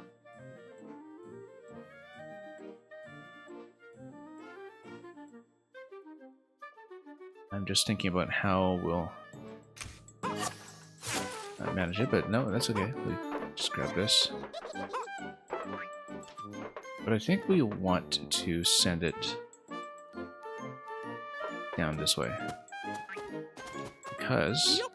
Woohoo! if we hit like this, Yup! Woohoo! then we trap the mini to the left if we can. Oh no, okay, I guess trapped over here. That doesn't work. Let's rethink that.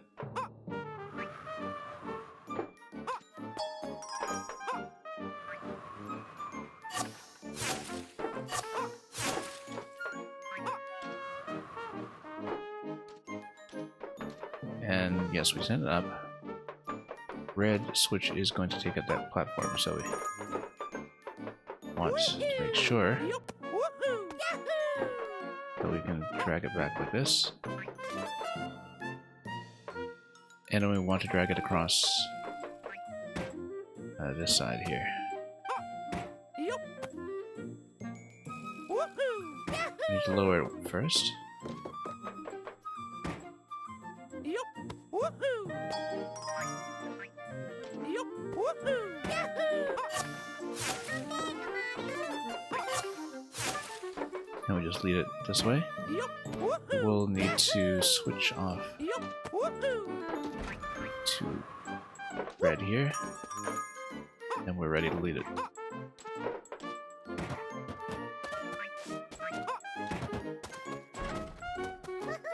Okay, that's in and done.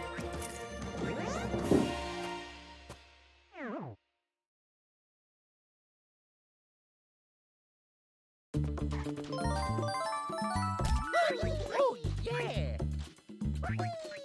And we should be finished with World 4 fairly soon.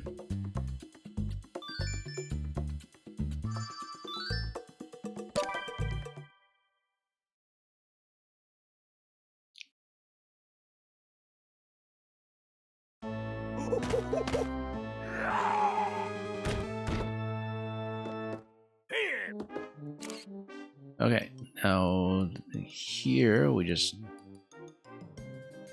need to not get whacked by too many things as we try to get up to relevant locations. Oh, go.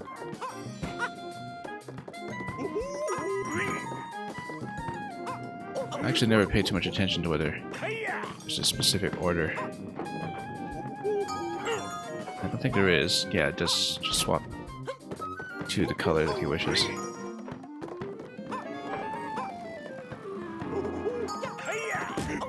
And, oh, took damage there.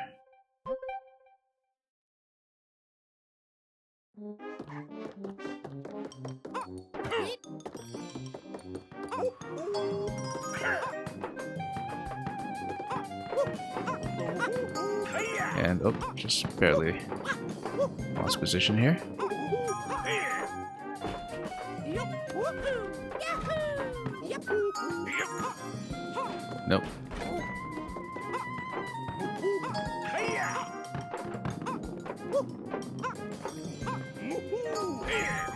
Well, we do need barrels of fun. There we go, that's one. Oh, whoops, just got mowed down.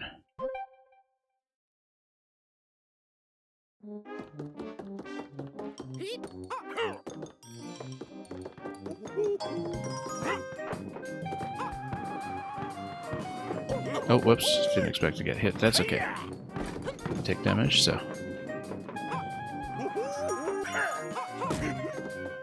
That worked out rather conveniently. As did that. That was a bit of a thrill over here, but we got it.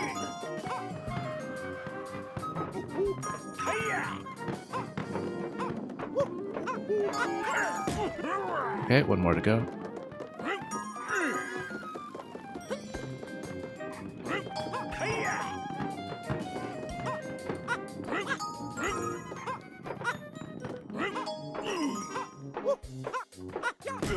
And there we go, just needed to stay attentive. Look at the background, actually, just the symmetry of the roller coaster with the loop-de-loop behind him.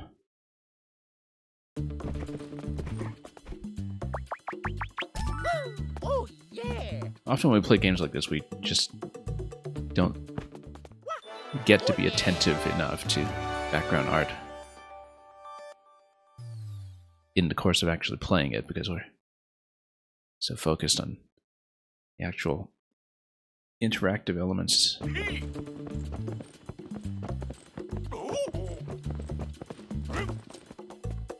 Oh, stop. Come back.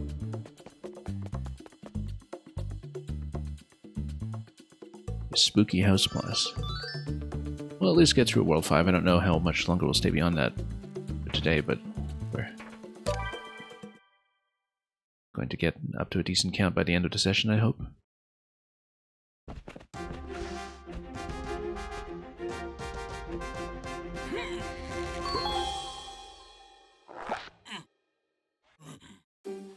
Here we go. And he is over there. Yeah, we do have to deal with the Thwumps and Twimps while navigating our way across. Looks like everything except yellow is freely obtainable with Mario by himself, though, which is important to know.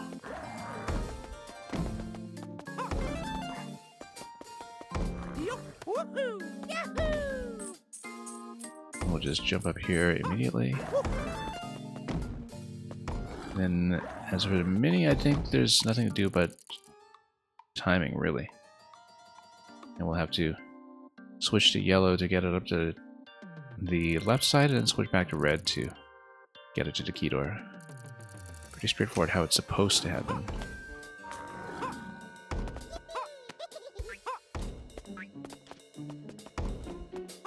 Whether we can get it to happen is another story, or we can get it to come down.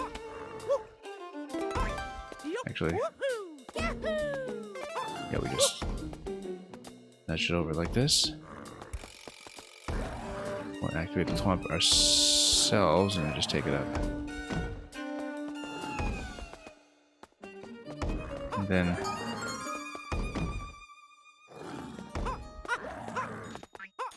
that'll be fine.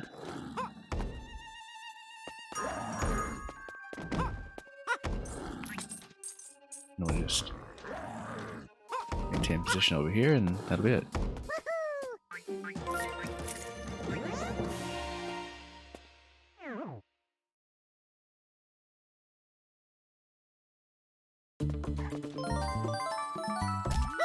Oh, yeah!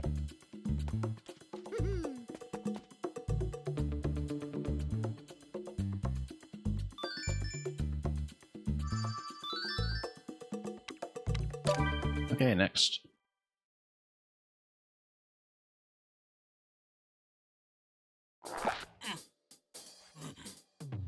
Here we go! So, for this one,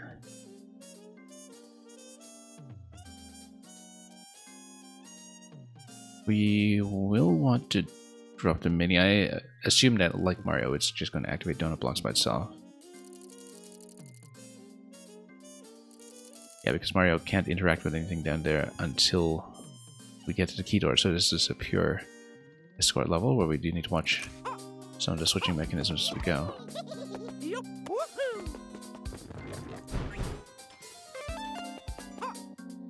We'll just send it up. It'll be blue next after this point, but why would it be?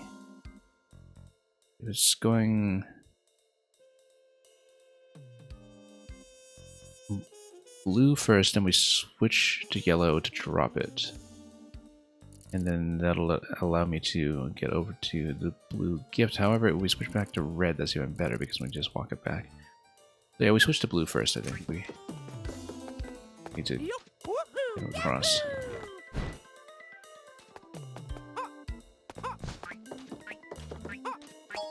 Nope, hang on. Too soon. It's okay.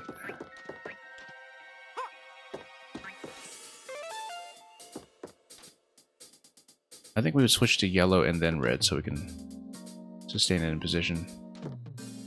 Yup, woohoo! Just to jump it across. And perhaps bring it to the downstairs.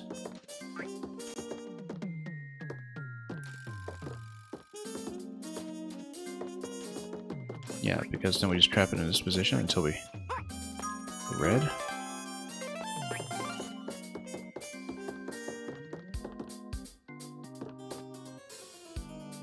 Then, if we can, we'll get it over slightly. Actually, no, we just hit blue and drop it. And we just reunite from there.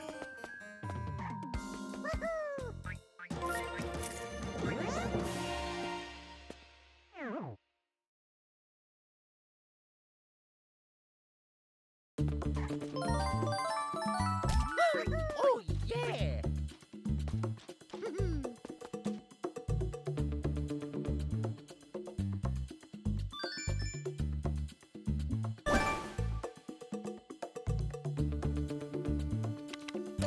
And sure, we'll take more lives.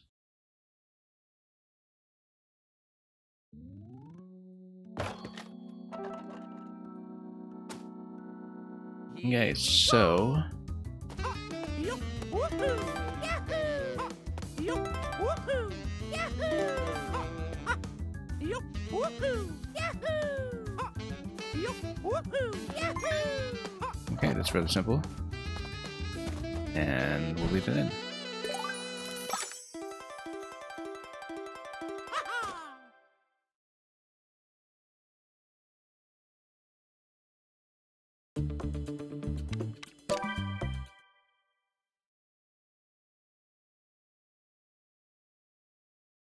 Ha-ha!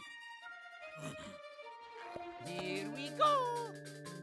Okay, so as soon as we hit any switch, we lower the mini, and then we will need to plan pretty carefully around platform placement from that point on, Yup!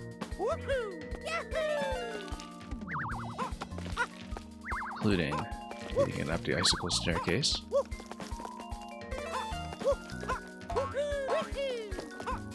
Yeah, we'll scout things out first before we do anything too fancy.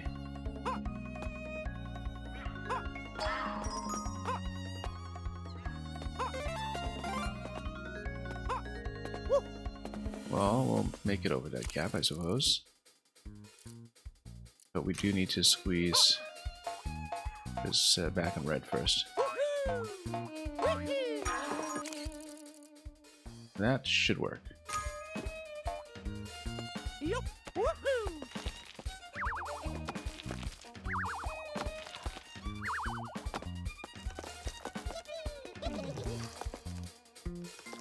And we'll just lower another round just to make sure we get all the timings down somewhat conveniently.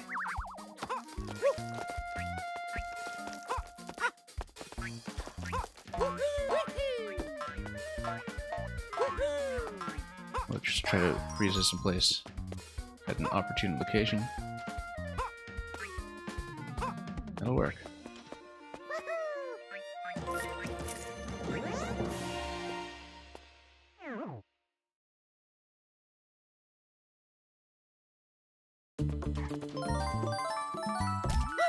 Oh yeah!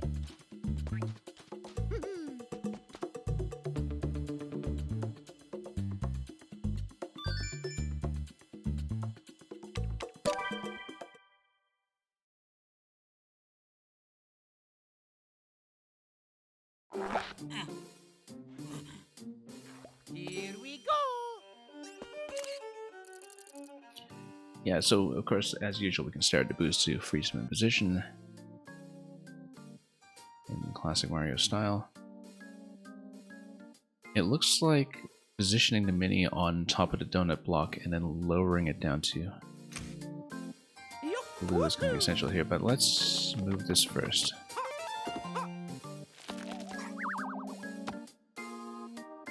Because until we get the blue out of the way, probably Woohoo! up to the top left. Oh no, I was trying to look at it, and unfortunately we didn't quite manage here with the Woohoo! ladder doing it what it will with priority. Yup! Woohoo! Yahoo! Yup! Woohoo! Yahoo! Yeah, we're going to try to raise it up in this position first, and then that way we can consistently get it across. Yup! Woohoo!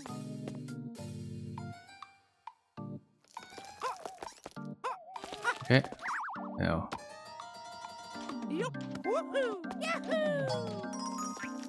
send it across, and that way we can get this gift first of all. Yup! Woohoo! We want to send it up to the top level first before anything else happens. Yup! Woohoo!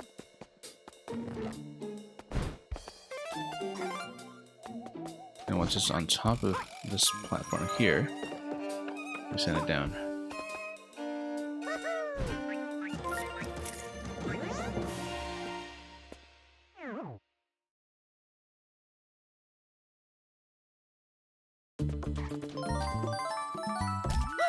Oh yeah!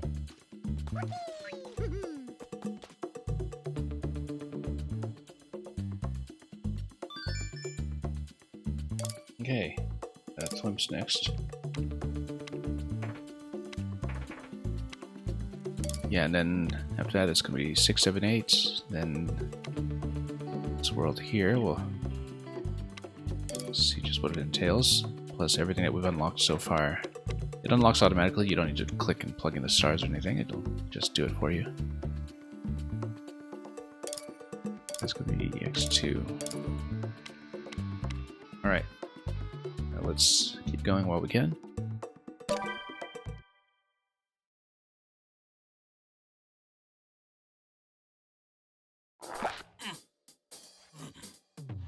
Here we go. Okay, in this location, yeah, the Thwimps are going to be located on top of the gifts. I kind of feel like that is completely doable with Yup, woohoo. Mario himself. I had to watch out for Yup, woohoo. Yahoo. the red ghost block here, of course. Yeah, we just grab them all first. When we grab them all, then we can worry about moving the mini into position. So to do it, we are going to have to walk it, or yeah, we want to basically create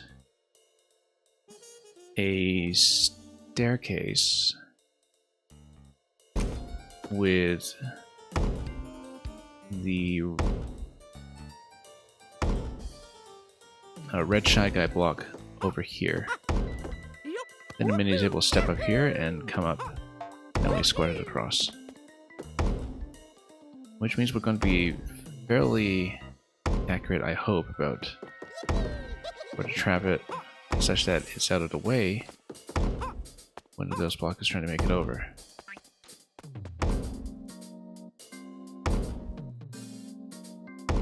That does mean yup, I'm woohoo. going to tug it back this way.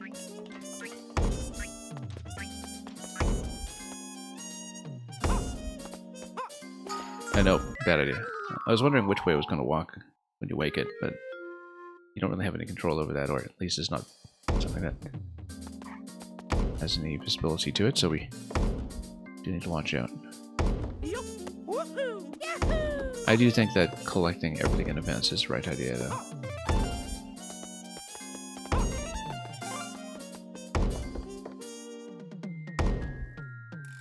Yeah, and when we grab the mini, we can hopefully trap it with a blue switch.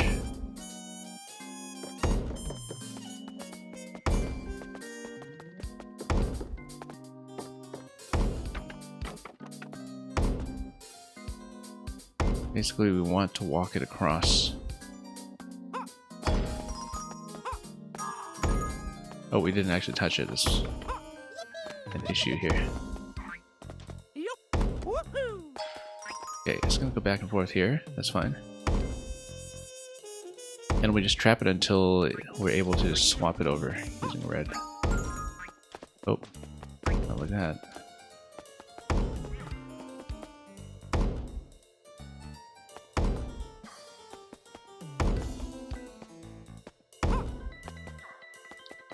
Hang on. Yup, We do want it going woohoo. left to right over here. Whoops.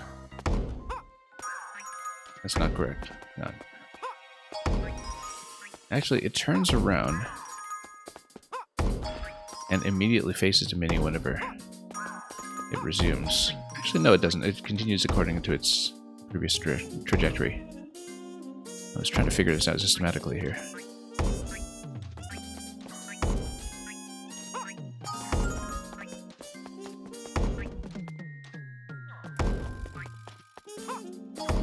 Okay, so we trap it like that. Then we actually bring the mini up to the right side to trap it if we can. We're not going to have enough time to really show this off, but the idea is that we trap it like this. Then we can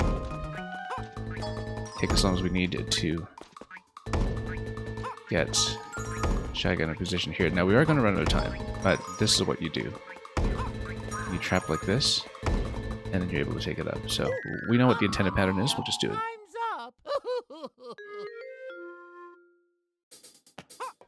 And again, we'll grab everything first. Woohoo! Yahoo! Because really, why not?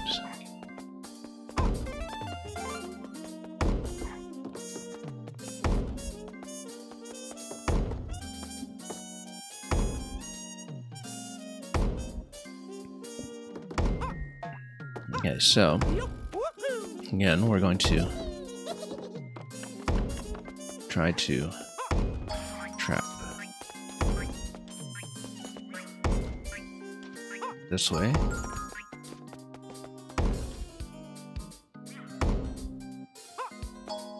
Now we switch to red to send it across.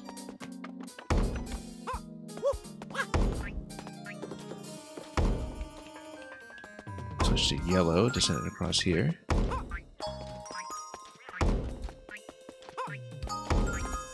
Until we're able to stagger it like this.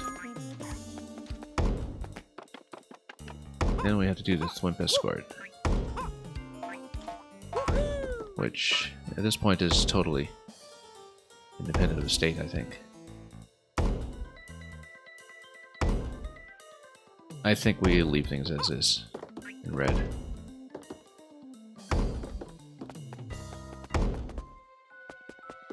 And then that's it.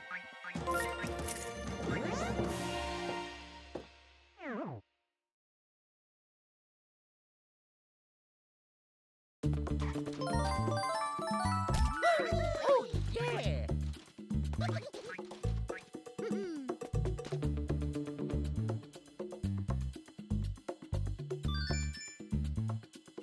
Okay, next.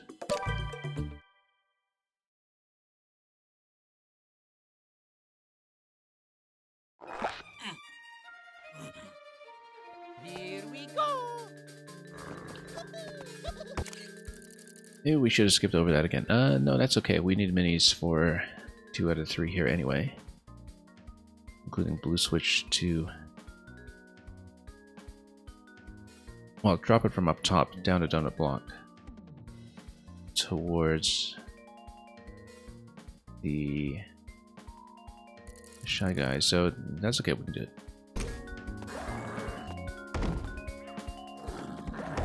Oh, and then this is a bad position. Yeah, we should not do that. Let's figure this out.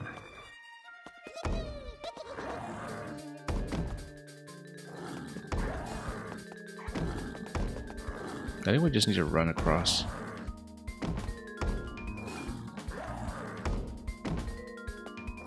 Oh, whoops, too soon. Yeah, I think maybe we can beat the timing on this hop flop here. Just like that. Don't worry about the 1-up some other time. We will want to switch to blue. At precisely at this location. Okay. Nope, no, I didn't want it to be lit over there. I was trying to jump towards the red switch, but we did kind of flub it.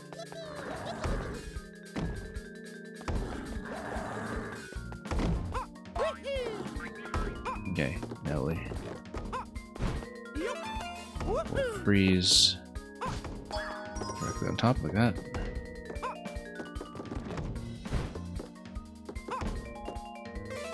No. Again, it overshot.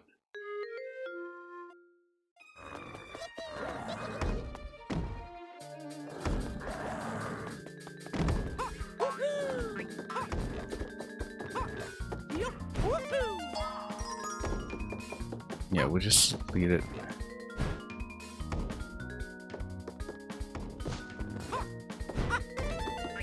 Down below like that. Nope. Oh, wow. Look at that. Trying to do a 2-tile jump there, just overshooting slightly. We do need to align blue block there much better. Mamma mia. It's a little bit fuzzy, but we'll get it.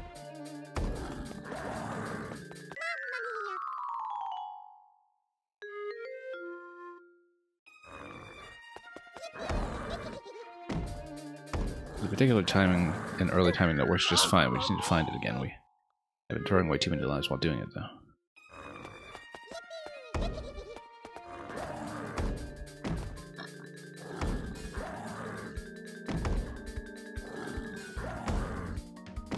Next one should be fine.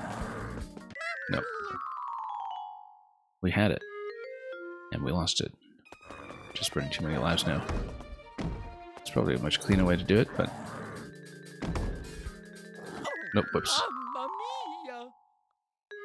Walking right into it.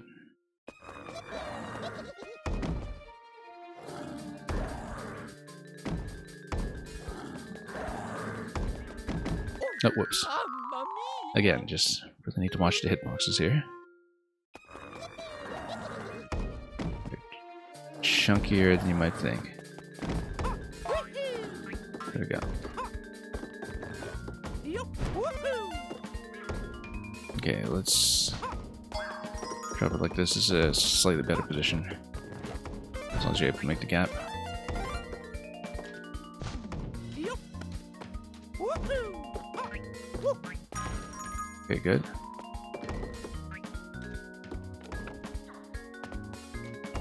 Slightly timing sensitive, but we got it.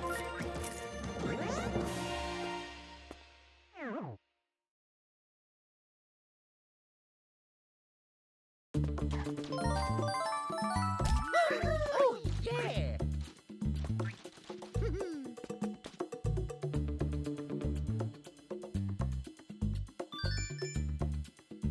And let's close out World 5.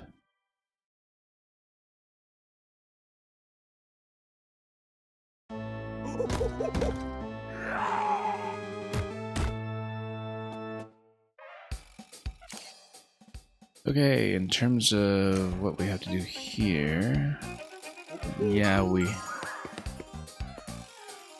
just need to watch the pattern to see who is a valid pickup.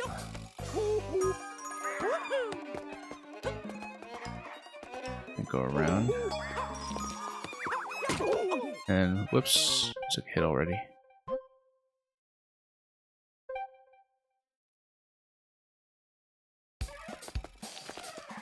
Go, whoops. Hang on. Got a little bit stuffed in this corner, that's one of the issues here.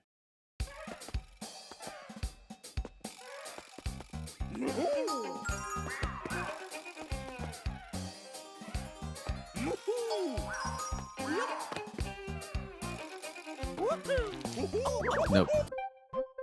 Just standing too close to everything. We need to get into a more open position before we can really attempt very much.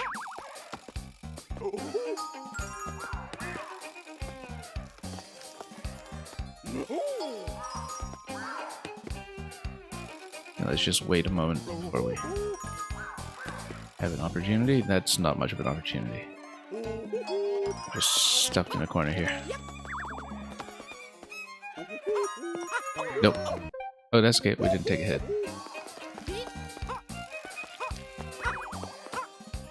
Oh, would be nice if I could run over here. Okay, now we're in business. Yeah, we just needed to get that first hit down, and then it clears up a significant amount of space.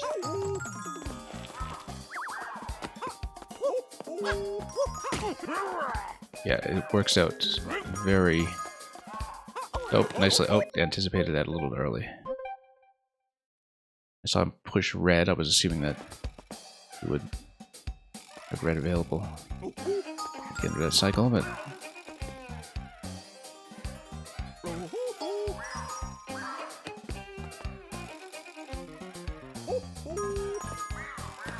Yeah, it's a game built around time attack, so naturally the timing should be completely reliable as a sequence.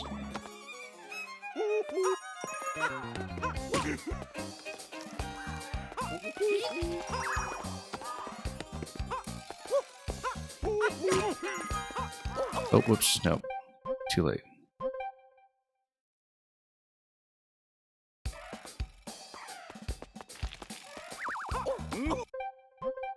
We can probably sneak directly over to the red one. Yeah, actually that works quite well. Nope. That's okay, we didn't take a hit. Just have to take a moment to let that register.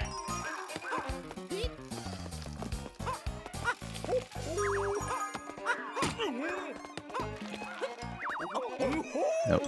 It's okay.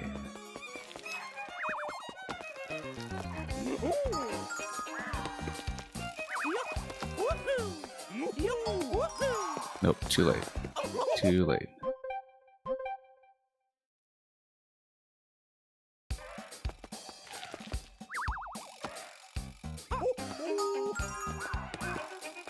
Yeah, I missed the first opportunity here. Oh, dropped it right on my head.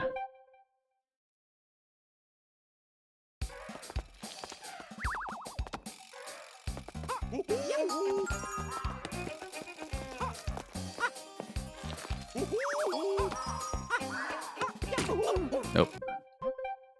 Landed right on top of that.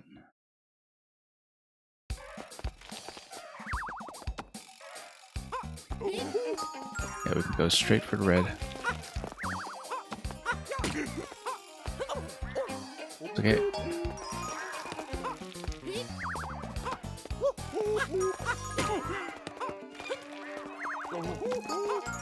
Be nice and quick. Just have 3 hits down right away.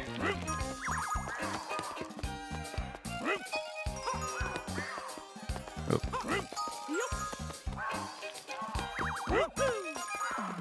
Yeah, he does switch faster at this point. Let's just get into the middle here so we have a bit more space to work with.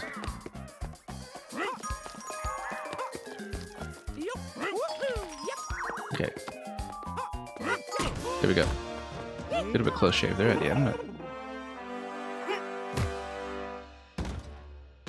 luckily hitboxes were in my favor this time.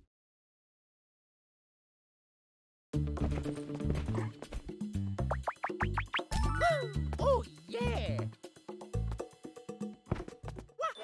Oh yeah!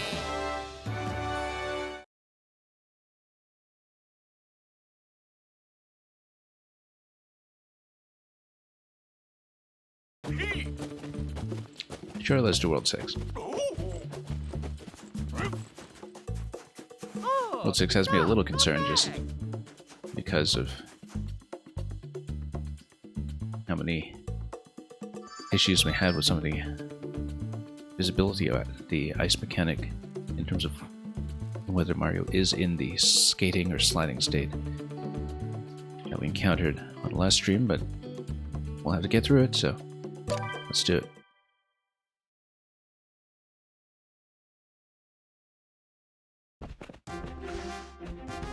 Given that so many of the segments that gate off Big Mario but allow the minis through are based on a single tile of height, Here we go!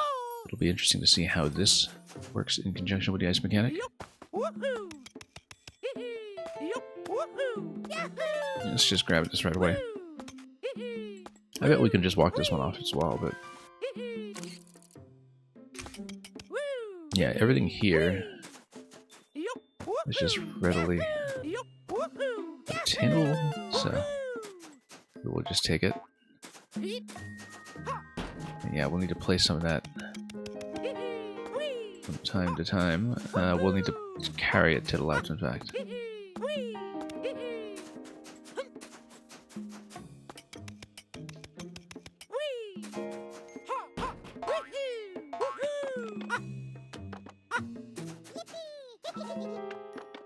Okay, so we walk him over to the right. No, and then that's an issue. Have to reverse much faster. Now, the mini's going to drop over this column anyway. We don't really need to do a triple to get this yellow one, but we will.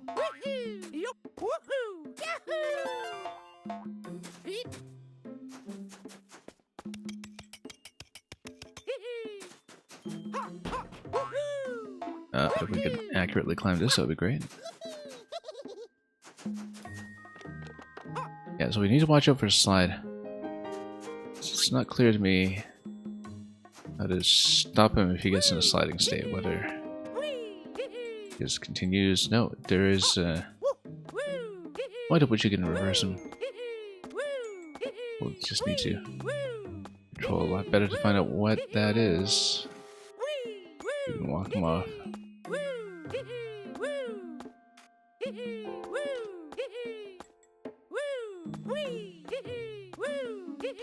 Oh, no, we need to cycle him through again so we can get on top of the Shy Guy. We actually don't need to get on top of the Shy Guy, we just need to pass it. Unfortunately, I think at this point he's gated off from getting back up there, so let's do this again.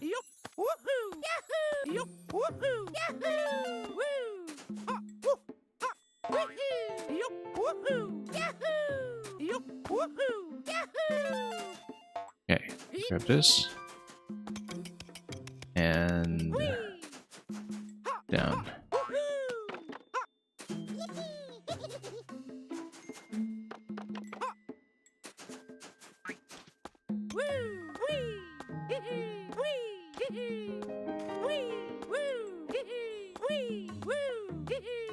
Whoa, that's a very close call. Again, we don't need to get on top of the Shy Guy, we need to bypass the Shy Guy.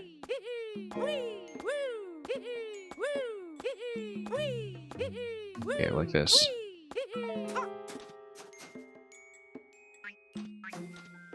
And we just bypass the Shy Guy again on the way over.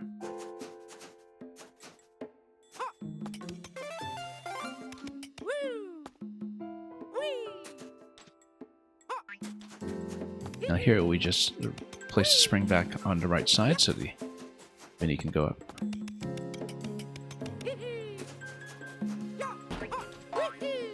And wait.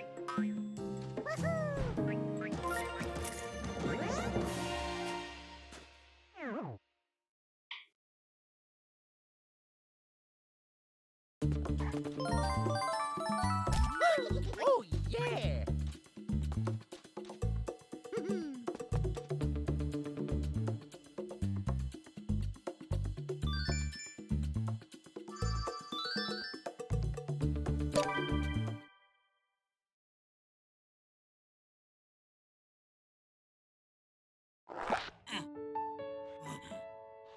Here we go! Okay, in this one,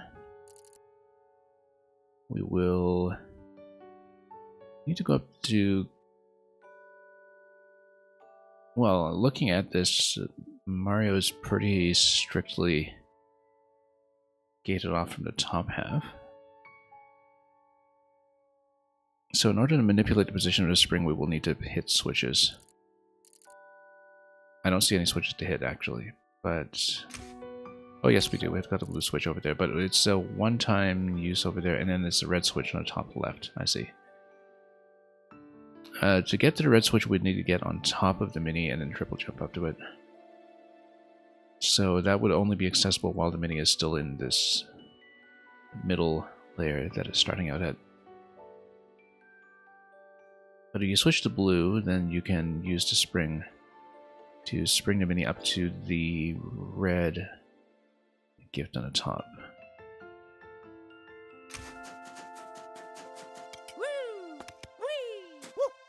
I think we just drop this and then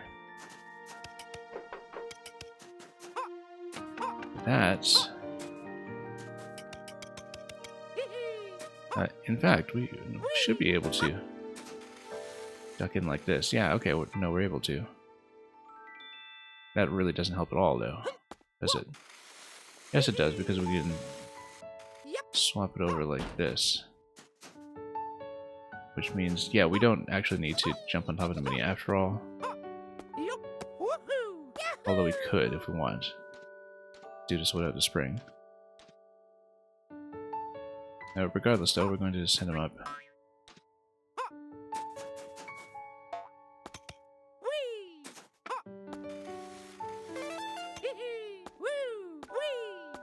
And then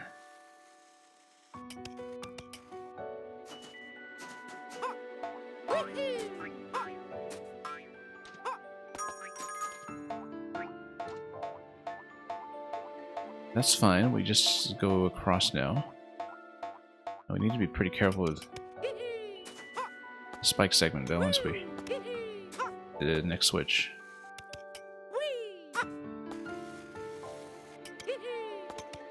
Oh no, just drops straight down. I didn't know that. We will need to place a spring then. And that's okay, because if you place a spring here, it'll just go across and get upstairs. Which is fine. It's gonna go up. Need to be very careful with our momentum here. It'll slide right off. And that'll be nice and smooth.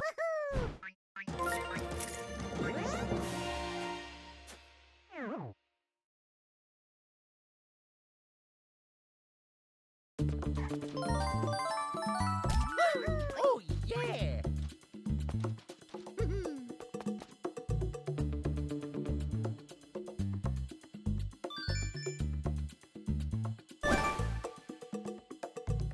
Well, we need lives, as we've amply demonstrated today. Just barely breaking even, sort of keeping within the 30 to 40 zone throughout. Usually just due to Here we go! one occasional bad level in terms of, well, a bad run through a level, I should say, not a bad level. But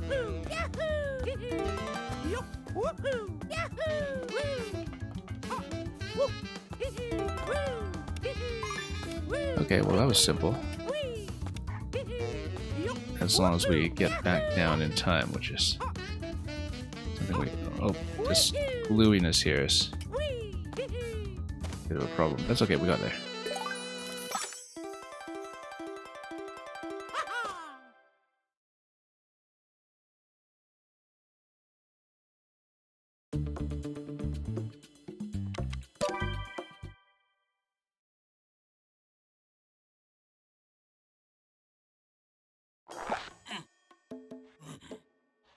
Here we go! Okay, so if we drop those, then we have a massive hazard coming. We will need to drop them in order to grab the mini in the first place, though. That's fine. We can make it through quite a bit without the mini, I think. Or not. No, we do need to drop it, and drop it immediately. Yeah, we need to be quick. This is going to be a bit of a timing check.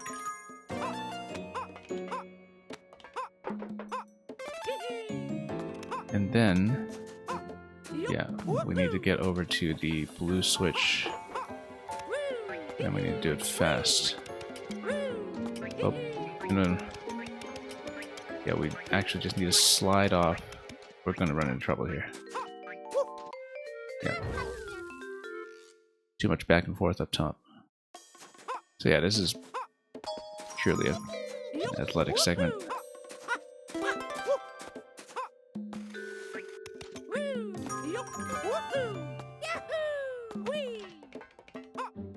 Have to remember that we can't climb out of the handstand jump.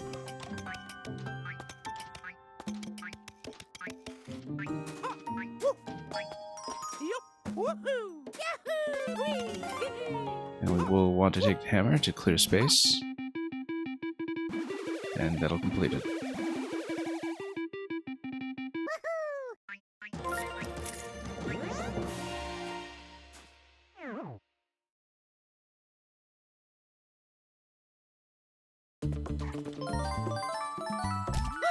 Oh, yeah!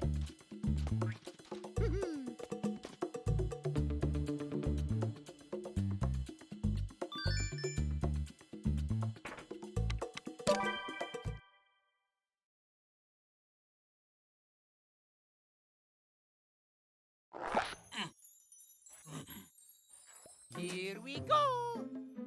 Okay, then here we do need mini in order to get to the gift down below, and a platform switch while we're at it in order to make that happen. We will need to send it through yellow in order to get up to Tom. No, we don't. We can just get the red gift ourselves, I think.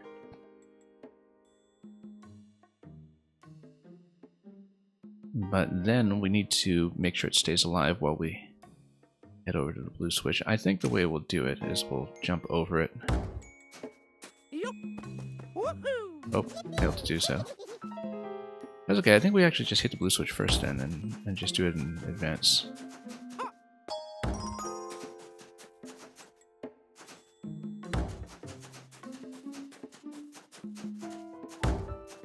I guess then we just drop it down below.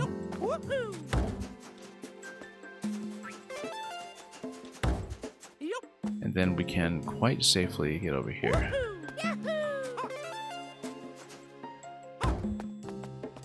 Now, if it hits red, it's just going to drop over to the other side. We'll just send it over here first, sort of in the middle. Then we hit red. And we grab that. Now, can I make it jump up around here? Is it going to go? Yes.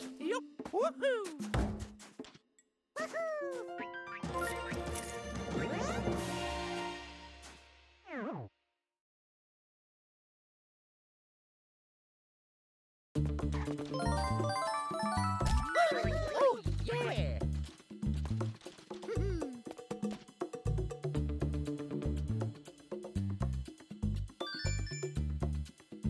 Well, steadily progressing.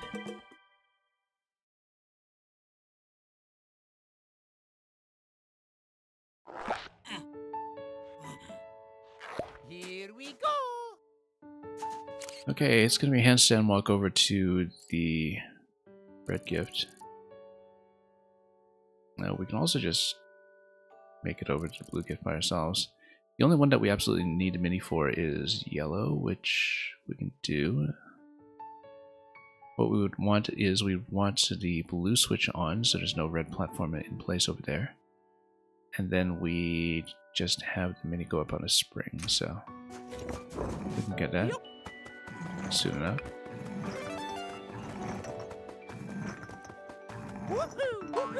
Oh, I see. This is a hard platform. Yeah, actually, no. We do need the mini to get over to the blue gift, which we can do. Took me a moment to realize this was ground and not semi-solid. You can tell by the texture, of course.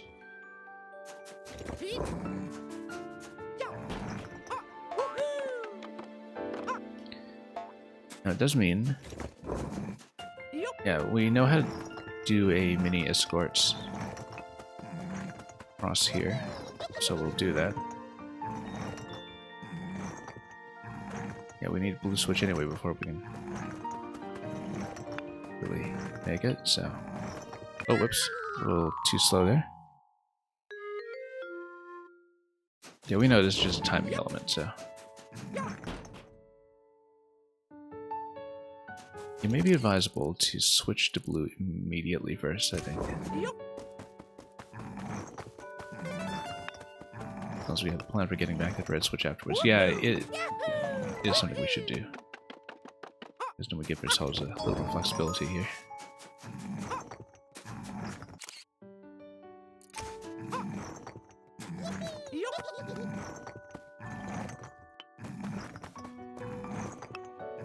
Oh. If we stand on an overlap, we can actually get mini across, but once again we are too slow at leading it over.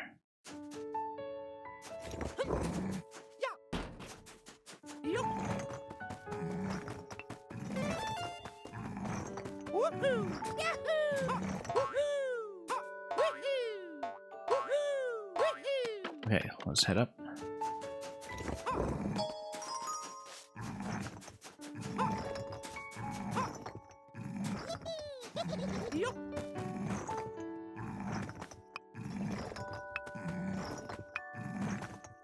No, once again, we have to stay overlapped unless we can drag it over quickly enough.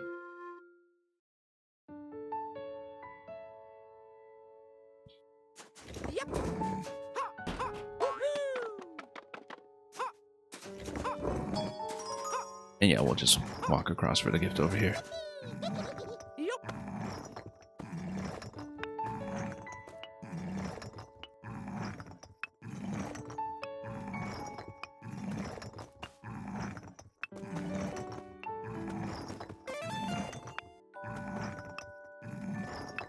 Yeah, we'll actually let the mini catch up whenever we're sort of in these middle segments here, and so if we let it catch up, then it'll overlap, and then it's easier to move it across.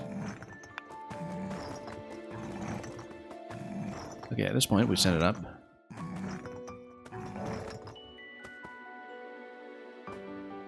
Except, oh, I have to go up myself, I think, to encourage it to follow us up.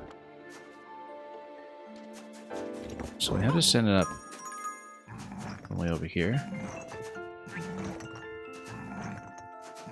Over by 1, but then we send it over this way. Oh, whoops, that's okay. We'll send over red. We need to trap it in a certain location.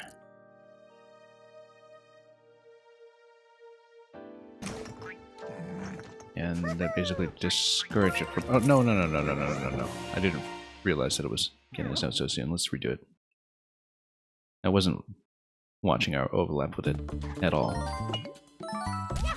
So, let's redo it.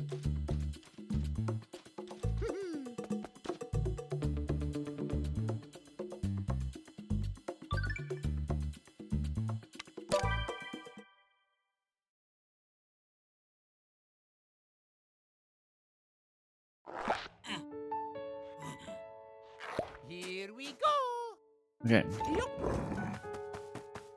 Woohoo. Yep.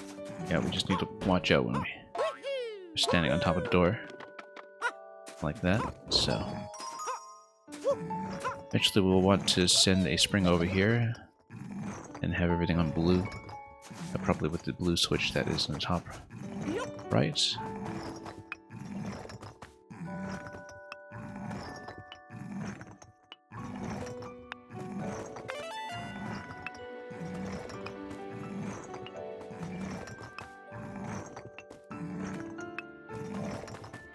Okay, it's accurate for once.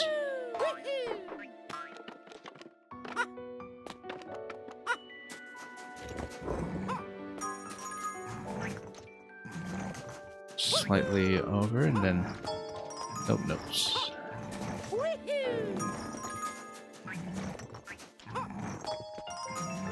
Send it over. I don't want to have it come down just yet. We... Perhaps... No. It stood too close again. Just... I was trying to wrap back around it, and slowing down in that location is not great.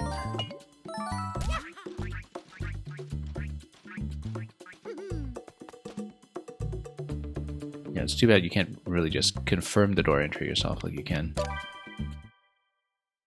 when it's just you and the key. Here we go.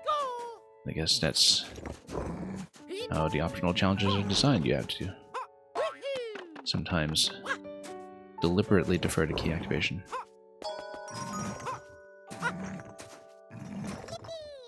Yup.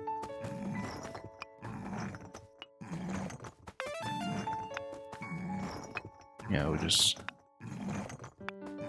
work our way over steadily. Woohoo! Yahoo! Woohoo!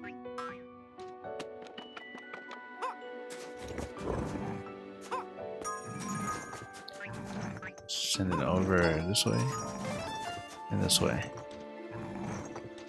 Now, at this point, I think I actually want to just retain it on blue, and we just walk ourselves down. That way it gets trapped.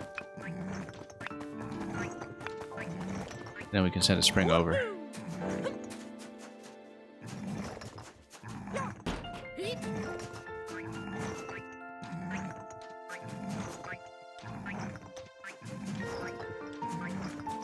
And that way, we send it down here. Nope, no, that's not what I wanted. Actually, kind of is, because we can just take blue at this point. Alright, that worked out. Surprisingly.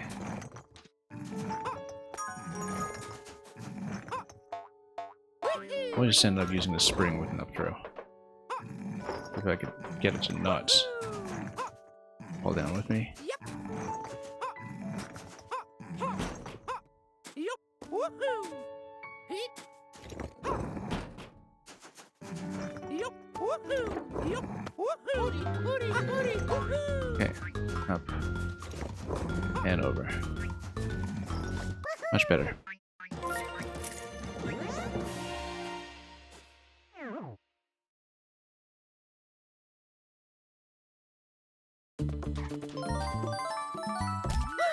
Oh yeah.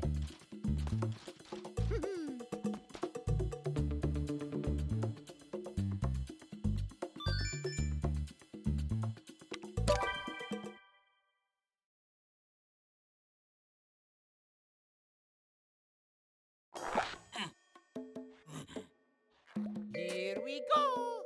Okay, so the mini can jump across the donut blocks. It's going to be slightly time sensitive, which we just lead it over quickly. Now we do need to lead it all the way to the left here in the blue state, so it can get across the donut blocks safely.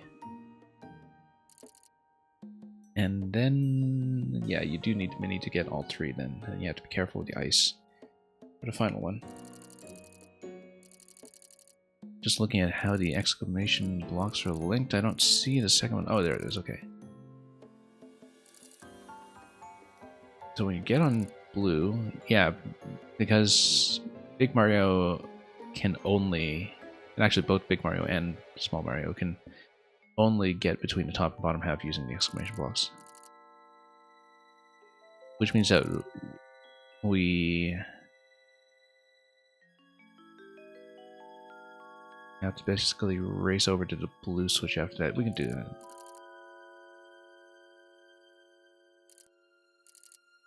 Okay. Yup. Woohoo. Yahoo. Oh, we need to hit this first. Yup. Woohoo. Yahoo. Woo. Wee. Woo. Oh, and we need to Wee. prevent this Yup. from going Woohoo. Yahoo. too far here. Woohoo. Yahoo. Yeah, that's the whole trick to this level. Yup. Woohoo. Yahoo. Wee. Yup. Woohoo. Yahoo. Because you need to wall this off.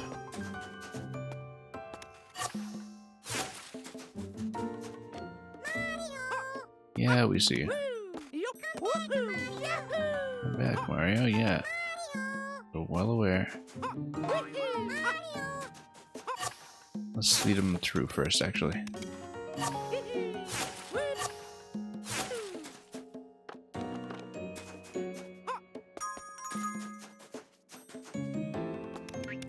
I actually wonder. Oh no, I was trying to reverse, but you can't jump to slow the reversal. Or slow to slide like you can in Mario Maker, for instance. Not the same mechanics. No, we have to be fast, we have to drag them all the way across. We know that.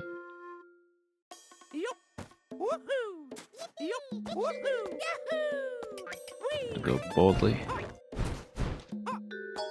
And yeah, just speeding all the way across there actually works quite nicely. Let's lead them over. Come on.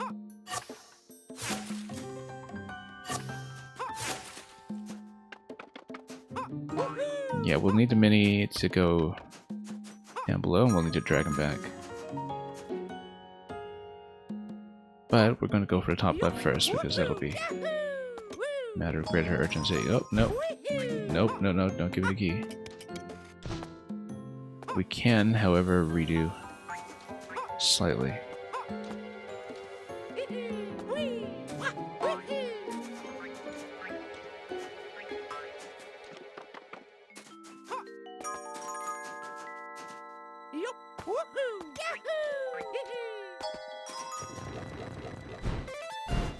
Good, now we drag him over this way, except we'll do a bit of a pullback here. And here, we just need to get up to the blue switch quickly. And that's it.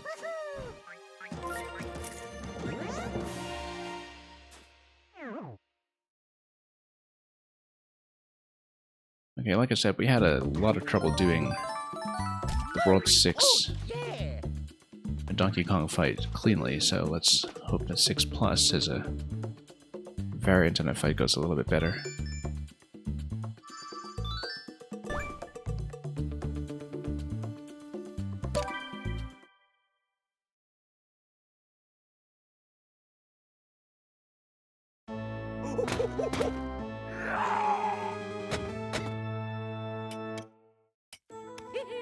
Yup. Woohoo. Okay, so yeah, now it's just with the Yup. falling icicles from up top. I think that's the variation.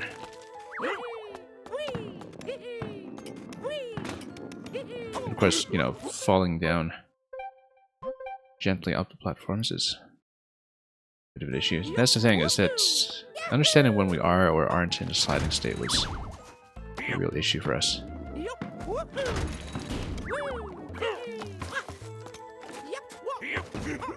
Okay, got him quickly at least. Oh, and then, yeah, when he does the ground slam, we have a few issues. Yeah, you don't want to jump off of these platforms, you have to fall off of them. And so it's actually advantageous to stay low if we can, as we discovered, because getting down from the upper levels is kind of tricky. You have to make yourself... Oops.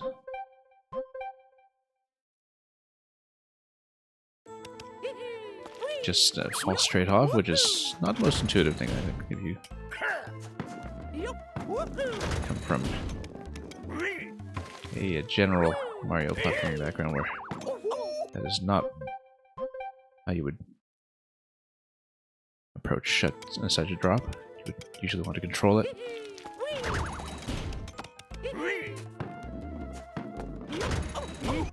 Nope. Yeah, immediately cleared to me why we had trouble the first time around as well. Is understanding when to get in and out of the sliding state. Oh, lost that. Too bad. Yeah, we want to stay low.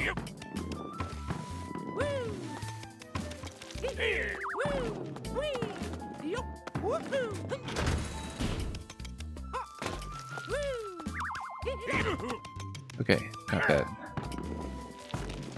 Need a good bit of control, and yeah, icicles that are down, you can walk through them without penalty. Oh. But of course they stab you and just take you out immediately if you stand below them.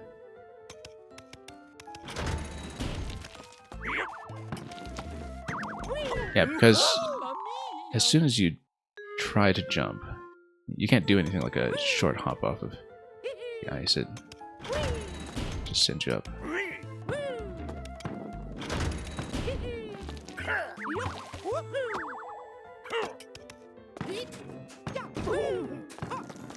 Okay, let's try to be somewhat accurate. We'll try to fall off into the bottom once again. Yeah, like I've been saying, staying low works a lot better. And we sometimes just need to anticipate when we need to go up 2 tiles.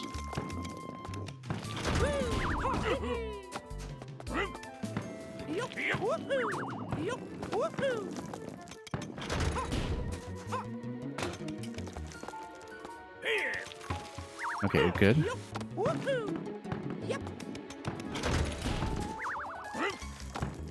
wait for him to go down, I think. Will we attempt anything here? Whoop, no. That's okay. Works protection. And time could be a bit of an issue though if we stall for too long.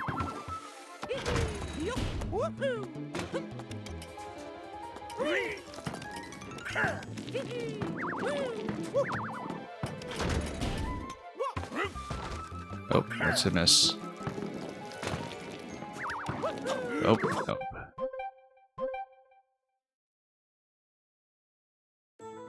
Yeah, I just need to plan carefully for when we need to do the handstand jump. You know, a handstand actually would protect you from the ground slime with the falling snow. That's something I didn't think about carefully enough. Because the handstand is such a unique mechanic to this series. Oh, too bad.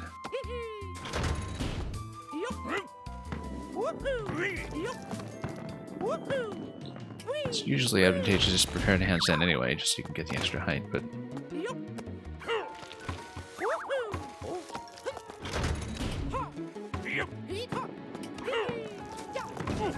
Okay, that's 2 hits. I have some time issues though. Yeah, handstand is at work there.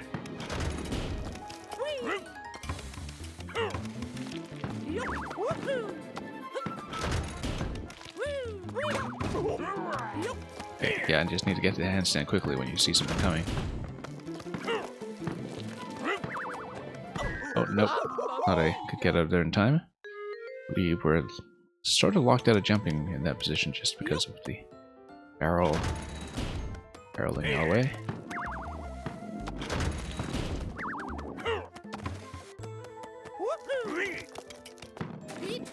Nope, missed.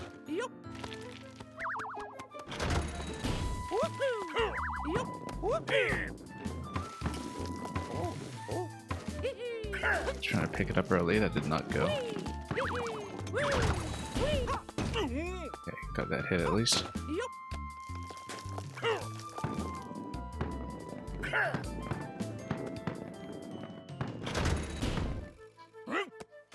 And yeah, this is fine. These barrels do nothing to you, they just you hit. Thought the icicle would stab me for a moment, but that actually turned out to be alright. Oh, no.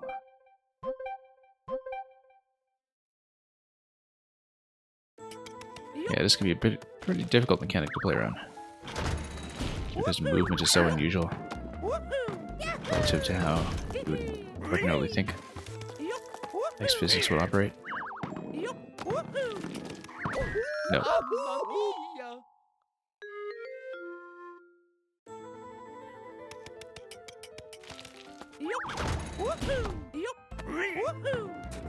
Yeah, the positioning is predictable. That's what happens when a game is built around time attack. You're not going to have too much that's based on RNG.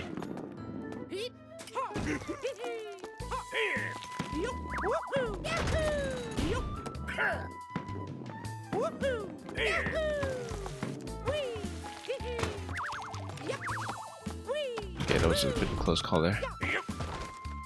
That's unfortunate.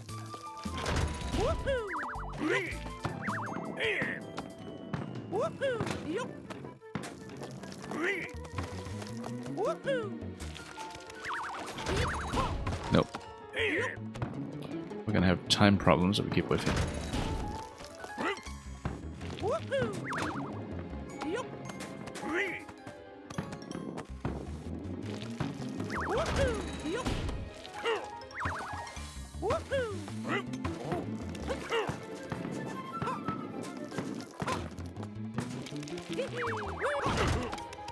Okay, 2 more hits to go.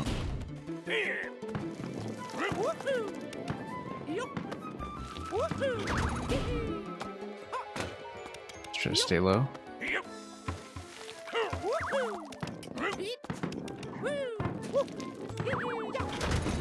Okay, 1 more to go.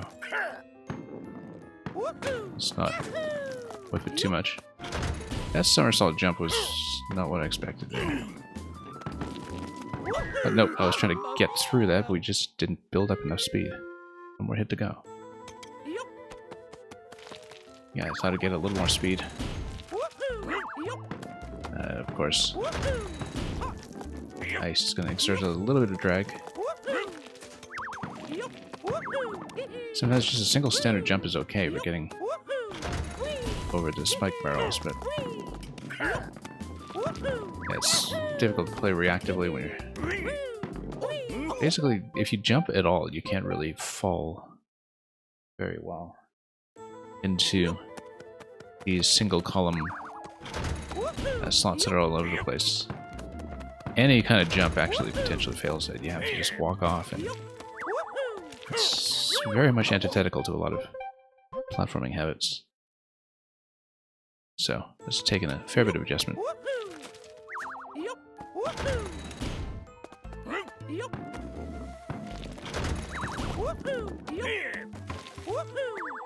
Yeah, because not only do you have to walk off, but you have to walk off while correcting for some of the sliding momentum that you get.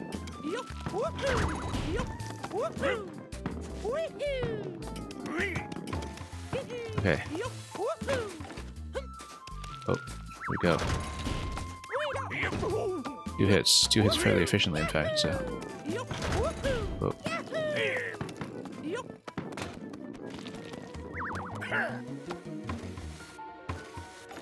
Yeah, unfortunately you can't really cancel out of the handstand.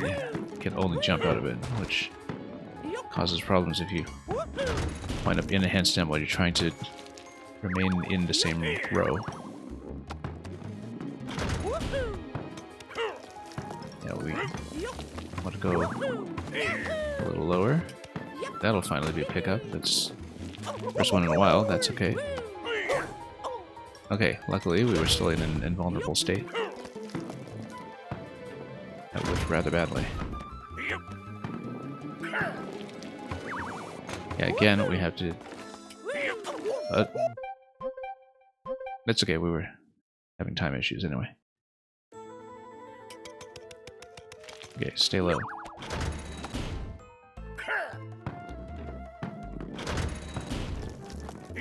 Yeah, we want to remain in the same row, we just do single jumps. Oh! It's okay, we were carrying something, so we were defended. But did lose what is generally an easy first barrel.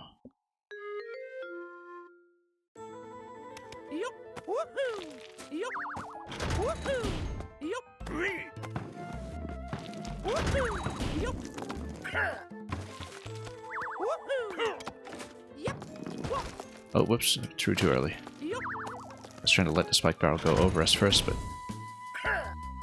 we jumped the gun just a little bit there.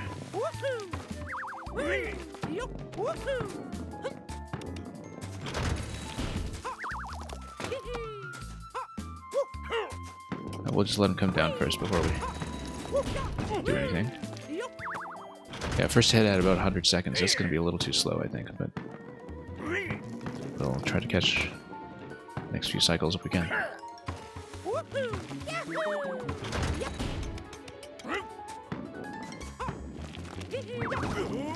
Okay. Yeah, we have to understand when it's a good idea to do a single jump over a spike barrel. Sometimes it's worth it just to stay low.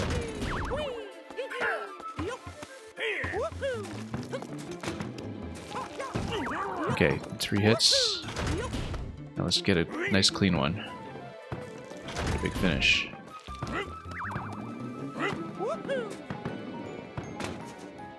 Oh, nope. Yeah, you want to be on the handstand state preemptively often, just so you don't get caught by surprise by the snowdrop.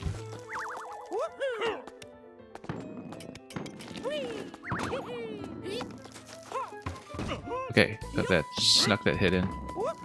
Wasn't really sure we'd get it, but...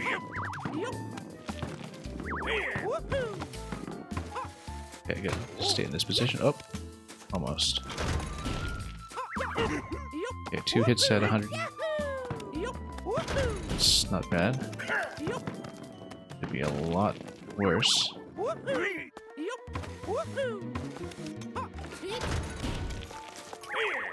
Let's let that pass first, and we hit him. Okay, plenty of time to do the last one. Let's be cautious.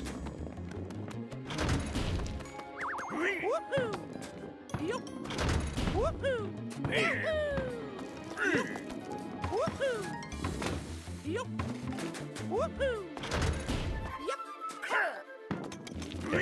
This should be it. Let's let him come down first. There we go.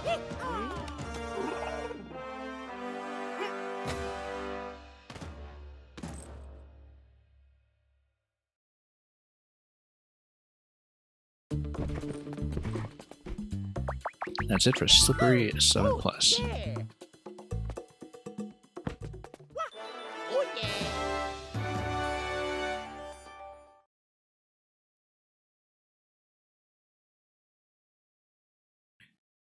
Now we know from previous experience that 7 and 8, at least in the standard form, picked up quite a bit of complexity.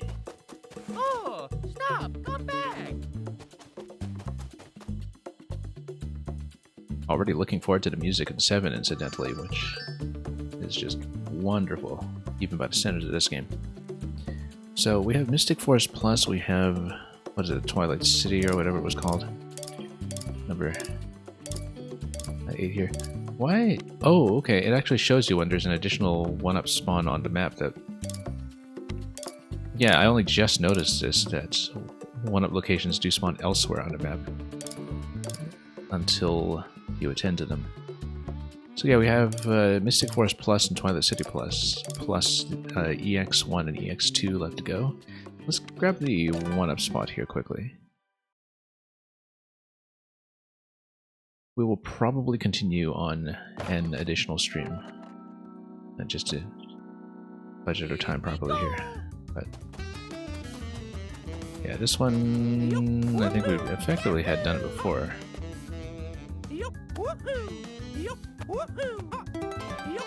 Woohoo! Yahoo! Again, we usually just go straight for the 1-ups first, Yup. Woohoo! Yahoo! and then straight back down if we can.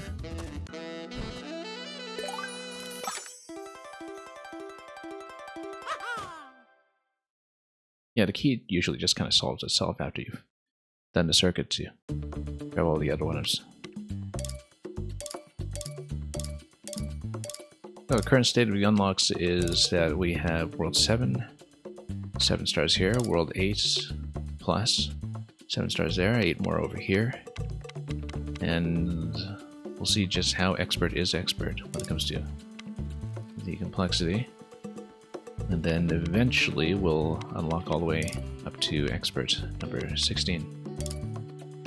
So, kind of tempting to stay on to maybe push through World 7, but we know that, once again, it could be something that we'd prefer to do with a little bit more flexibility to give it some proper thought. So I'm guessing it'll probably at least one more stream that remains for this game. Depending on the complexity of the expert levels, we never know, you know, just how expert they mean. And we will, of course, go for 100%. I don't know if we'll necessarily go for time attack on stream, like I said, but we'll just pace ourselves accordingly and see what becomes of this. Decent progress today, pretty much the same as last time actually. We got through 7 worlds, effectively, like World 8 through World 6 plus. So, hopefully that leaves ample time for us to tackle the rest soon enough. We'll be back with Super Mario Maker 2 this weekend for the first time in quite a few weeks, after having played mostly Maker 1 all year. But then we will come back to this game in a few days' time after that, and we'll see how we do. So, we'll leave off with this wonderful menu select music, and we'll pass you folks on to another stream very shortly. Thank you for joining me today, and we'll send you on to our next destination.